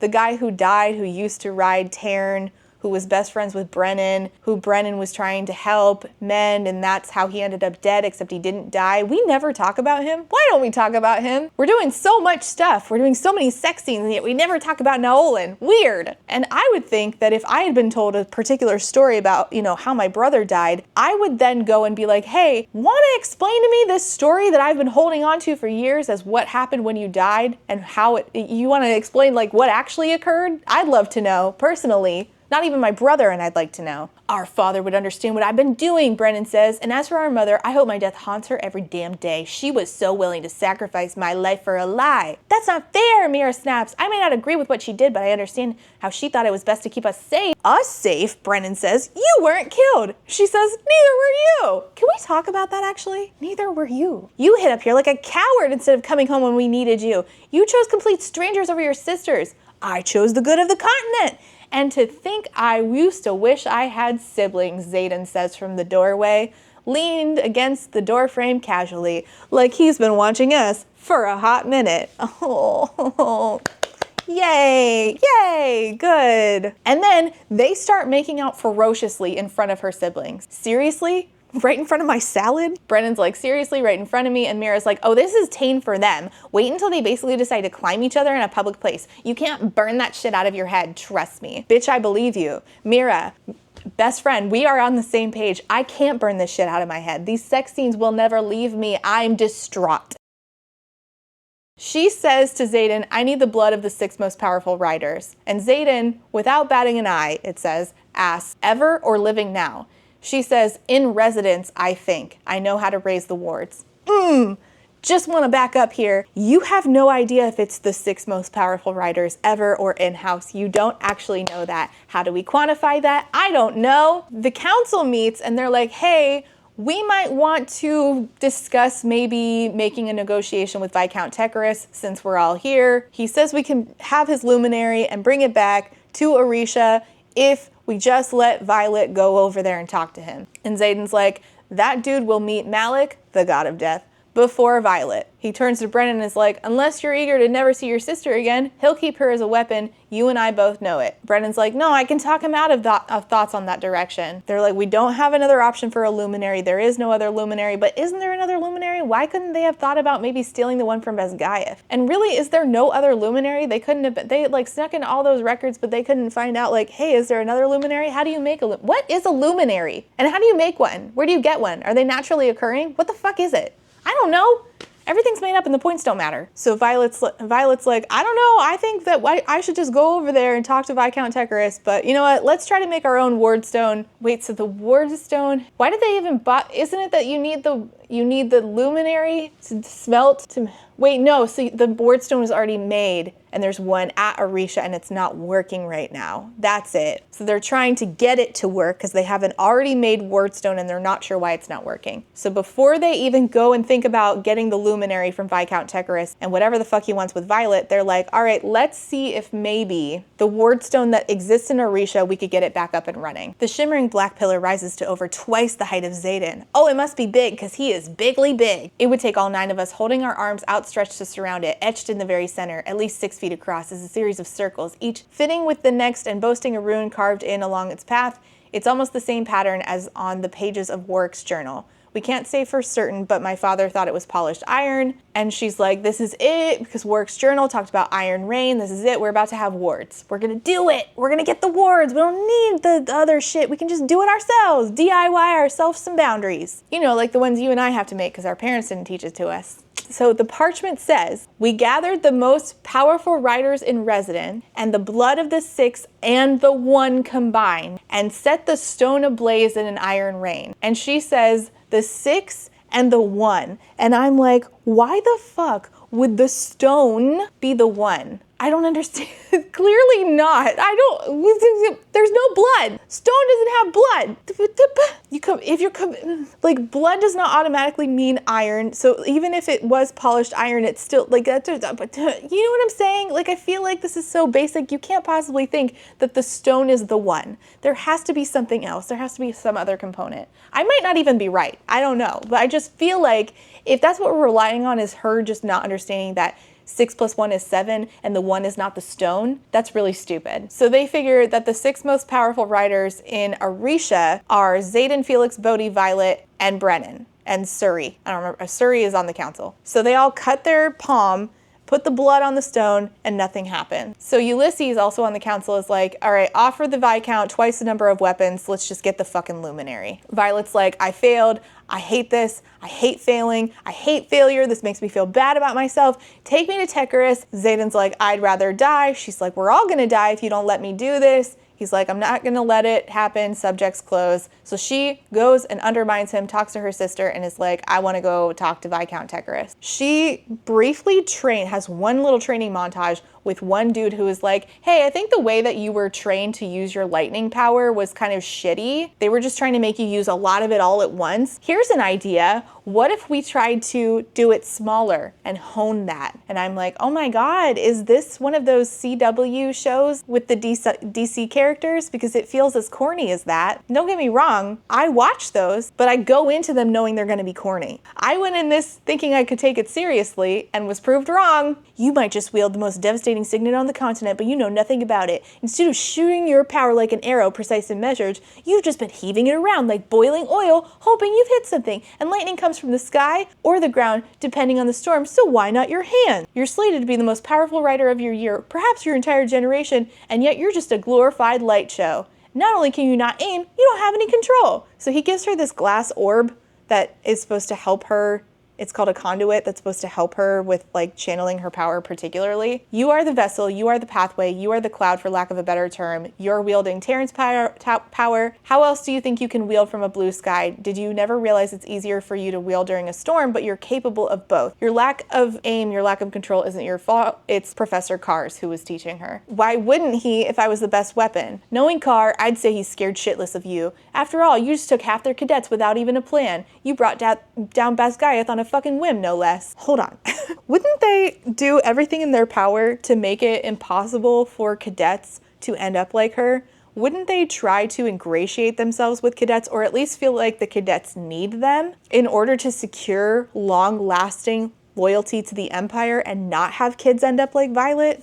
Okay, fine, whatever. The runes etched into the conduit are woven to draw specific power. I wove these specifically for you the last time you were here, but you were forced to leave before I could teach you how to use it. Runes are wielded power woven for set purposes, which you know nothing about because Basgaiath doesn't teach Tyr's runes. Even if the college was fucking built on them, guess we'll ask Trissa to teach that class. She has the most patience out of the assembly. And so she's like, so this orb siphons my power? So how do runes work then? What are runes exactly? And also, why can't runes be used like even on a small scale and building up to a larger scale? If runes are magic, then do they really have no like boundary power where you could like do smaller sets of them until you have like a large boundary? What are runes in this world? Why didn't we get an explanation for that? Violet decides she's going to take this all into her own hands and just go see Viscount Tecarus herself. Her and Taryn are flying there. She's told, be careful what you say in there. Tecarus will hold us to whatever deal we make. Keep your shields up, though I'm not sure they'll do much good. Her and Mira and Brennan are all going. Brennan explains that while the Griffins don't have signet powers, like Violet has a lightning power, when Griffin riders bond with Griffins, they don't get signets, but most of their lesser magic gifts involve mind work, and it's the one area where they have the upper hand on us. So they do sort of have signets. They just have only signets that have to do with like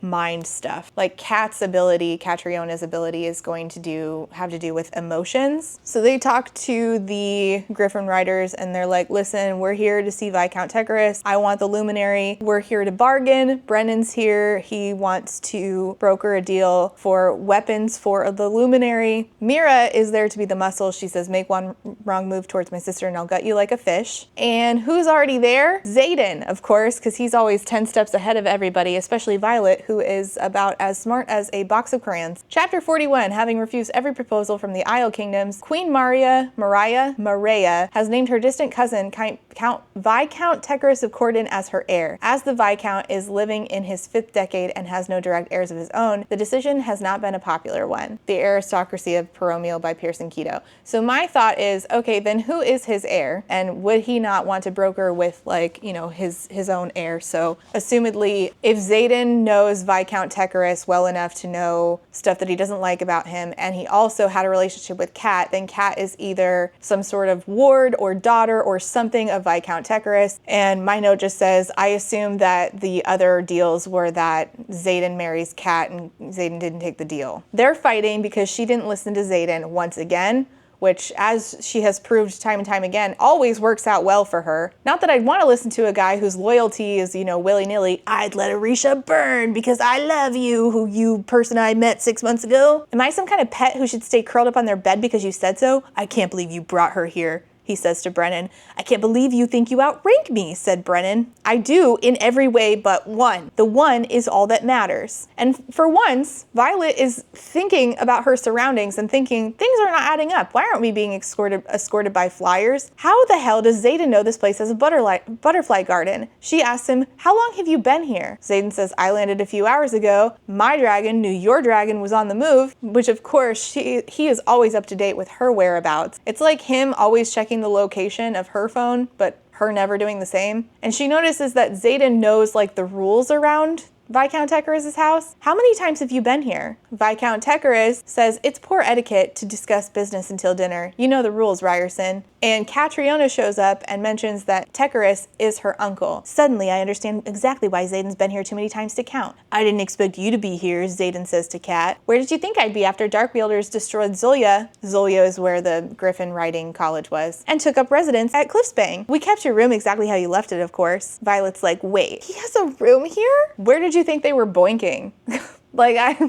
Sure, it's wild that he has a room there, but like, here? I feel like I could have put this all together by now. Why don't you come dressed in my room, Xaden says. Your room? I think I'd like a little space. Tecarus might want to keep you, but every other flyer in this palace will happily slit your throat and Mira's in the name of revenge against your mother. Brennan's anonymity is all that saves him here. You have no idea how much danger you're in and the lengths I've gone in order to keep you safe. And she's like, stop keeping me safe. Oh my God, what a great ask. What a great idea. You never would have pulled this bullshit last year. You never held me back, never caged me in the name of protecting me. You were the one telling me to find another way on the gauntlet, watching me fight off other cadets at threshing. Yeah, I wasn't in love with you then. During gauntlet threshing, I had no idea what you would become to me, and he couldn't kill me thanks to the deal he made with Mom. The deal he still hasn't trusted me with. Oh my gosh, what a shock that he doesn't trust you with information. Look what you do with it when you get it. You're the worst. I hate being in your POV. I want to just throw my computer. I'm not going to sit tucked away in Arisha just because you're worried something will happen to me. If it did, I wouldn't be the woman you fell in love with. We both know we need the luminary, and I wouldn't have to sneak if you'd been remotely reasonable. We could have had it months ago.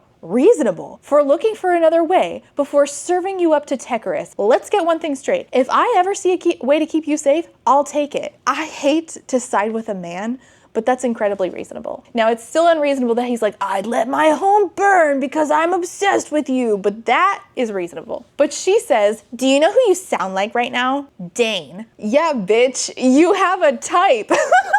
Now, in the first book, it's more like all these men are telling you what to do. Now, he's just pointing out that you're being unreasonable. So your type in the first book was men telling you what to do. Your type in this book is you're stupid and men have to tell you basic information. Help! So they have to get dressed up to go hang out with Viscount Tecarus because somehow this guy who doesn't have any way of protecting himself from the venom is still throwing parties. They get dressed up in these like extravagant outfits. We get told, of course, these like very intricate details. The bodice plummets in a deep V to the base of my ribs. It's made of woven black leaves. It leaves my relic exposed on my back. It's made of Devary silk. She asked, does the Viscount normally collect people? And one of the people working for Viscount Tecarus says, only if they agree to be collected, which isn't actually true because we're going to find out that he has collected something that definitely did not agree to it. He won't lock you away, but he will make you a proposal that will tempt you to be collected. Singers, weavers, storytellers, they all eventually remained. So Kat shows up and decides to make her upset by saying, I just would have chosen something more colorful to wear. Zayden always laments how monotone everything is at Basgiath. There's still time to change if you'd like. Of course, we have girl hate. Love it. Zayden doesn't lament anything. And are you capable of having a discussion that doesn't revolve around him? Sure. If it makes you more comfortable, we can discuss how your mother has perpetuated a lie that's cost thousands of Paromish lives, some of which your own sister is responsible for taking. Actually, that's a good point. So then her sister, or cousin or whatever, Serena, meets Violet's sister, Mira. And I gotta tell you, I am rooting for this to be gay. This is the only thing that could save this story, is sapphics. Right now, they don't like each other though. Your reputation precedes you. I had friends at Strathmore. Mira's like, I have no remorse for winning battles. But I hear you have an older brother. Serena's like, you're thinking of Drake. Same last name, but he's our cousin, and come to think of it, you're just his type. He likes women who might actually kill him. And Mira says, too bad I don't go for Griffin flyers. And I'm like, yes, but could you make an exception for Serena and let this be gay? Let it be gay. Fuck Drake. Like, fuck Drake, and also fuck this book's version of Drake. Could we please make it gay? I'm begging. Kat decides to be annoying as fuck towards Violet because she's jealous. If you don't already know that Zayden's not the kind of man who gets flustered or loses control, then there's really no hope for you. Save yourself the energy because he'll simply think any fight you pick with him is childish. Violet flashes back to wood groaning as it splits, then shatters, the sound of daggers clattering to the floor, the feel of my heart pounding, my breath stuttering as bliss settles into the marrow of my bones. I've never lost control like that. The flash of memory rocks me to my core. And then, of course, Zayden walks up and says, that dress, you're playing dirty, Violence. But why is he headed for me when the obvious choice is the woman in red just a few feet away? Bitch, he literally said he's in love with you. Grow up. I'm really damn angry at you. Feelings mutual, he says. It's possible to be angry while still being wildly, madly, uncontrollably in love with me. His mouth crashes to mine. In the same instant, the world goes dark around us, blocking out everything, everyone but Zayden. We might as well be the only people in the entire province. My body ignites. Gods, the chemistry between us is the only thing stronger than the anger. Awesome. He explains that Kat has the ability to heighten the emotions of people around her, and she's exceptionally powerful. So that means that Kat's been getting on her nerves extra because Kat heightens emotions. I guess she didn't have that effect on Zayden. Whoopity-doo. I'm sorry I didn't listen to you. Sorry that I've been overreacting since pulling you out of that interrogation chamber. Hell, since Ressin. When Sigil told me they were torturing you and I couldn't get to you, I can't fucking breathe when you're in danger, but that's not your fault. I should have brought you here when you asked me to. Or, counteroffer, you could have asked a bunch of people, made a plan collectively. But no. You guys just do whatever the fuck you want to do, and damn the consequences for everybody else affected by your decisions. Sure thing, guys. Now it's your turn. Can you admit that you should have waited for me to bring you so we could have formulated a plan? Why didn't you offer a plan? Here's a thought. Offer one. What you got? Anything? Anything? So then Tekaris is like, wow, you're so cool. You split the war college down the middle. I've been trying to take that place down for years, and you did it in 6 days? What? What? 6 days? You mean like the time period in which she was tortured? What? That's a weird way to frame that. And he's like, all right, come outside. Everybody's gonna stay here on this like pavilion, and you're gonna go down to the field and you're gonna put on a performance. I'm gonna put out a target for you, and I just want you to hit it with lightning, which is difficult because again, she doesn't actually like wield her lightning with precision. She just had a conversation about that yesterday. Convenient. So what gets pushed out is something called the Ribestad chest, and it's the one that Zayden's father brought Tekaris when we were in negotiations for what some might consider a greater treasure. Assumedly, that is, you know, a political alliance between Kat and Zayden. That chest belonged to your father? It was one of the most valuable items he owned. The offer is simple, says Tekaris. As long as you don't step foot into the arena, Ryerson, and she doesn't leave the field until she strikes a target, we'll open discussions for your luminary. Take the deal or leave it. What greater treasure was your father negotiating for? An alliance my father made that I officially denied last year. The chest is priceless. If he wants you to destroy it with lightning, then this is more a statement about me and less about you. Why would he bring Violet to make... Okay. Would that alliance have anything to do with Kat? Yes. That information would have been valuable before arriving. It would have. There is actually no reason why he couldn't have told you that shit, but all right. Mira walks down with her to the platform. Zayden is forced to stay behind and onto the field, and Zayden is forced to stay behind on like the pavilion that everybody's sitting on. It's not a pavilion, but I don't remember that where everybody else is standing, and Violet has to be separated. So they open the Ribestad chest, and what's inside? A fucking venin. Chapter 42. Get out of here, I order Mira. The venin holds a guard like a shield, blocking me from any potential knife throw. The screams stop as the man slowly desiccates before my eyes. The one who commanded the sky. Oh, how I'll be rewarded when I return with you. By your sage? Which sage? Oh my god, doing that voice is actually fucking up my throat. I promise you'll wish for death. Already heard it. I killed that messenger too. Wait, does she think that the venin sent the messengers to kill her? I'm confused. He throws the Ribestad chest. Brennan shows up. They fight the venin. She kills the venin. Zayden's holding Viscount Tekaris by the throat. He's asphyxiating. She's like, loosen up. He can't answer questions if he's dead. You built a pit for them, which means you've captured more than just one venin. Tekaris is like, I'll tell you everything I know. Just put me down. We were able to keep that one from feeding for days. That's right, because if the venin touch the ground, they will suck up everything. They'll drain the life out of the land, which is why they're so dangerous. The runes on the Ribestad chest holds items in place inside of it, suspended in midair, so he couldn't reach the ground to drain it until you open the chest. So this guy is keeping venin. He's built a pit and he's keeping venin. So he's like, you know, like one of those underutilized villains from The Walking Dead, kind of. Zayden's like, this is why I severed that alliance between us. Next time I'll kill you without a second thought and let Serena take your place as heir. Do you understand? Tekaris is like, I'm sorry. Now we can negotiate. Do you know why I'm such a successful collector? I have a gift for knowing what it is people want, what motivates them to give up their treasures. I think you and I could strike a deal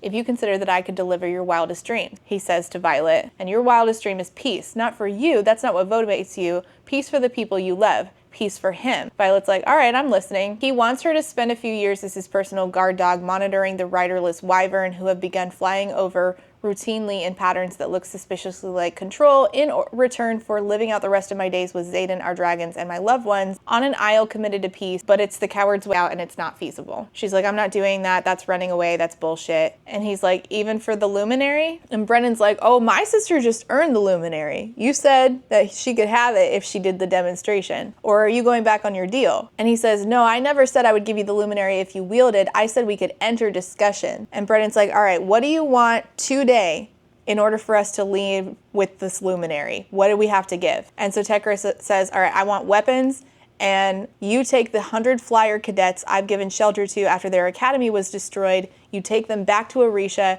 and you can have the luminary. And Zayden's like, what the fuck are we going to do with your cadets?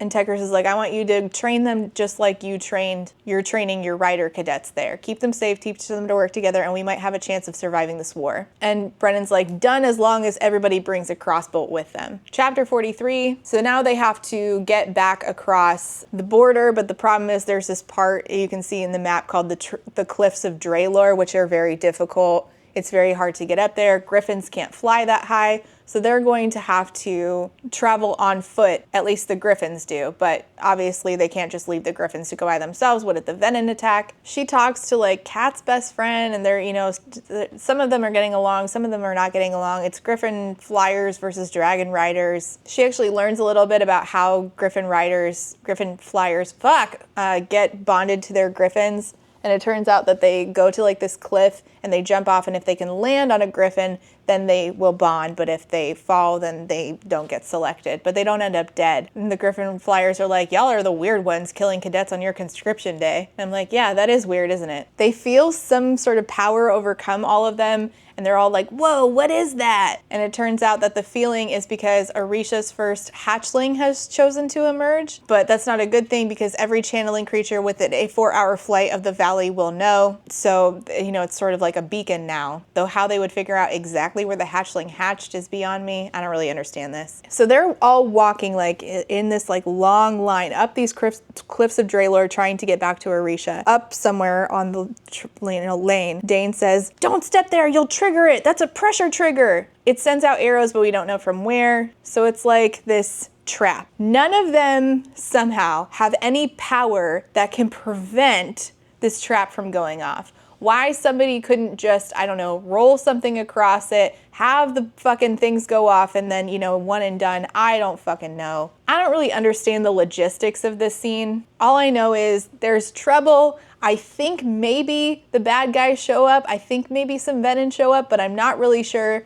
I got really confused. All of a sudden, Violet is hanging off of this rope that, you know, other Griffin riders are attached to. One of the Griffins moves the rider up to the ledge, cranes his enormous neck towards Luella, one of the Griffin flyers. As footsteps race down the ascent, all I see is Riddick staggering backward toward the wall, 2 arrows piercing the side of his abdomen. I'm all right, he says, blood trickling from his mouth. No, no, no. I scream up the cliff for the only person who can save him now. Brennan! And that's where we leave off. Riddick got shot with arrows. I think the bad guys showed up, and now she's calling for her brother to come mend her friend Riddick. And they're on their way to Orisha with people they barely get along with. How fun! Didn't everybody have a great time? Oh my gosh, I am looking forward to editing this, I tell you what.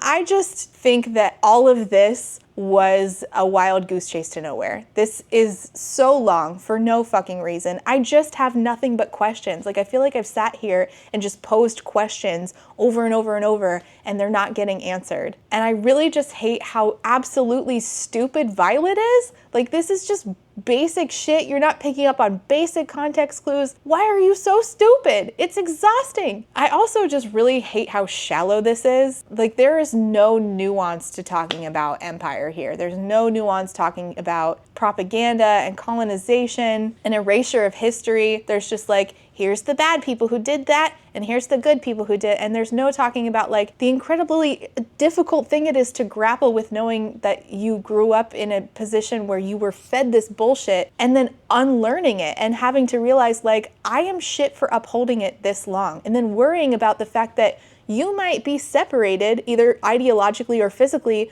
from your family who still believes it. Like, none of these kids who have left this school are even like grappling with the fact that their families might not be hurt right now just because, you know, that was the news. Well, they haven't threatened your families. Yeah, yet.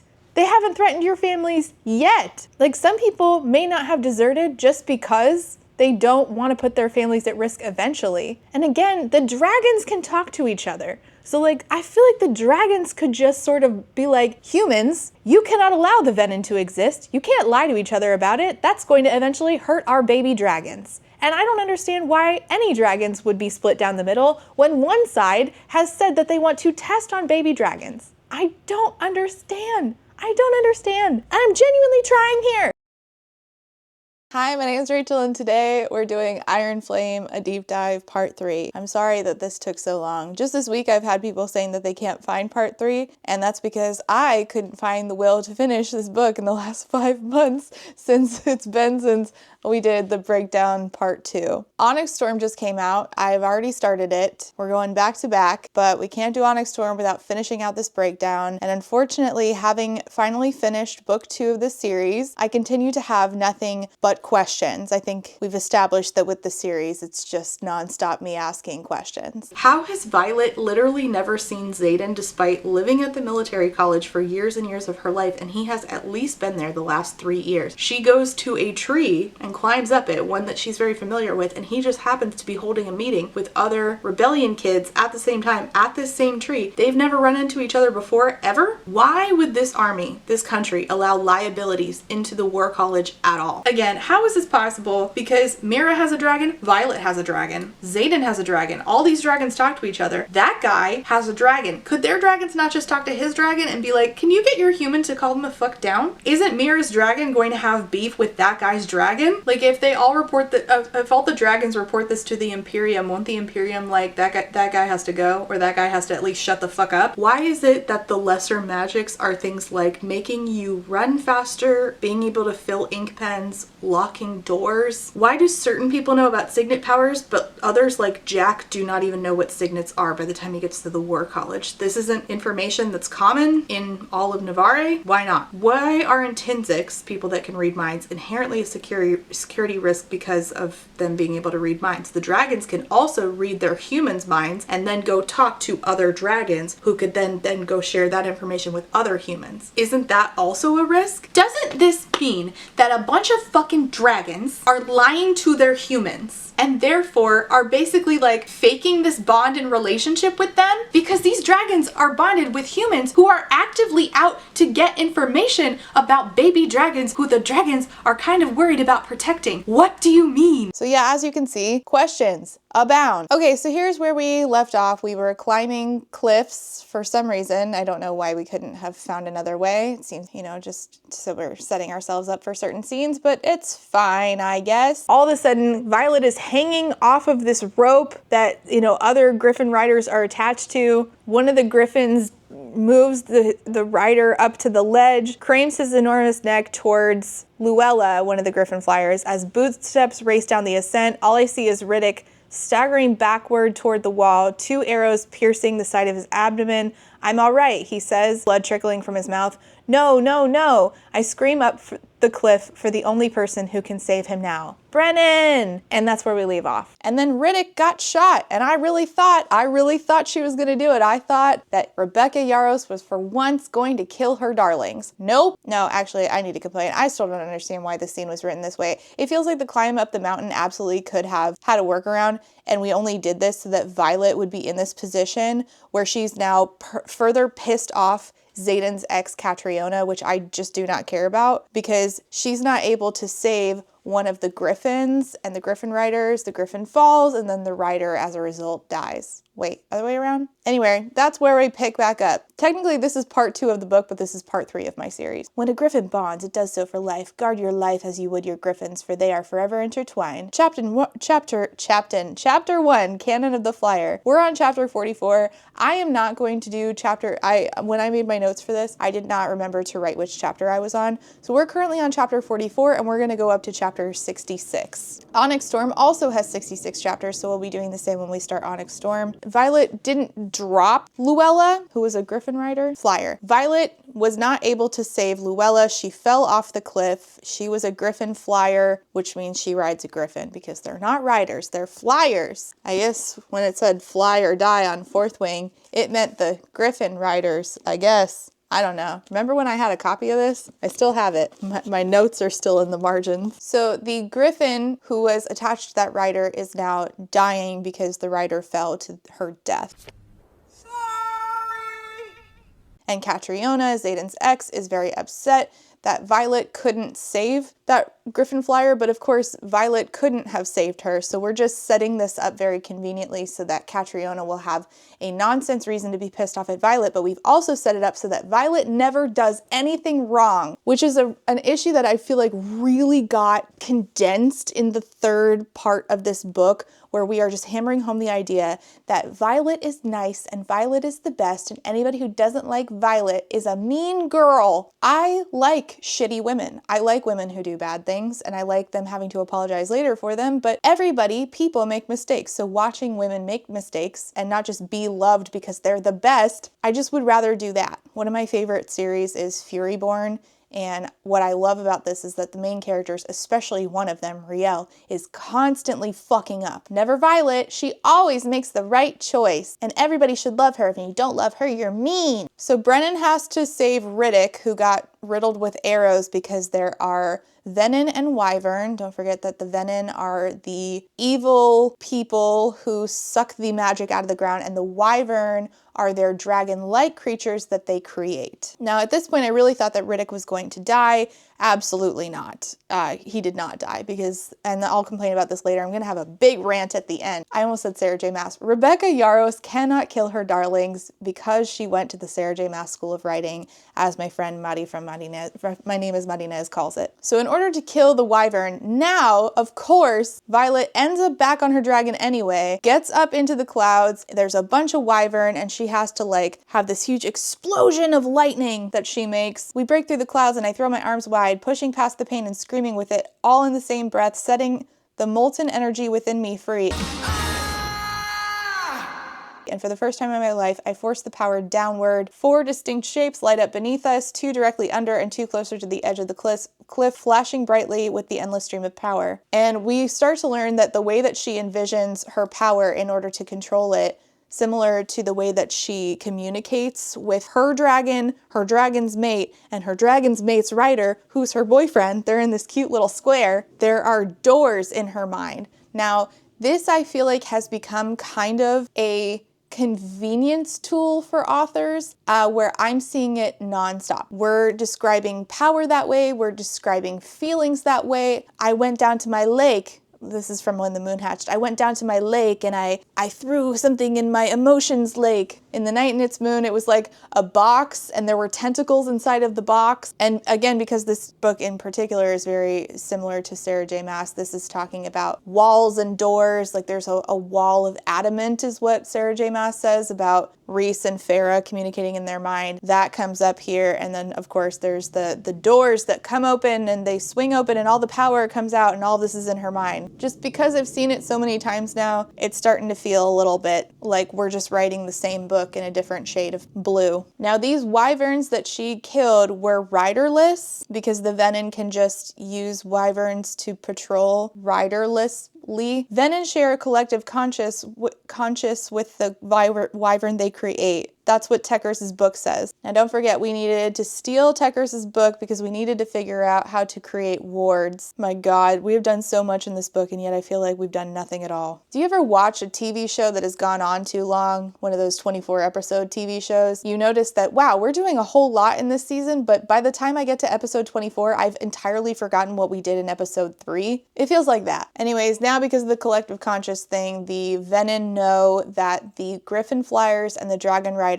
have joined teams. We get an excerpt in the next chapter that says, it was only in the last 50 years that we realized they, the Venin, were no longer solely coming from the Barrens, where the Venin live. They'd begun to take recruits, teaching those who'd never bonded a griffin to channel what was not theirs to take, to upset the balance of magic by stealing it from the very source. Now, just a thought, we're going to find out that Jack is a Venin. I don't really know why we keep this a secret at all. We say the Empire says that the Griffin Riders are the enemies, and they completely want to keep from the general public that the Venin even exist at all. I still don't really see a good reason as to why they kept this information. Controlling of information done by an empire is like a pretty big theme here, and it's done so poorly, I don't really understand the point of it. Now, if they are controlling Venin, then I don't really understand why they can't just make a whole sect of the military where they force people to become Venin, especially like, are there prisons in this world? Especially like if you have, like if you can control these Venin, like they're doing with Jack, sort of,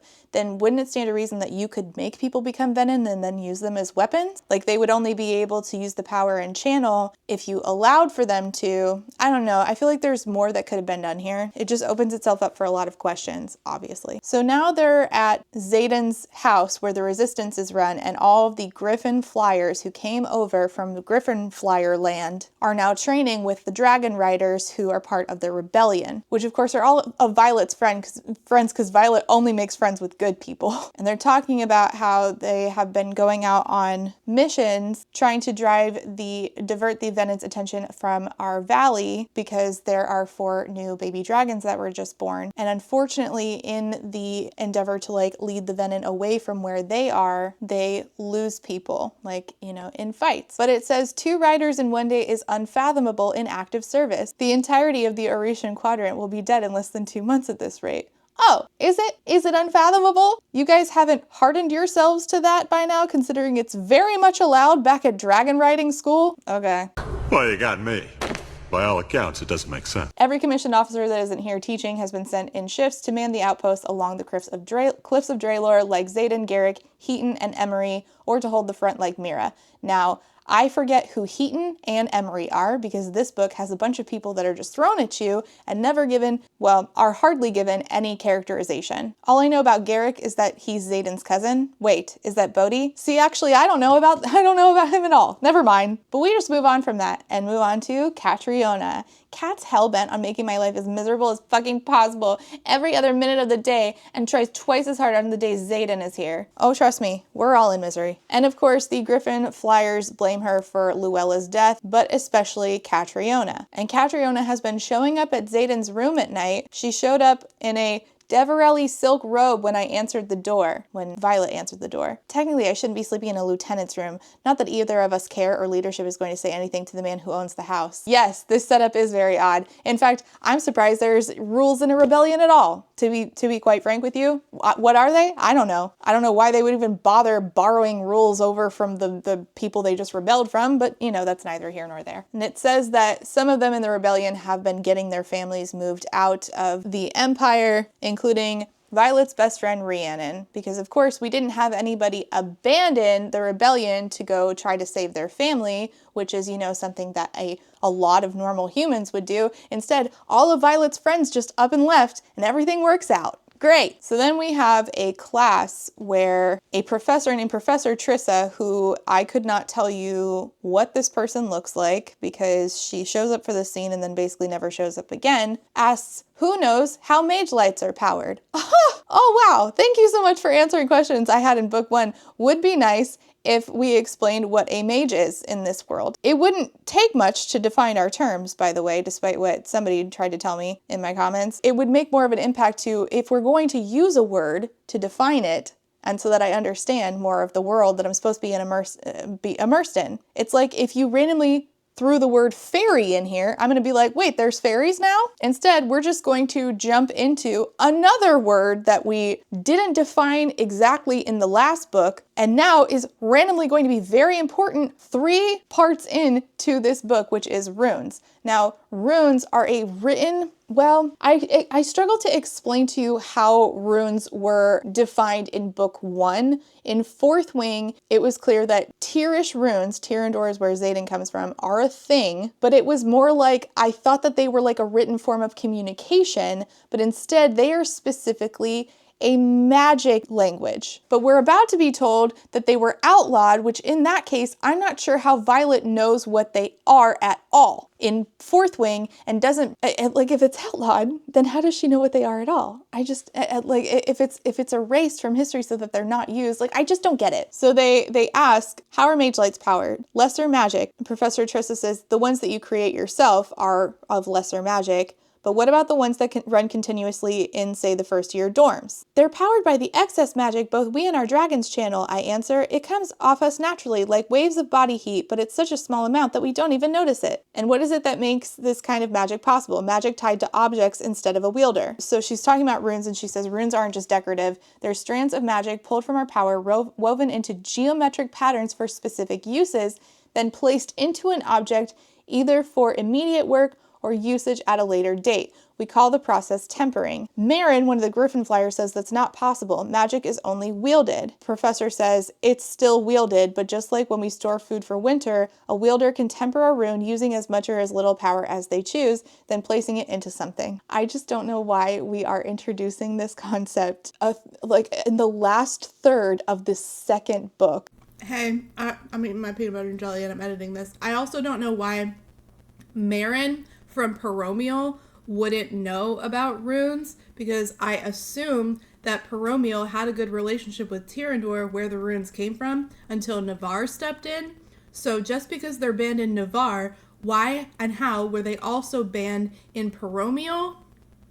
How or when did that happen? So she teaches them to do this. You separate a strand of your power and then shape it. So Marin the Griffin Flyer says, why does no one teach this? It's a skill the Tirish once controlled and perfected, but it was banned a couple years after the unification of Navarre, even though many of our outposts and Biscayeth itself were built upon them. Why? I'm so glad you asked. You see, writers are naturally more powerful given the amount of magic we channel and the signets that we wield, but runes are the great equalizer. Okay, so again, why didn't we introduce this in book 1? I think we can all guess that the author hadn't really thought about this yet. It feels like a band-aid, it feels rushed, and it feels like a missed opportunity to have had Violet know runes, maybe because of her dad. Maybe this is another thing that the Empire hid that he still taught to his kids, and Xaden and her could have bonded over knowledge about runes, and not only would this have been an opportunity to build character backstory and instill doubt in the Empire in Violet long before everything happened at the end of book 1, but also it would have strengthened their relationship to have this to bond over, and it also wouldn't leave the book open for logistical holes. Typically when something powerful is banned, it's only banned for the underlings, the working folks, not those in charge. So you're telling me that King Tari, who is not a dragon rider, who does not have access to magic, doesn't use runes, even if they're the great equalizer, book's words? Okay. This is why Xaden had me practicing runes with fabric. Is that man ever going to just learn to tell me things outright, or am I always going to have to dig information out of him? Oh, good. We get to do this again. That's fun. So then they start working on learning basic runes like unlocking. So then Violet talks to Xaden and she realizes that the reason they got out of the interrogation chamber earlier in this book when her dagger was near the door was because Xaden had given her a dagger that had unlocking runes on that dagger. This does not feel like a fun payoff for the audience because I just learned about runes 2 fucking seconds ago. Then he starts talking about how he has some kind of stone with a rune in it that was made to protect someone of his father's bloodline. All of this is confusing. All of it's convoluted. I don't even understand any of it. So then they have a conversation yet again where she's like, I want to ask questions. And he, is weird about divulging answers. But yet he says, I like it when you ask questions. Anything else you want to know? Why didn't he tell me about the deal he made with my mother and ask if it influenced his feelings for me? But then he stands and my gaze catches on those silver scars on his back, the scars she put there, and I just can't ask. Wow, how incredibly convenient. After this, we get a scene where, for some reason, Professor De Vera is like, I think that the Griffin Flyers and the Dragon Riders should fight each other for camaraderie, because we can get camaraderie by addressing our grievances, by punching each other in the fucking face. You will address your grievances on these mats and then you will put them behind you. Wow, yes, that definitely works. Whenever my kids aren't getting along, I tell them, you should just punch each other in the face and then get over it. Perfect. They're like, if you don't do this, then when it comes time for combat, you will die because you guys won't be one team. And I'm like, okay, well, I don't think punching each other is going to get us there, but all right, that's fine, I guess. And of course, who gets paired together to fight? You guessed it, Catriona and Violet. I bet you're asking, how is this going to build camaraderie between the two of them? Isn't this only here, serve as some drama? Yes, it is. You're correct. So Catriona comes at Violet and is like, this is for Luella. She comes at me with a combination of punches. Holy shit, she fights like Xaden. He trained both of us. How? Well, you got me.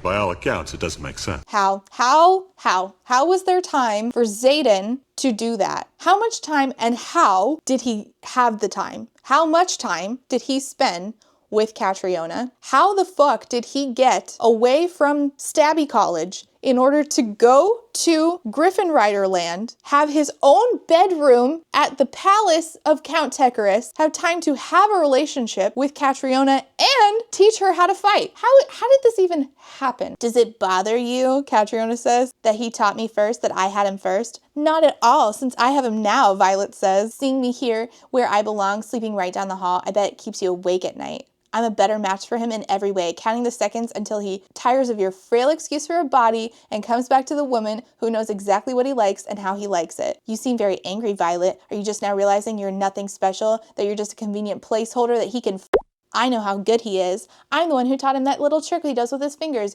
You know, the one where he curls. It's supposed to say his fingers. What the fuck is wrong with you, Violet says. It's not my fault that he doesn't love you. He's not capable of loving anyone, she hisses.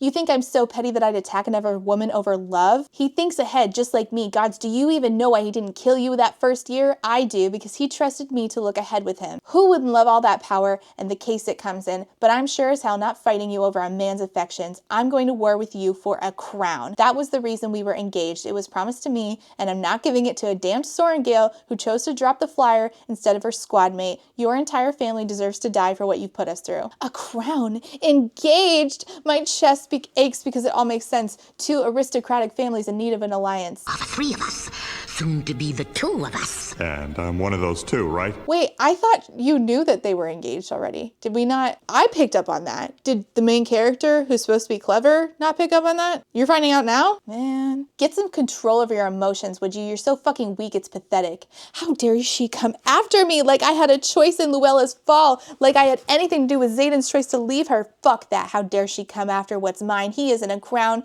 He isn't a stepping stool for power. He isn't a tool to elevate her standing. He's everything. So then she really starts to like go at Kat. People are like, Kat, tap out. And Violet's like, close to killing Catriona, and Xaden says in her head, I don't care if you kill her, Violence, but you will. And then she realizes that this whole time Catriona has been manipulating her emotions because that's the power that Catriona has after bonding with her griffin. Xaden interferes, and then Professor DeVere is like, why'd you interfere in a challenge? Imogen says, because she cheated. She used mind work. Kat's like, she's the one who's unhinged. All of this is just ridiculous. It's just setting up like Violet to be the good one and Kat to be the bad one. Fuck her entire family. I hope you all die for what you've done to us. Like, can you blame her though?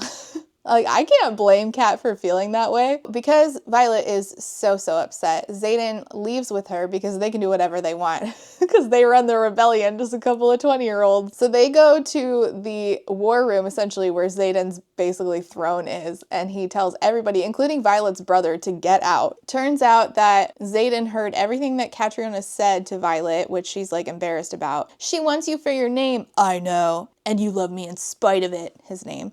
That's one of the many reasons I will always choose you. He drops his knee to his knees in front of me and works the laces on my boots with quick, efficient movements. Oh, and then they get into a schmeck scene, and he says, my house, my chair, my woman. And this reminds me actually of the very scene of Peaky Blinders that made me stop watching the show entirely. I'm not joking. Alice, you belong to me. My property. Which is my property.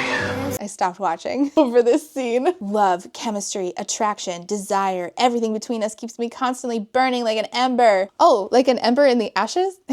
I wish. A single touch is all it takes to send us both up in flames. Gods, the sight of him kneeling, fully clothed, the leather of his flight jacket against my bare thighs. Oh yeah, she has no clothes on now. Pushes me all the way to the edge. Look how beautiful you are, Violet. Coming for me on Tyrandor's throne. Holy shit, I'd known that's where we were, but I hadn't known. Well, I'm not surprised. You are not very on top of things. So it says he puts his hand under her rear and lifts me to his mouth, then replaces his fingers with the thick stab of his tongue. Oh, fun. Oh, thick stab. Shimmering onyx wraps around my mind and everything intensifies. Again, we are hearkening back to Sarah J. Maas and A Court of Mist and Fury. A driving, pounding, uncontrollable need courses through me with every beat of my pulse, demanding an outlet, demanding I rip through the confines of the leather and trade her sweet taste. Oh, right. We're in Xaden's brain. I forgot about that. So oh, that's right. This is exactly like Sarah J. Maas's writing.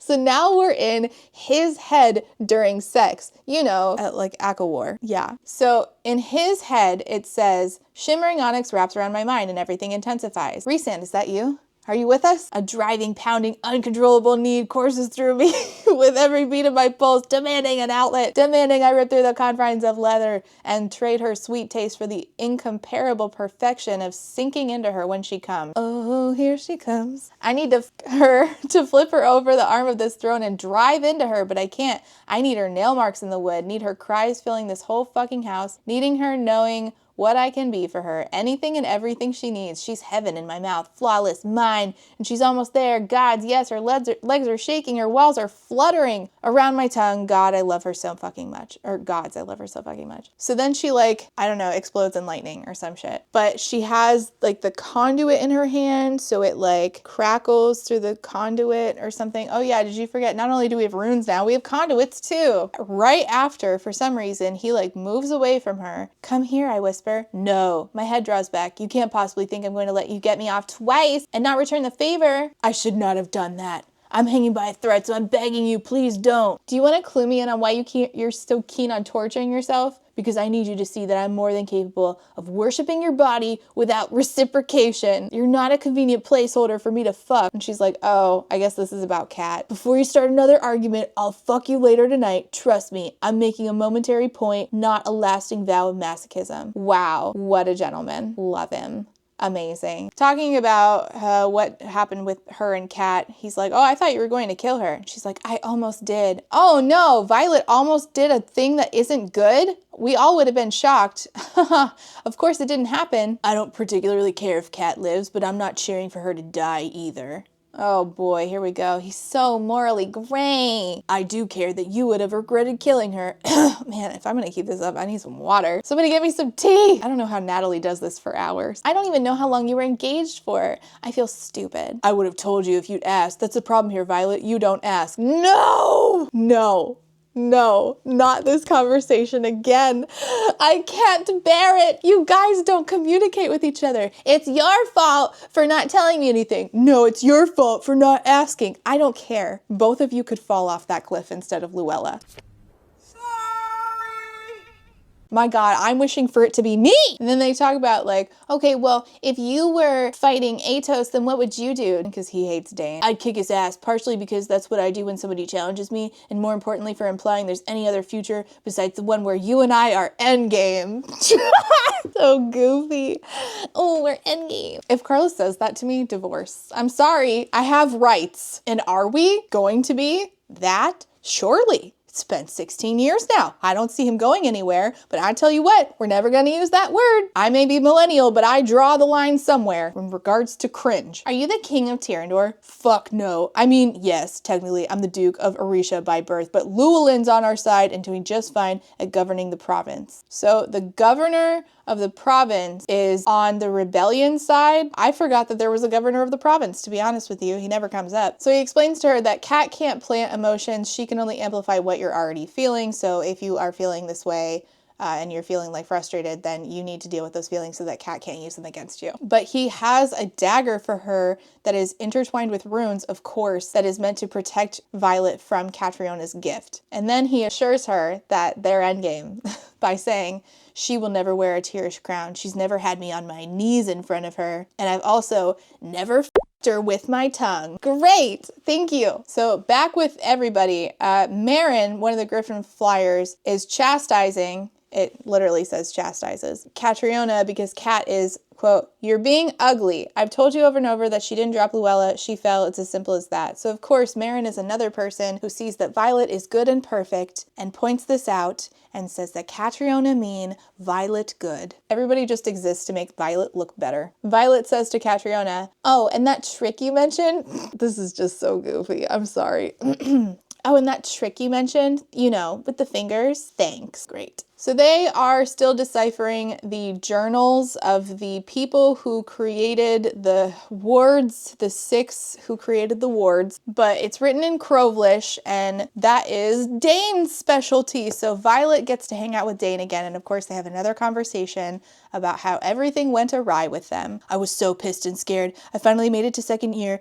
gained the privilege of visiting other quadrants so I might be able to see you. Instead of being tucked away safely with the scribes, you show up dressed in black for the writer's quadrant children on your mother's orders. So dizzy that I still have no idea how you made it across the parapet. All I could think was that I'd just survived a year of hearing my friends' names called on the death roll, and I was going to make damn sure yours wasn't. Oh, make damn sure. Like that other song about that guy who also wants to control a woman. Perfect. I'm not going to lie to you, that song is a fucking banger. I've actually had long conversations about the fact that I can't help but sing that song, but also the lyrics, I just want to break you down so badly in the worst way. I'm going to make damn sure that you can never leave. You won't ever get too far from me.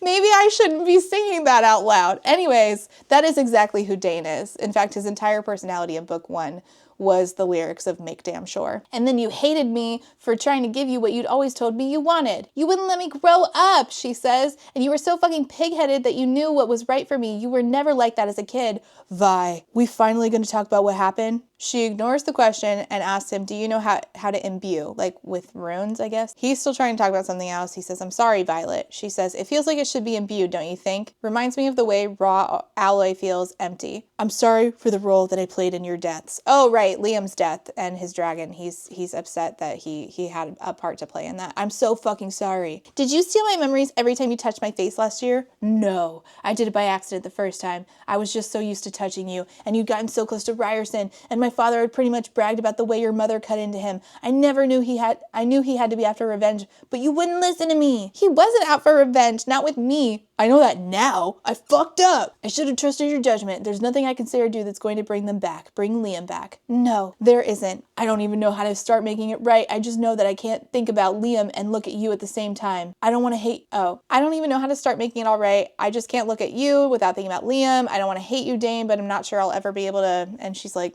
basically saying she's not sure if she can ever forgive him. Are you in love with him? Because Garrick and I heard the end of what he said in the interrogation chamber, and trust me, I might be in love with him after that declaration, but are you really and truly? And she says yes. And he says, okay, then I'll trust him as much as you do. So finally, we come to the end of Violet and Dane having problems. Once again, Violet is the good person and everybody else fucks up. So then they realize that Warwick, one of the first 6 who wrote the journal they're trying to translate in the book, we definitely get that Warwick insists that once the blood from one of the 6 powerful writers is used on one stone, it can't be used on the other. He's referenced carving. Oh, I don't even understand that sentence, to be honest with you. Whatever. The point is, blood. My mind spins at the possibility. Then I turn back to earlier entries just to be sure. Every time we translated the symbol blood, the word breath fits even better. We have the wrong word. The blood of life is actually the breath of life. And setting the stone ablaze in an iron flame, the 6 doesn't refer to riders, they're dragons. Yes, but every single time that you bring this up, you forget, conveniently, it says the 6 and the 1. So of course we're going to have this big moment later of, well, why isn't it working? Oh yeah, the 1. Why don't we just say 7? Just say 7! So she realizes now that she knows how to raise the wards. She's just not entirely sure if she should. And this is because if they raise the wards, the Griffin's riders won't have powers. But Paromish towns are falling to Wyvern and Venin, and the assembly, the rebellion, wants the wards up immediately because the Venin and the Wyvern are making their way towards them. So they talk about this in front of Kat. Know what? That you're about to kill our ability to channel? Our griffins are still struggling to adjust to altitude, and now you're going to make us powerless? Protective wards were our goal long before you came here, Imogen says. Marin says, we're no good to our people if we can't channel. Imogen says, you need to decide if you're willing to stay, knowing it can happen any moment, or if you're better off taking shelter elsewhere where you'll have power, but you'll have to deal with dark wielders because you're outside the ward. They also have now figured out that they have an ore that is explosive, and they named it after Liam, Mauersite, like Maori, Mauersite. And later they're gonna need this because Violet gets a crossbow and she, uses that to wield the Mauersite. Just another thing we're just throwing in here. Just another element. In her dreams, Violet keeps seeing the sage over and over again. He says, I grow weary of this. Now wield. He's wearing purple robes. Rip free. Show me the power you use to slay our forces above the trading post. Prove me right that you are a weapon worth watching, worth retrieving. And he tells her, you'll turn, but you'll turn for something much more dangerous, much more volatile. You'll tear down the wards yourself when the time comes, and you won't do it for something as trite as power. So the sage, who is one of the Venom masters, says that he knows that Violet is going to turn for something volatile. She didn't tell Xaden at any point that she has figured out how to raise the wards. So he shows up and she's like, you took down a Venom. He's like, you figured out how to raise the ward. He's like, okay, what did we miss last time? And she says, dragons. The 6 most powerful refers to dragons, not riders. And I'm like, the 6 and the 6 and the 1. Don't forget, it says the 6 and the 1. We just conveniently leave that out so that we can have this like, oh, that's right, the 1. You're supposed to be smart. You're supposed to be smart. You're supposed to be smarter than me. I shouldn't be remembering this over you. And she says this right next to Andarna, which is very convenient because later Andarna could have given her the answer right now. She could have talked about who the 1 is. We'll come back to that. Her and Sloane are getting along now. Sloane is Liam, Myri's sister, and she's like, Liam shouldn't have asked you to take care of me. So of course, another person comes onto the side of Team Violet. They are on a mission, something to do with the runes. It doesn't really matter because all of this is a setup to get to the point where we are going to be come upon by a particular orange dragon. No, not Jack Barlow's, another guy who hated Violet. But first, we're going to have this conversation where they ask Violet, do you have 2 signets since you have 2 dragons? So she has lightning because she's bonded to Tarn, but did she get another signet by bonding to Andarna? I don't know, she says. Will I? Why are you asking me? I forget who she's talking to. It doesn't matter. Signets manifest according to the person wielding. Second signets only happen when a dragon bonds a rider in the direct familial line as its previous. So if you bond a dragon for some reason that also was bonded to your dad, your mom, your grandpa, your grandma, then you will either get a second signet or it can cause madness. And then it says that Vizia lectures them for talking about this, whoever the fuck Vizia is, because they shouldn't have been told matters resolved within the Empyrean. Because don't forget, the dragons are first and foremost loyal to the Empyrean, except when they're not. And so Violet's like, wait a minute, if a person is bonded to a dragon who was previously bonded to someone in their direct familial line, that can't be right. That would mean now isn't the time to let my mind wander down that path. She's thinking about the fact that Xaden is bonded to the same dragon that his grandpa was bonded to. Now, I just want to point out here that I don't know how the fuck in the first place the Empire would allow the enemy's children to bond with extremely powerful dragons at all. But I definitely don't understand how they would let them bond to extremely powerful dragons who might give them 2 powers, not just 1, 2 of them. So Vizia, whoever the fuck that was, gets come upon by Solus, which was Varish, is that his name? The bad guy who died, who was in charge, who roasted a bunch of people as soon as they got to the Stabby College in the first part of this book. Yeah, Solus, the orange dragon, is on a mission, I guess, to, avenge his dragon rider, maybe? And he kills Vizia, who was just a red shirt, who, we don't know who the fuck that was. So they get in a fight with Solus, and all of them, Kat, Andarna, Sloane, Violet, are fighting Solus, and Sloane, her power manifests, and she has the power to drain energy or drain power from people. And initially she thinks that she drained power from the earth and became a Venom, but she's like, no, Sloane, your signet manifested, you're a siphon. And Darna, the baby dragon, kills Solus, and of course, Violet, being a good person, helped save Kat in all of this ordeal. Her and Xaden get in a fight about this. Tegris would have had you executed if she died under your care. You hate her, and yet you refuse to raise the wards, no doubt, so her power won't be stripped away, and then you put your life in front of hers for you. I'm doing everything in my power to both respect your freedom and keep you safe. And he says, oh, you finally ready to ask about that deal I made with your mother? So fucking ask me. You let me stew in it for months? And he's like, you didn't ask me. I'm like, oh, okay. So you knew she wanted to ask, you were too afraid to ask, and you were mad that she didn't ask out loud even though you knew she wanted to ask. You two are terrible. You two are terrible at communicating for absolutely no. This is drama for drama's sake. You're the one who said you'd never be entirely truthful with me. How am I supposed to know what you will and will not answer? How am I supposed to know what there is to ask? The second you have a question, ask it. Seems pretty simple. Simple, Brennan is alive. You made a deal with my brother for my life. She put those scars on your back. Tell me, Zayden, is it only the secrets about my family you want me to dig out of you? You holding anything about Mira? Shit, I didn't want you to know about the scars. That's true. Yes, your life was the unnamed price for the marked ones entering the quadrant. I still don't know how her mom and him got away with this. It's not like her mom is in charge of the entire government. Or ultimately, Colonel Melgren is over her mom. Without that deal, gods know what I would have done in my need for revenge. Ask me why I don't regret it. And so then she's like, okay, you want me to ask you any question? Fine. What's your second signet? I know you have one. You told me that Sigale was bonded to your grandfather, which makes you a direct descendant. If a dragon bonds a family member, it can strengthen his signet, but a direct descendant will either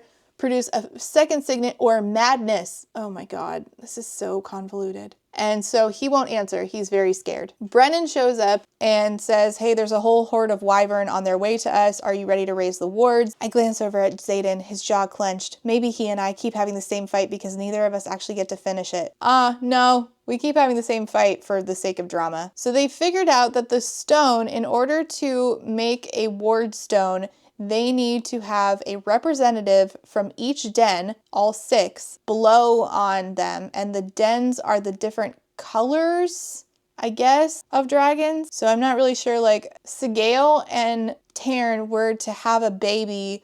Would the dragon be in the den of the color that the dragon is? I'm not really sure. They've also learned that once a dragon fires a ward stone, their fire can't be used on any other, but it doesn't say why they never activated this other ward stone. It's dragon fire that triggers the embedded runes, and they obviously had enough dragons.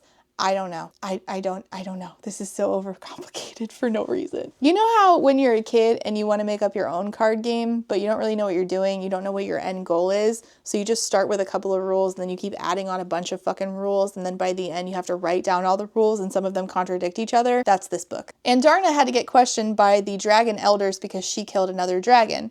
She's been questioned by her elders, and her actions were found justifiable, but to slay another dragon is a heavy mark upon the soul, even when in defense of yourself or your rider. Oh, right, because dragons protect other dragons, which, you know, that makes total sense as to why leadership talks about wanting to test on baby dragons, and the dragons don't do anything about it. Sure! The 6 dragons come together and blow on the ward stone. They breathe fire on it, and they're like, did it work? We kind of feel the same energy in the air as we do at Basgaia. So then real quick, we're going to have a conversation between Zayden and Violet about his second signet. You wouldn't have told me that Scale bonded to your grandfather if you never wanted me to know. Whether it was a conscious or unconscious choice, you made it. You knew I'd figure it out. Was it just another one of your ask me tests? Because if so, you failed this one, not me. Do you think I don't know that? He shouts. Sometimes I feel like I don't know you. How am I supposed to really love you if I don't know you? And he asked her, how quickly will it take you to fall out of love? A day, a month? I'm asking because I don't have any experience with it. I think it will take you all of a heartbeat once you know. And she's like, oh my God, is his signet like cats? What could it possibly be? She's like, I would never do something like that. I would never just fall out of love with you. Signets have to do with who we are at our core and what we need. Ah, yes, that fun little rule that just makes me wonder, what does the guy who breathes underwater need? How does that, who he is at his core? You're a master of secrets, hence the shadows. You're deadly with every weapon you pick up, but that's not a signet. You're ruthless. You're a natural leader. Everyone gravitates towards you, even against their better judgment. Your skin is pale white and ice cold. Your eyes change color. You need to question everyone to make your own impressions. You need to be a quick judge of character in order to know who to trust and who not to in order to have run those smuggling missions at Basgaia for years. Stop, he demands. Stop before you go somewhere we can't come back from. Do the marked ones know? To the assembly? Am I the only person close to you who doesn't know? Just like last year? For fuck's sake, Violet, no one knows. Oh, he has a special secret. I deserve better than this. Tell me the truth. You've always deserved better than me, and no one knows because if they did, they'd be dead. And then she realizes there's only one signet riders are killed for having. Fear turns in my stomach. It's how I knew I could trust you not to tell anyone about the meeting under the tree last year. He says, you're an intrinsic. I'm a type of intrinsic. It's the first time he's ever said the words, I can read intentions. Maybe I would know what to call it if they didn't kill everyone with this power. So intrinsics are mind readers. As soon as that signet manifests and somebody finds out about it, you get killed for it. Now this sets up a similar like predicament with that I had with powerless, where I feel like that's too broad. And I feel like we could have passed off as saying we have a kind of power that we don't have. And it wasn't even necessarily that in powerless we had to pass ourselves off as having one kind of power. It didn't have to be the psychic, like we could have done something else. But intrinsics could be passing themselves off as other things. But most of all with the intrinsics, it really just does not make sense that they kill them outright. There are plenty of other signets that could be damaging to the Empire. Violet herself is damaging to the Empire. Xaden himself is damaging to the Empire. Violet's mom could be damaging to the Empire if she decided to turn. Why is it just mind readers? And also, if they find out somebody is an intrinsic, it would make way more sense for them to scurry them away and put them in a program where they are used by the Empire and never allowed to use their power for their own good, or alert the masses on what the Empire is doing. So he explains it as, think of that breath of a second before the actual thought, the subconscious motivation you might not even be aware of in your mind, or when instinct drives you to move, or when you're looking to betray someone, the intention is always there. Now, Taryn is upset because Taryn did not know, Sigale knew, and they kept the secret from Taryn, and now he's upset. And so her face is showing that she's upset or disappointed or something, and he's like, less than a minute, that's how long it took for you to fall out of love with me. And she's like, I didn't say anything. He's like, you didn't have to. She says, my love isn't fickle, so you'd better live because I'm ready to ask you all the fucking questions. So the wyverns come upon them, some of the venom are there, and this is the time when they're going to test if the ward that they just created is actually working. The wyverns fly through and get harmed. I say harmed because it turns out that they're not dead. So this means that in some capacity the wards work. General Melgren, they find out, sent a missive to have them come meet with him, which how he knew where they were is a mystery to me because it specifically said that he didn't know where they were, but I don't know how he doesn't know where they are because it's pretty obvious. Where would they go? Clearly where the rebellion started before. They never checked if they actually destroyed Orisha, but whatever. Okay, fine. He requested whoever represents our movement, no more than 2 marked ones allowed, along with Violet and Mira Sorengale. They know that the Sorengale's mom is going to be there, General Sorengale. And then the Griffin Flyers say, hey, by the way, we can still wield, which means that your ward is not working. Violet and Xaden have another conversation about his signet. If you decide to tell them what I am as punishment for the crimes I've committed against you, I'll understand. Did you ever use your signet to glean information to influence my feelings in any way? Never. But I've always lacked a certain amount of self-control when it comes to you, and our bond makes it way too easy for you to send your intentions without even realizing it. I'm not going to turn you in, but we'll be fighting about this later. Great. Looking forward to it. So great. So they go meet with Melgren, who has the big black dragon. We should never have let you into the quadrant, he says to Xaden. Regrets are truly a bitch, aren't they? Xaden cocks his head. Oh my god, you must be joking. You must be kidding. Why did you let him into the quadrant in the first place? No, it doesn't even make any sense. Regrets are truly a bitch, aren't they? Oh, shut up. Do you know the destruction you caused by dropping those wyvern on the outpost? The lengths we went to in order to keep it quiet? The civilians we had to... He's hinting that they've killed civilians. You almost tore down centuries of work of tightly woven defensive strategy designed to protect the people within our borders. You let everybody kill each other at murder college, and then you just admitted to killing civilians. Who are you protecting? But only the people within your borders. Fuck everyone else, right? Mira says. No, he just said he killed his own civilians. So... no. Are we here for a reason, Xaden asks, besides the evil villain lecture? Hey, I get to make those jokes because I'm outside the book. You don't get to make those jokes. Those are mine. We let you go, Melgren says. Let you take half the Riders Quadrant cadets without so much as a fight. And let Violet go after she brutally murdered the Vice Commandant. Ever stop to think about why? Because I knew we'd need you for an upcoming battle. He says that he knows because he sees the outcomes of battles, that the Wyvern and Venom are going to overrun them at Samara. I've seen it. They come for us on Solstice and they win. If Samara falls, if any of the outposts do, Wyvern have unfettered access to parts of Navarre. The ward extensions have protected for the last 600 years. Without the outpost, Basgaiath's wards would rebound to their natural limit. Violet's like, hey, I don't want you to read my intentions, Xaden, but could you read theirs? Everyone but the major on the right is shielded, but she's scared shitless and intends to do whatever she needs to get us to agree. And also, he's like, and she's also hungry and she's going to eat something later. And I'm like, wait, so how far does the intentions things work? Like, does he, like, do they have to be thinking about it right then?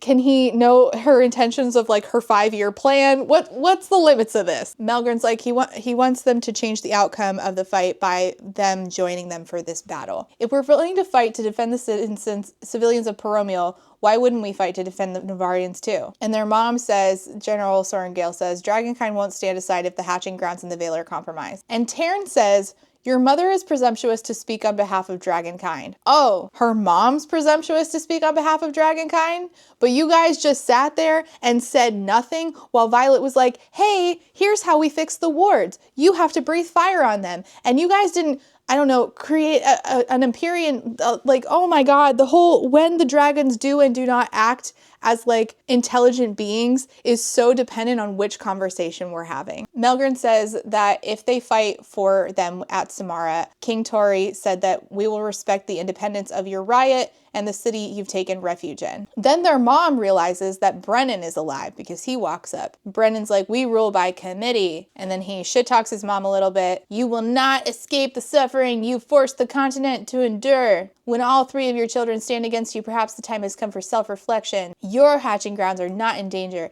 and our riot has their own hatching grounds to protect now. I mean this with every fiber of my body. We deny your offer of peace and happily accept war, since it sounds like you won't survive another 2 weeks to fight it. And Zayden's like, yeah, if I were you guys, I'd call on the allies who helped you win the Great War in the first place. Oh wait, you cut off contact with them centuries ago. And I'm like, wait, who?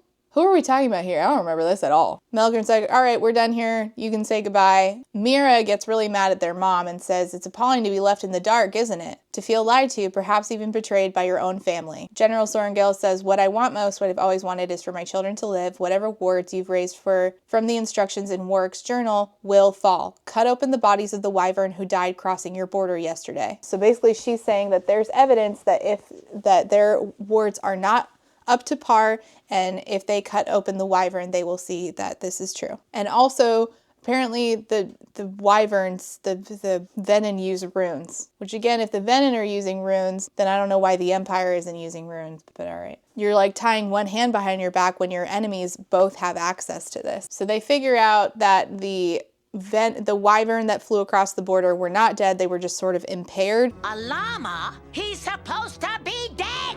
Yeah, weird. And so they have to kill those wyvern, and they're like, all right, our wards didn't work all the way, we're missing something. Zayden and Violet are like, we have to talk. And he's like, I wanna talk while we spar on the sparring mat, because we're not gonna do this in our bedroom. I'm making a rule that we don't fight in there. And I'm like, since when? You guys have fought nonstop for like almost 2 books now. When did we decide this? Personally, I'd love to stop fighting, but specifically, I'd love to stop going around and around and around a circle like a fucking hamster on a wheel, doing the same fight over and over and over again. It's exhausting. No more ask me, no more tests to see who's in and who's out of this relationship. It's full disclosure between us. Done. I need you to stop setting me up for failure by insisting I figure out what there is to ask. Done. Want to know about my father, my grandfather in Sigale, the rebellion? Maybe something easier. And she's like, where's your mother? He's like, oh, she left when I was young. So I'm sure that'll come back to haunt us. The marriage contract said an heir had to survive the age of 10, and then she was free to go, which is what she did. I haven't seen or heard from her since. She's like, oh, I'm so sorry. He's like, I'm not, because I'm so big and bad and mean and I don't care about anything except you. Oh, that's right. They don't come after him about having a second signet because they think that it was his uncle or great uncle who bonded Sigale. They don't know that it was his grandfather. I forgot that we did get that answer. So credit where credit is due. She makes him promise not to use his signet on her anymore. They find out that the Wyvern forces are all getting together to go attack. They feel bad. They estimate that there's like 500 wyvern. We're not engaging because the assembly voted and decided that the casualty rate among riders and flyers would be far too great. A battle this size could annihilate our forces, leaving the rest of the continent undefended. And so they go over like battle logistics, like if we were Melgren, what would we be doing right now? And they realize that Samara, the place where Melgren and his forces are, is just a distraction. The real target is Basgaeth. That is where the wyvern are all going to fly to. Specifically specifically to the Vale, where all the dragon eggs are. If we don't go, we're no better than they are, leaving their civilians to die when we might be the very weapons they need. Xaden says, say the word and I'll take it to the assembly, and if they won't support it, we'll go with whomever will. I go where you go. And of the dragons, Andarna says, dragons do not answer to humans. And Taryn says, no, but they do answer to their elders. Oh, dragons don't answer to humans. Dragons don't answer to humans. Sure, I don't feel like that's true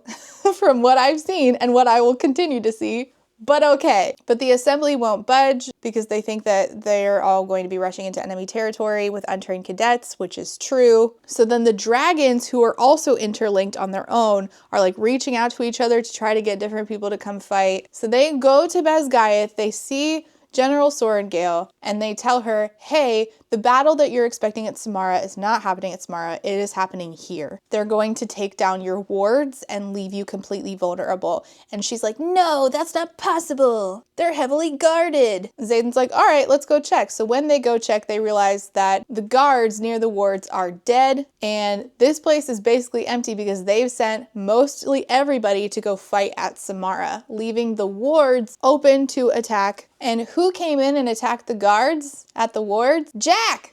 Jack and his dragon Bade. You're right on time, Sorengale. What the hell are you doing, Barlow? Dane snaps. What I promised, he says. Jack kills his own fucking dragon. Now, how is this possible? If you are linked to your dragon, how does your dragon not know that you have this idea to kill them? I don't understand. He like cuts her neck, ruins the ward stone, so now all of Navarre is defenseless against Wyvern. And Xaden's like, well, Jack, you're about to join your dragon because, you know, your dragon's dead, so you're about to die. That's the thing. I'm not. They have us thinking we're the inferior species, but did you see how easily I controlled her? How easily the energy she bonded us with is replaced? And that's when they realize that Jack is a Venin. Somehow he managed to be a Venin within the ward. Don't the dragons know when somebody's a Venin? Why would the other dragons not know this? Did I misunderstand that? Violet realizes that, and it's true that technically Rebecca Yarros has been setting this up since book one. It doesn't feel like a good payoff, but it is paid off nonetheless. Because in book one, when he challenged her, he forced power into my body. I just didn't recognize it for what it is. And she realizes now that the red ring around his eyes that she saw was because he was Venin. But at the time, we didn't know about the Venin and their red eyeballs, so how we were supposed to pick up on that, I don't know. Again, it's not a payoff that feels good. It doesn't feel like, oh, I should have seen it coming, which is like, you know, the hope when you're reading something is that the author gets one over on you, and then, you know, you get this big moment of surprise. That isn't what's happening here. It's like, oh, okay. Then Jack grabs onto Dane's arms and starts draining the life out of him. And after this, Dane has like handprints on his arms, which is objectively hilarious. Objectively hilarious. They knock out Jack. Nolan shows up and Xaden's like, well, assumedly you know what to do with him. You've been doing it for months now. And so he pours a vial of serum into Jack's mouth, which is how they take care of the Venin. So they just have Venin, which begs the question, like, why don't you know what? Never mind. I've already asked. Let's just move on. So they only have 119 cadets, 10 leadership, and whatever flyers and riders that the rebellion brought. They have barely anybody to fight hundreds of Venin. And Dane saw Jack's memories, knows that there's like too many Wyvern coming. They're never going to make it out of this alive. Jack had set all of this up. He like lured the Venin there with lure boxes or some shit. So the infantry quadrant starts going out and getting the lure boxes and taking them down. And Violet's like, I don't want to abandon the wardstone. If we could fix it, then we could be safe. Despite saying that he didn't want to help, Brennan does show up. And in tow, he brings Griffin flyers with him. So now they have some backup, but it's not enough. And when he gets there, Violet is like, can you mend this wardstone? What can't you mend? And he's like, magic. And she says, okay, can you mend this wardstone? And I'm like, wait, is the wardstone not magic then? So like, what can you mend? Like, is it because it's a stone? So is it like natural property that so like people, but also can you mend trees? I genuinely don't know. So Brennan is using his mending to try to mend a stone. Violet and the other dragon riders and the griffin riders all go into this battle with the Wyvern and the Venin. And we have talked several times about the Ehlers-Danlos syndrome rep in here, and I feel like this is an example of not just like the sex scenes that are pretty rough. Things do get dislocated for some people with EDS during sex. Okay, let's put that aside. I feel like the stuff in this scene that Violet's doing where she's like running and jumping from one dragon to like other, to wyvern, and like people are like hanging onto each other's arms. I feel like it does not really make sense that Violet was able to do all of this without physical consequences. But anyway, she's wielding lightning and she's taking down Venom,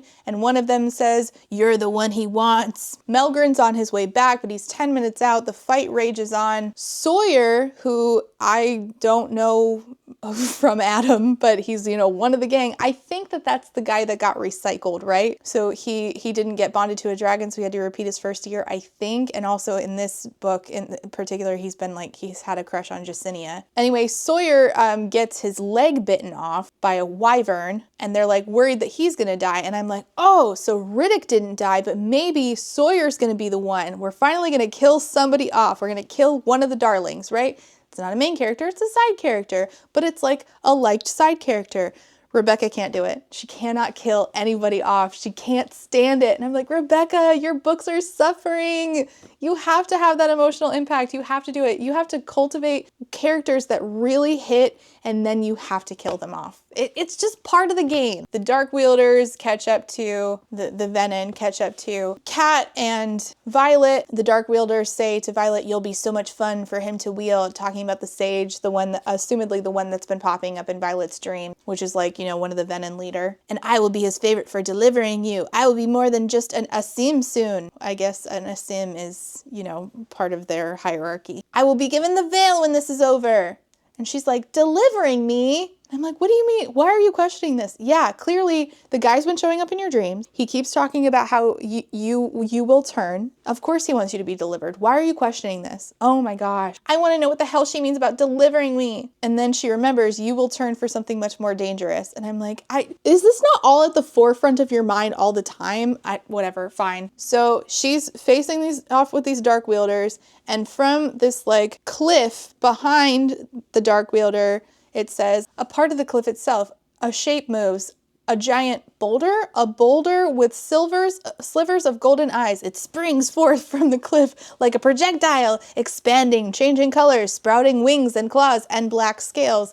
It's Andarna. Andarna is not a black dragon. Andarna's a rainbow dragon. Great. Oh, now I get to change the card. I don't know how the fuck I'm gonna do that. How the fuck I'm gonna change this card into a rainbow dragon. Help! Andarna up to this point has not breathed fire, but she walks up to this motherfucker and breathes fire on this Dark Wielder. "You look like part of the cliff," Violet says. "I told you I could hide." That wasn't hiding. Her scales are as black as Terrence now. Maybe I'm seeing things? No! You're just stupid. Jacinia shows up and says, "Hey, I think Lyra's journal is the lie," where they've been going back and forth on like whether Warwick is lying about the information about the Six or Lyra, the other part of the Six, is lying. The only difference between the two journals, I think it's a 7. I thought at first it meant runes. I thought we'd mistranslated that part since there are 7 runes on the wardstone in Orisha. The symbol there, it's a 7, but Warwick says 6, remember? The breath of the life of the 7 combined and set the stone ablaze in an iron flame. Am I misremembering that it said the 6 and the 1?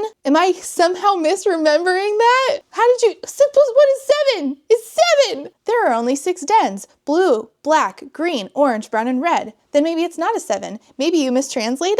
Justinia's like, "No. Here's the recorded story of Lyra of the first 6. 7. And there are 7 circles on the wardstone in Orisha. 7 runes. 7. And I'm like, think, Violet. You just saw your dragon change colors. Think. Put 2 and 2 together. Violet, you can't be this stupid. You can't carry a book when you're this stupid. I mean, unless it's a comedy, in which case you're like watching your main character be stupid as fuck and you're laughing. I'm not supposed to be laughing at you. Could it mean a griffin? Is that what it meant by the 6 and the 1? No. If a griffin contributed to the wards, flyer magic would work within the boundaries. But there aren't 7 breeds of dragon. I don't know how she's not getting it. Anyway, General Melgren shows up. Violet Sorrengail's mom is like, "We're going to abandon. The archives are sealed. The fortress can be rebuilt." And they're going to use the cadets as a delaying tactic. They'll die while those in the Vale have time to prepare. And Violet's like, "Brennan has mended the wardstone." And it says, even Brennan can't mend magic, Cadet Sorengale, but he doesn't have to. If the stone's mended, it could hold power. So I guess it's just like natural material then? Like you're putting like a stone back together? I guess that's it. I don't know. So then they realize that they only have the resources to fully raise the wards in one place for some reason. You can only fully raise the wards in Orisha, where they tried and they didn't do it all the way, or they can fully re-raise the wards back in Basgiath. She says it's Zayden's choice, and he says, okay, well, ward wherever you are because that's home for me. And then she asks to talk to General Melgren's dragon, and she says, I need to talk to you. You know, and you didn't tell your rider because dragonkind protects dragonkind. I want you to remember that because I feel like moving forward in this series, I'm going to continue to have times where I'm going to say, oh, does dragonkind protect dragonkind? Because I feel like this whole time I've been asking, how can that be true when the dragons don't communicate with each other when they clearly could and could prevent all of this? And if dragonkind protects dragonkind, then why do they bond with people who want to test on baby dragons? She asks Kodag, General Melgren's black dragon, to come breathe fire on the stone to remake the stone. And Zayden's like, you don't need him. You have it in Darna. She's a black dragon. And Taryn's like, are you courting death? And she says, I needed to confirm a secret that isn't mine to share. Please don't push. Zayden says that the Wyvern are coming for him specifically. The Venom are coming for him specifically. And she's like, what the fuck is going on? We don't have time to ask questions right now. And they basically like say goodbye to each other. If I don't make it, I love you, blah, blah, blah. They go to the Wardstone. Brennan says, I tried. If it doesn't work, it was all for nothing. So then Violet has the dragons show up and she says to Andarna, get down here.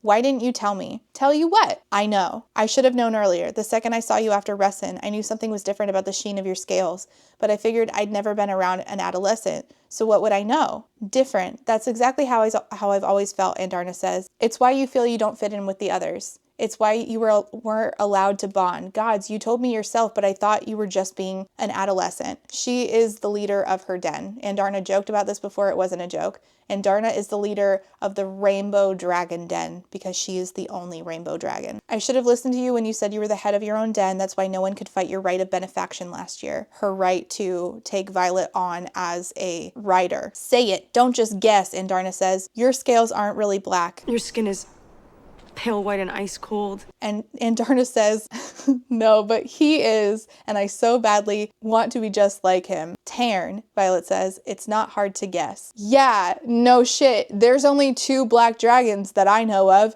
and the other one's an asshole. Of course it's Tarn. Are you stupid?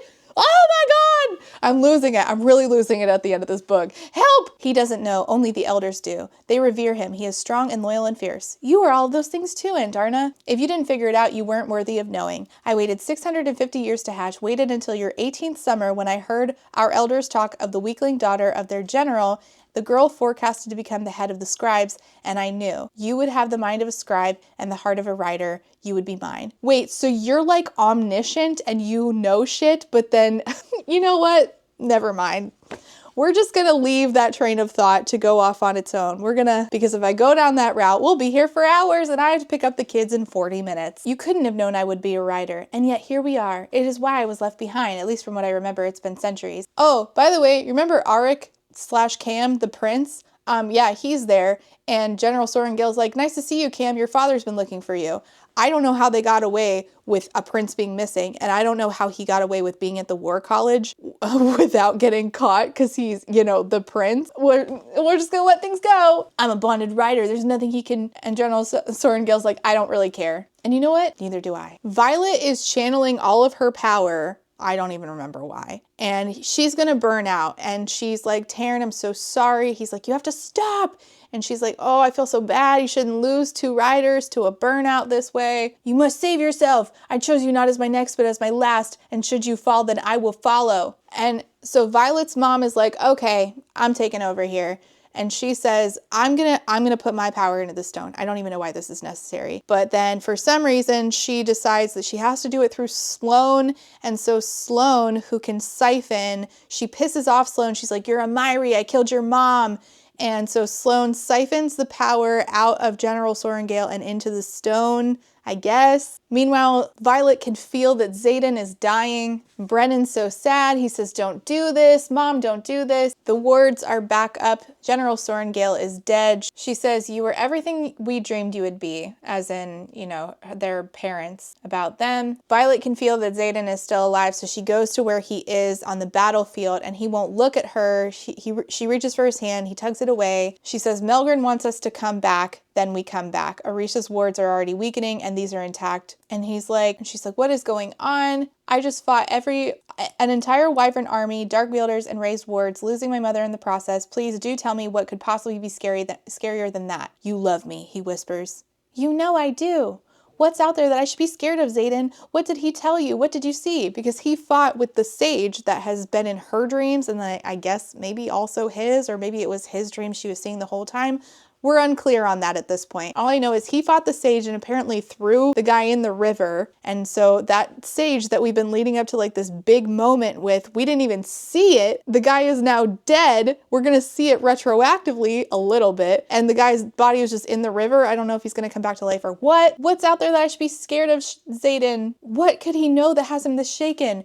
Me. You should be scared of me. A red ring emanating from his gold flecked onyx irises. So Xaden is turning venom. In order to kill the guy, he had to channel from the earth. So we see like what just happened in his POV, where he's like, Scale is getting picked at by wyverns. She's fine by the end. Violet is beneath Basgaia trying to raise the wards, and it says, what is it about me that fails the females in my life? And I'm like, ew, did we have to use the word females? So the sage says, I told you once you'd turn for love, and so you shall. I know more than you think, it says, because you're a sage. A sage? I am a general. Come on, Shadow Wielder. Turn, it's the only way to save her. I'll step over your dead body and find her, then I'll wrap my hands around her little neck. And Scale feels that he is about to channel from the earth, and she's like, you can't, I chose you. And he says, but Violet chose me too. I reach, and he channels from the earth, thus making him a venom. He wakes up in bed. This was like a flashback. He wakes up in bed. He goes down to the dungeon where they are keeping Jack, who is still alive, Jack Barlow. And he's like, what's the fucking cure? Cures are for diseases. What we have is power, and that, dear Ryerson, isn't curable. It's enviable. There's a way to get rid of this, Xaden says. There's no cure. You can never give back what's taken. You only hunger for more, Jack says. I'd rather die than become one of you. And yet, you just did, Jack says. All this time, you've been convincing everyone you're the hero, and now you'll be the villain, especially in her story. Welcome to our fucked up family. Guess we're brothers now. The end. I'm done! Yay! I finished it! I did it! It only took me 5 months. Well, technically, it took me a year, didn't it? Okay, so that was really silly. And I feel like the ending of this was like Mortal Instruments book, was it, where Sebastian is like, Jace, we're brothers, come do bad things with me. It feels like that. At no point do I think that anything is going to bad is going to happen to anybody in the series. Like we're going to take until like maybe book 4 or 5 to start killing off people, and it's not going to hit. The biggest gripe that I have here is the dragon loyalty thing overall in this series. I have complained about this so many times, I'm losing count, but fuck it, what's one more? It doesn't make sense that dragons are only bonding with humans, both past and present, to protect dragon young and dragon hatching grounds, but then they bond to humans like Melgren and the Vice Commandant, who want to put baby dragons and hatching grounds in danger. That doesn't make any sense to me. Dragons choose who you bond with, they feel you're worthy, and they choose you. Why would they think that somebody like General Melgren is worthy? If you have the potential to do harm to baby dragons, if you have the potential to lie to the people that you are in charge of, to innocent civilians, why would a dragon want to bond with you? I'm supposed to believe that for some reasons dragons are both loyal to dragon kind and also loyal to people who want to do harm to baby dragons, which are part of dragon kind. And the part of this book where I recapped where the dragon riders are like deliberating on whether or not to go fight to save the part of the world that contains hatching grounds, like, did you notice that the dragons were never asked and they didn't chime in on their own about that conversation? That seems ridiculous to me. We are not dealing with obvious issues on page in a way that feels human. Like, for instance, not just the dragon stuff, but it simply does not make sense that at no point in this book did Violet, who's supposed to be a smart woman, ever ask her own brother questions about how he faked his death. We find out he's alive at the end of book 1, and throughout book 2, she asks 0 questions to anybody at all about how this happened logistically, and neither does her sister Mira. And then when her mother finds out, neither does her mother. How did we entirely fake a death? Was there no body? Who else was in on this? No one saw him very much not dead, sneaking out of a battle with his dragon? Nobody wondered where his dragon went? The runes, the luminary, the conduits, all of these things had no reason to not have been worked into the previous book instead of shoved in here. I don't recall the luminary being mentioned at all in the last book. In fact, I am almost positive, I am 99.9% sure that the word luminary was not in that book at all. And I think it would have done this series a lot of good to set all that up earlier on. Now, and I've complained about this before, ultimately the Venin had been like going to suck the magic out of the land and therefore all the life out of the land, people, dragons, eggs, blah, blah, blah. This, vile scheme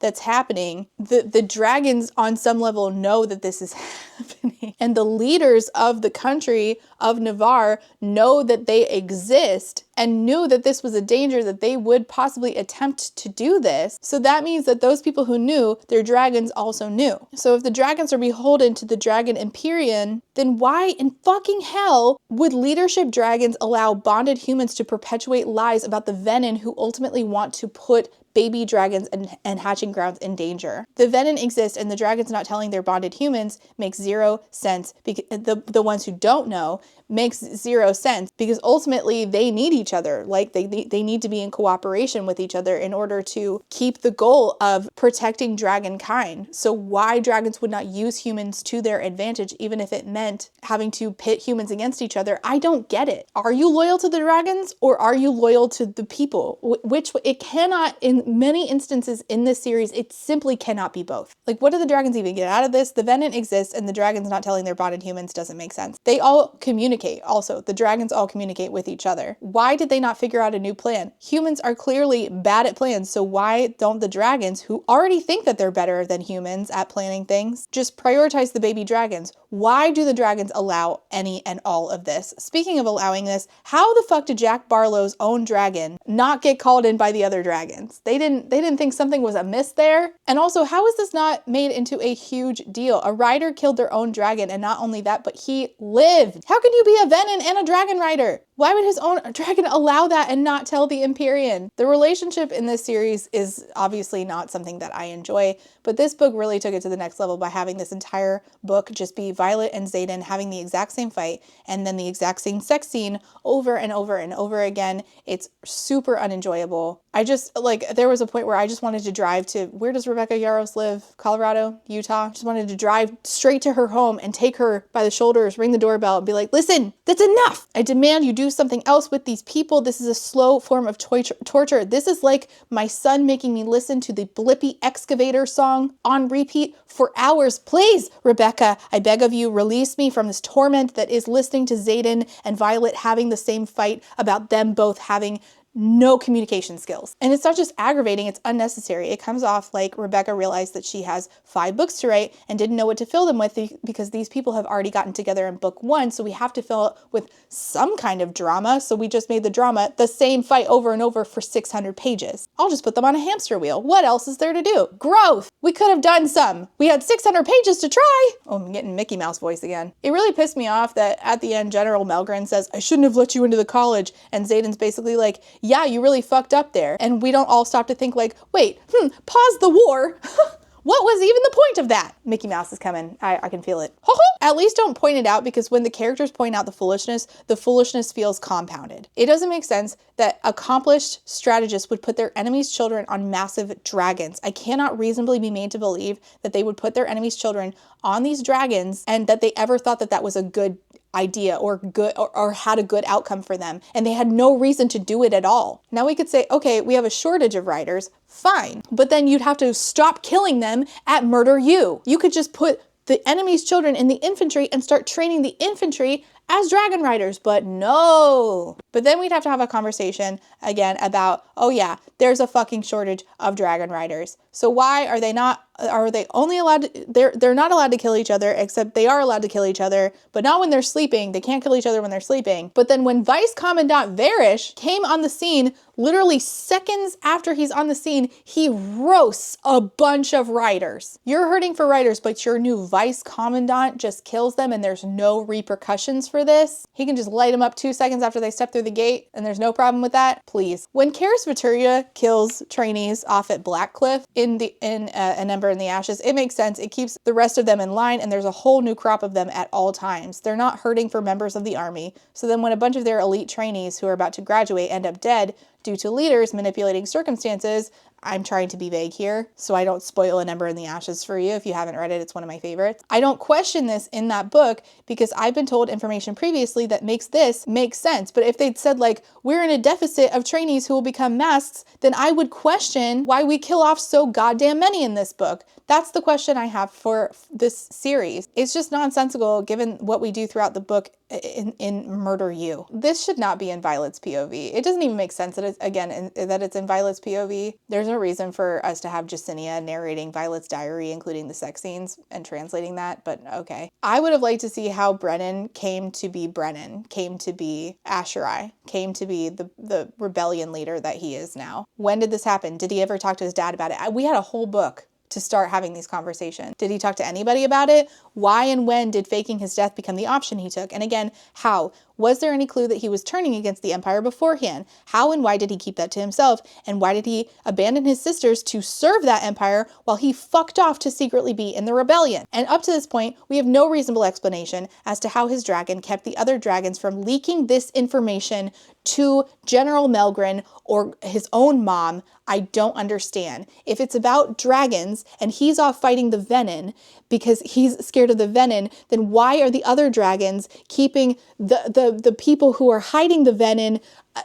Why are they prioritizing that? I don't understand. Also, I don't know why we don't make alloy arrows. If we are fighting off Venin and the thing that kills the Venin is the alloy, then why don't we just make arrows? Why do we have to do hand-to-hand combat? Just make arrows. What are we doing? We introduced just a bonkers amount of new characters in this book, and a lot of them were like red shirts. They come on and they just die. They come on page and they just die. This happened at the beginning of Fourth Wing a lot. I feel like it happened way more in Iron Flame. And I can name you maybe 2 of them. Luella and Vizia? Who else? I don't fucking know. It's not like I can remember their names. I can't remember anything about them other than they're dead. There's a committee that runs the revolution. I don't know their names. There's a bunch of Griffin riders, and the only one that I can remember is Zayden's ex-fuck buddy, Kat. The way Rebecca introduces new people is like Nerf guns. You're just being hit over and over, and you're trying to catch the Nerf bullets, and then you're dropping them, and then you end up being shot with more and more until you just give up. Can you tell that I got my kids Nerf guns for Christmas? Introducing new characters shouldn't feel like being shot with Nerf darts. I should be reasonably able to differentiate, but we're also supposed to remember historical figures like the leaders, the first 6, Warwick, Lyra, who the fuck else? I can't name the other 4. And apparently Lyra is lying in her journal. Why? I don't know. Why are you asking me? I just work here. And I can't help but feel that Rebecca is introducing new characters just so she, again, does not have to kill her darling. She does not want to kill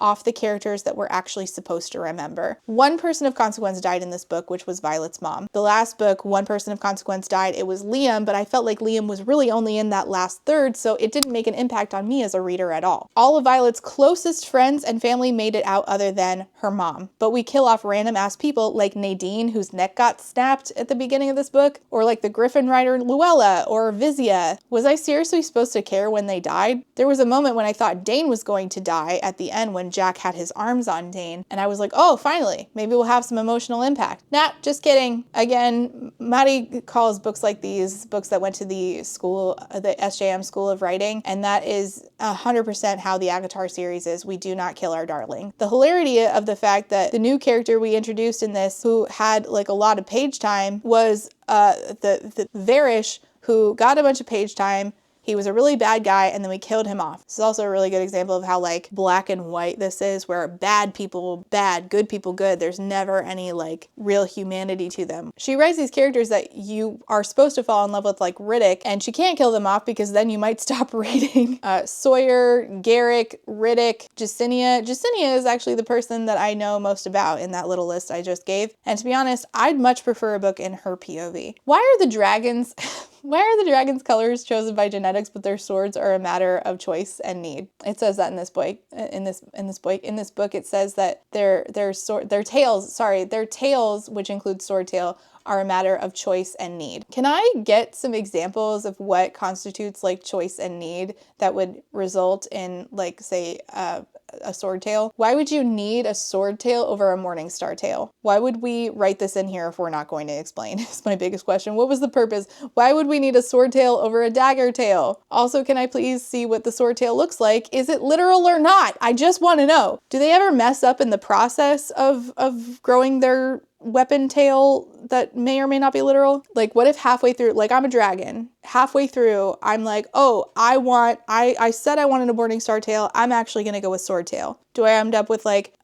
half, like what if I said that I wanted a club tail, but like somehow, what would be a need that would say, you can't have club tail, you're gonna get a sword tail? Like, how? Does it work like that? Would I end up with like half club tail, half morning star tail if I couldn't make up my mind? What if I decide I don't want or need any of those options? What if I want something different? Can I get a bow and arrow tail? Can I summon that up for myself? How does this work? And I think I already complained about how I have logistical questions about how Catriona and Xaden were able to have a relationship that culminated in like him having been like have a room at her house and he taught her how to fight. How did he get back in time for dragon school? How is this possible? I thought it would get explained by the end and it didn't, but a lot of things didn't, did they? That's basically the theme here. Well, that's it. That was Iron Flame Part 3. Oh, we're done. Yay, we did it. Anyway, on to Onyx Storm. How fun for us. If you made it this far, as usual, leave a dragon in the comments. Thank you so much for watching. Comments and questions go down below, and I will see you next time. Bye. Hi. Before I go, I have to say a very special thank you for being a friend to my Therapy Bills patrons, and those are Alexander, Animations, Ashley H, Astra, Call Me Kodiak, Choco's Homesick for Taiwan, DJ Roctopus, Ellie, Eric, Jade, John E, K, Kaleno K, Katie Ann, Kelly K, Quinn, Lady Kittybug, Lady Chips, Lemon Jelly, Lex, Lily, Luna Moth, Mata Raptor, Max B, Megwin Rose, Melissa, Mindy, Mixer Boneless, Peggy, Rain, Reese, SJ, Samar, Scarlet, Spoopy, Steph B, Super SMA Girl Lily, 3 Raccoons in a Trench Coat, Tori, Urchin Audrey, White Raven 13, and Zorvictia. Thank you all so much for being here and for being a friend. And last but not least, I have to say thank you to my Potato Starch Marxists, and those are Adrienne, Aaron, Alejandra, Alicia is Herbie Derby Dunn, Althea, Amanda D, Angelica, Artie the Ninth, Ava, Barty the Witch, Beck, Bookish by Jenna, Bookish Rabbit, Bree, Bridget, Kate B, Caitlin, Carlin, Carly, Casper, Kate W, Kathy, Celeste, Claire Online, Cole, Colleen, Corwin, Cosmic Frog, Courtney, Darius, Danielle, Danita, Darren, Desiree Michelle, Dilf Enthusiast, Dorothea, supports public education, hell yeah, Draco-chan, Drive-By Thinker, Ebby, Emily A, Emma, Aaron with 2 E's, Erica May, Aaron Starlight, Fiona, Gadarn, Hannah C, Helen P, Hreesing, JM Tennant, Jay is on Olympus, Jelly V, Jen Michelle, Genderqueer, Jenny G, Jessie Ives, Jessa Sue, Jill, Jojo Bookish, Juicy Wizard, Caitlin M, Catherine M, Katie L, Katrina, Kaylee C, Kayala, Kendra, KMTB, Kayana, Laughing Cat Dog, Laura is Angry, Lauren G, Lazarus Ray, Lindsay M, Lisa, LP, Lou Siri, Lustful Octopus, Martin, Maddie, Madison, Man Eating Plant, Mary, Megan, Malara, May, Mima Who, Morgan, Myth Lesbian, Never, Nicole G, Oxford Comma Supporter, hell yeah, Paige P, Paul, Penelope, Penny Chilling, Foxglove, Pick a God and Pray, Plague Carrier, Pondemonium, Queen Cereal, Rachel B, Reba, Rebecca R, Rhea, Ronnie, Rosie Thorns, Sikoria, Sadie, Saintbringer, Sakia Lume, Sarah H, Sarah the Bear, Shamed, Shannon, Sheen Onion, Sean, Sophie, Stardust, T. Delegati, Talia, that one cute chick, this is not a trap, Tiana, too thick to work today, Triple M, Tito Phoenix, Unicorn Jenny, Wobbs, and Zayden's award-winning eggplant. Thank you all so much for being here and for being a friend, especially to the eggplant.